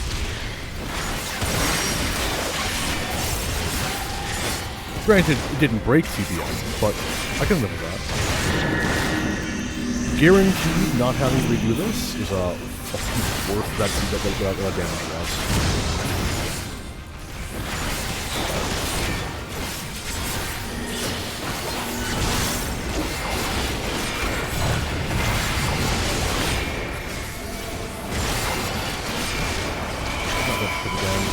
Oh, it's this.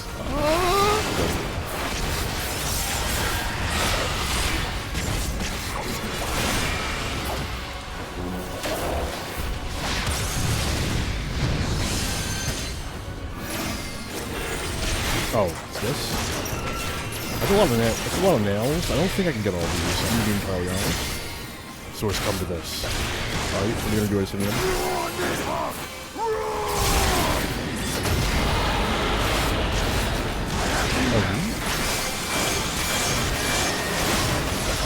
So I'm just gonna do a 1-2 combo so I can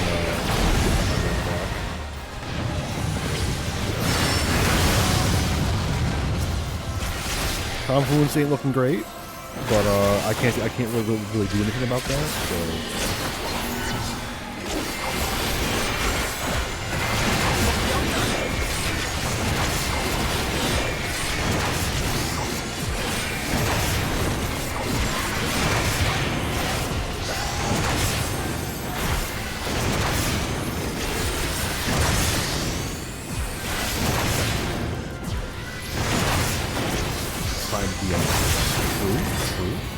Beautiful. Beautiful. Got through that whole thing in only about 25 minutes. Not bad at all. In fact, less than 25 minutes. I was expecting this to be, like, really fucking close. Now it's only just close.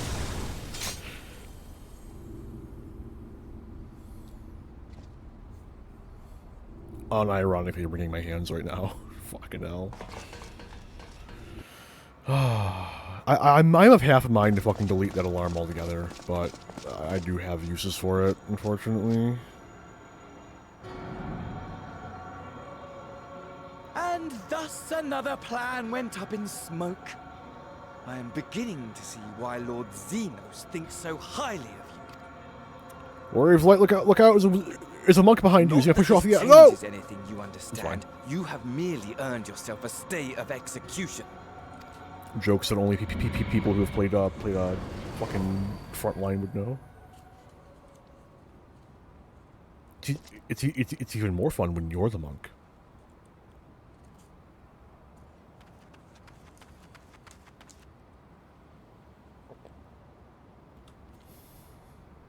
Almost there.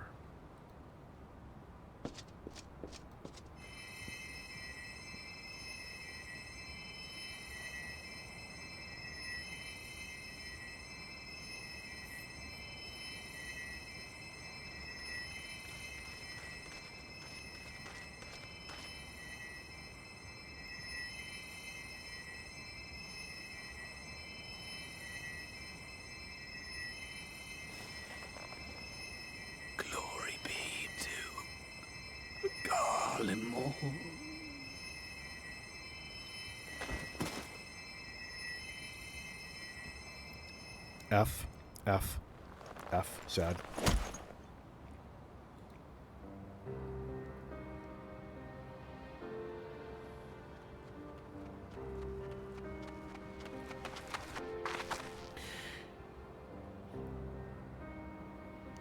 How fare the tempered? We've treated as many as we can, but some were beyond help.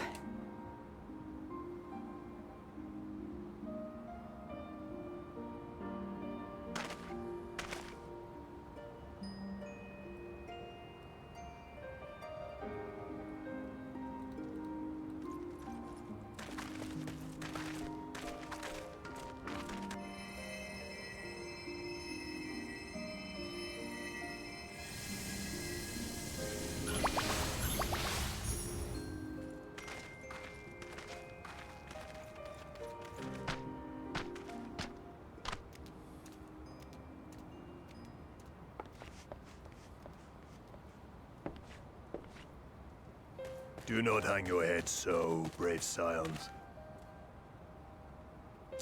Though not all of our captured brethren could be saved, we are grateful for those whose minds have been restored. You could do no more, and that is enough. So please hold your heads high.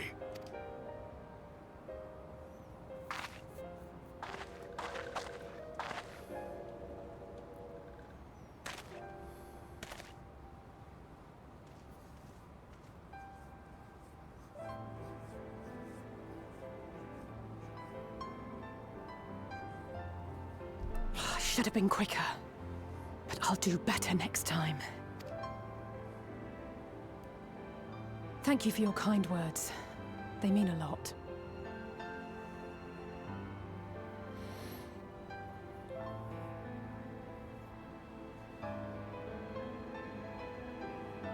A victory at great cost, but a victory nonetheless. We must stay strong and press on. Isn't that right? Alfredo's head is dangerously close to the edge of the blur zone. To the very end.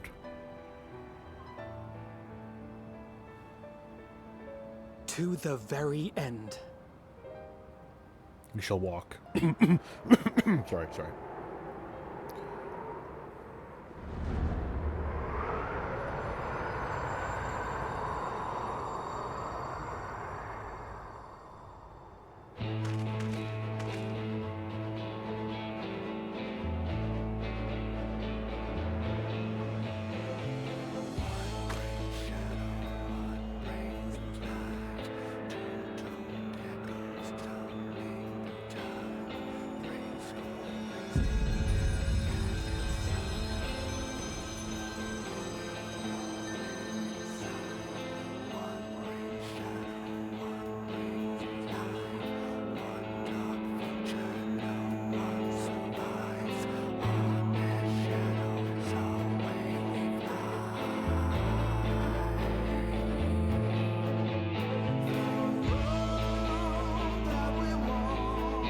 And this is basically the end. I am going to skip the credits though. Again, you know, short on time and oh, that's a lot of fucking people. But I got half an hour left, so we're good. At the close of the battle, the clouds parted and the moon shone down on us all. I cannot well express how I felt. Somehow it seemed more a beginning than an ending. The tempered that we were able to treat will be taken to the city-states for observation. As soon as the Alliance is satisfied that they fully recovered, they will be free to return home. Many, though, the enemy were, their numbers consisted largely of tempered beastmen, with a few lunar primals to keep things interesting. The Guardians themselves ventured little and less. And it has ever been the Empire's way to have others fight their battles, but even they would blush at the Telophoroi's use of tempered slaves. It was decent of Lord Emmerich to bear us home aboard his airship. The gods only know how we would have squeezed this many people onto the Bonanza. Not extending it again. The Cardinal Flats seem fated to play a prominent role in the history of the realm. Do they not? I wonder. Might the abundance of aether that floweth through the region have led the Alligans to entomb Omega there? Throughout the battle, I could not shake the feeling that all present were performing for the amusement of Fandaniel. Nor did this nor did his blithe reaction to this latest defeat give me cause to think otherwise. I can only concede that such failures are of little consequence to his broader scheme, whatever it may be. I will recommend that the Alliance keep a closer watch over Cartno. The Telophoro may have failed in their attempt to destroy the confluence this time, but there's not to stop them trying again. Probably should talk to Tataru, but... Oops. I trust you all enjoyed a comfortable flight aboard the Pride of the Ashgardian fleet. Lest you worry, the Bonanza has been towed to a nearby location to be retrieved at your convenience. No, stop.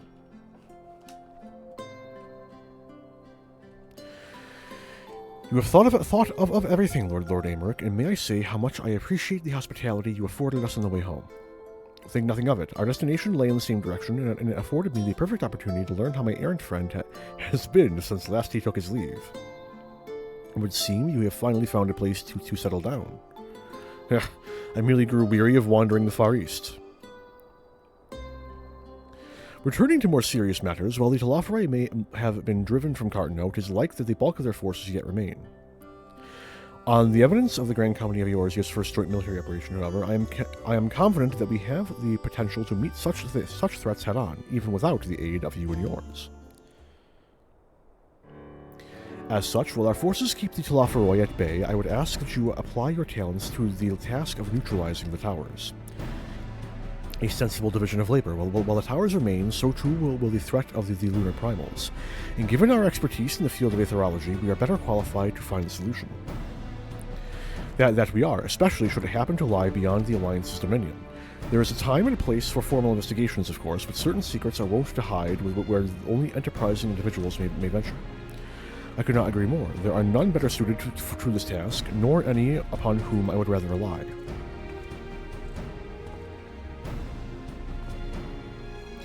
On behalf of the Alliance, I thank you. We look forward to receiving any information you are able to recover. And with that, I must take my leave. Should you have need of assistance, pray do not hesitate to ask. Fare you well, my friends.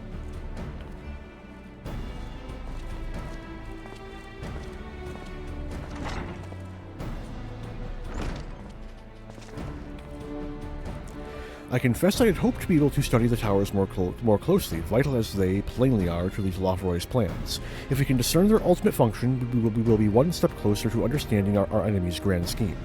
Should we succeed in neutralizing them, of course, it is all but certain that the Telophori will mount an all-out invasion. And then it will begin. The one who awaits at the heart of chaos will come for us, for you. Yet in the end, our true nemesis may be the calamity to end all calamities, the final days themselves. Yes, all right, Alphino. We need a plan, not portents.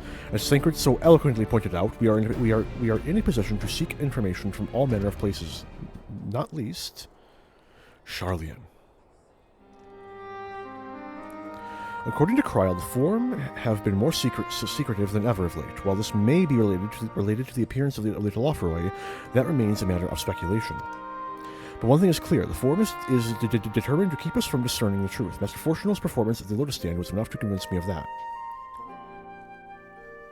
The matter beareth further investigation. I do heartily concur. Nor can I think of a more promising promising place to look for the answers we seek on the matter of the towers. Sharlayan hath ever been the wellspring of aetherological knowledge.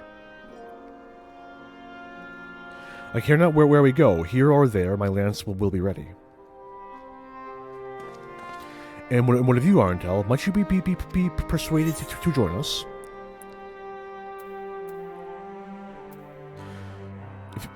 If it means I have words with Fortuno, only after I do. If he and his friends in the Forum think we'll leave them alone if they ignore us, then they're in for a shock. It appears we are in agreement. We have but what to wait for Kryl to secure the necessary permissions. In the meantime, there is another matter I would investigate. Does it involve tall structures? By strange coincidence, it does. At present, I have only a creeping suspicion, but with your help, I will soon find out whether my fears are warranted. And with that, there is still one more cutscene, and I must maintain the tradition of calling it too soon. I haven't forgotten this one, though. This one's quite good. Meanwhile, in the Garlean capital.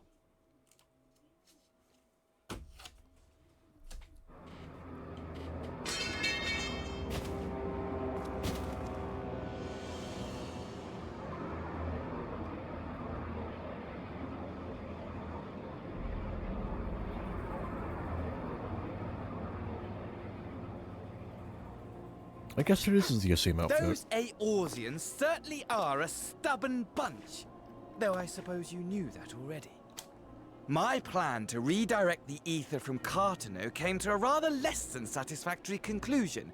It was, in many respects, an abject failure. Which does, of course, raise the question of where we are going to procure the requisite amount. The obvious solution would be to draw on resources a little closer to home, though that would require our dreamer to dream a trifle more deeply. So be it. The dreamer will not complain. Then let us begin the preparations at once. With the gateway of the gods complete, all that remains is to gather the necessary ether, and our prize shall be within reach.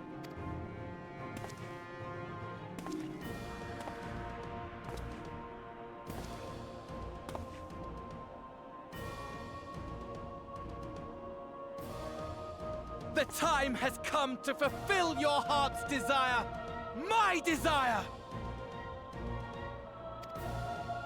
To relieve those wretched creatures of their meaningless existence!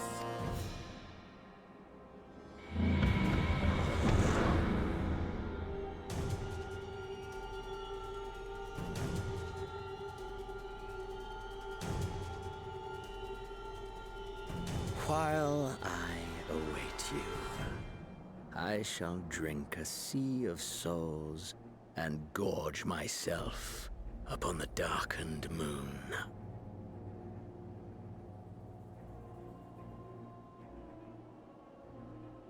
Then you shall come to me, all roiling rage and rancor.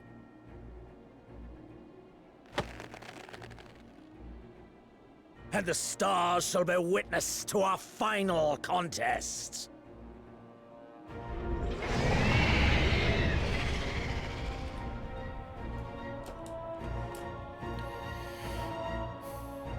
And now... I forgot this one. Damn it.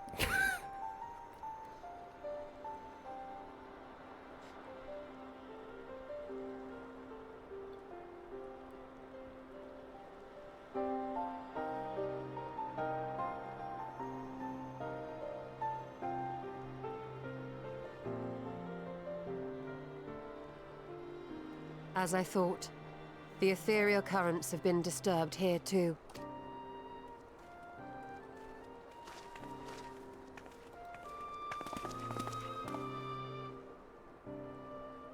It was the same in Thanalan. Make that every location we surveyed. And the strength of each current has diminished dramatically. Far more than could be attributed to a natural occurrence. Damn. Is that evidence of anthropologically driven aether change?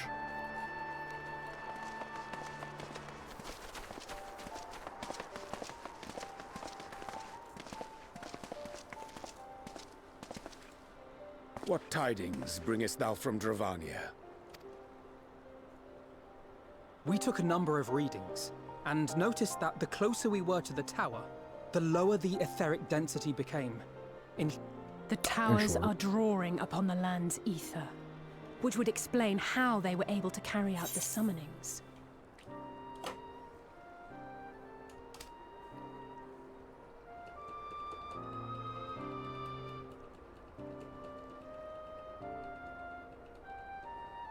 Our allies must be informed of this. We should return to the Rising Stones and have Tataru relay our findings to them.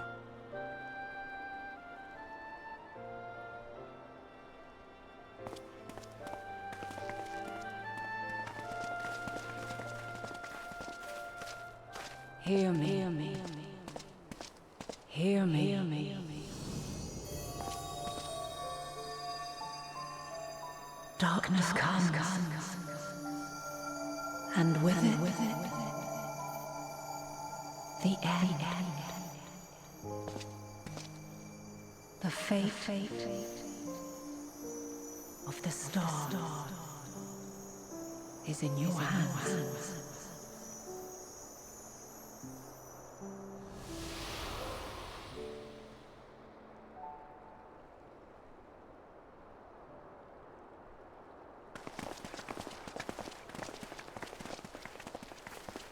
Everything all right back there?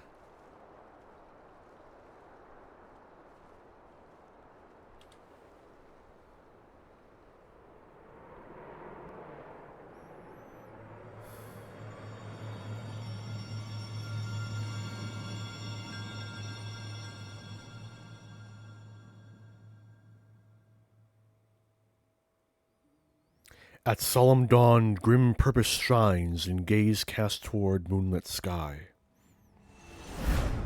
Thus does our final curtain rise, your steps to guide what end betides. And now we are done with patch 5.58. Which leaves but one thing to do on stream.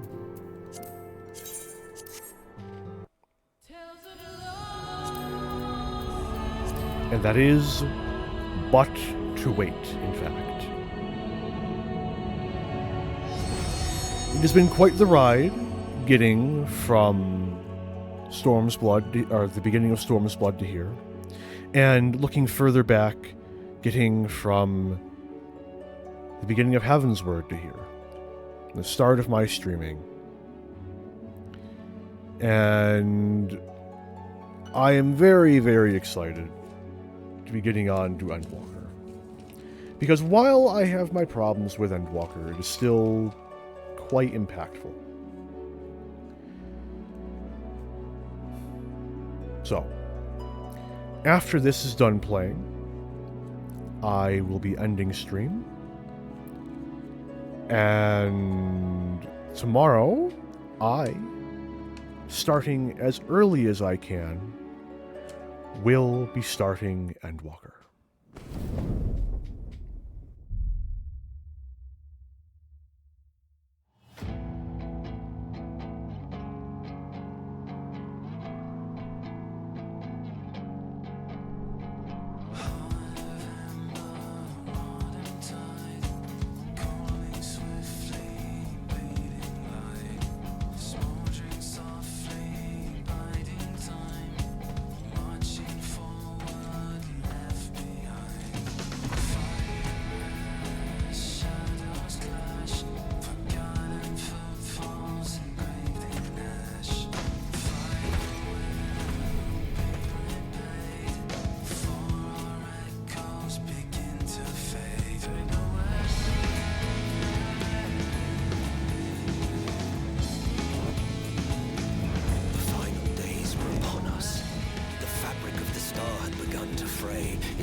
to ruin.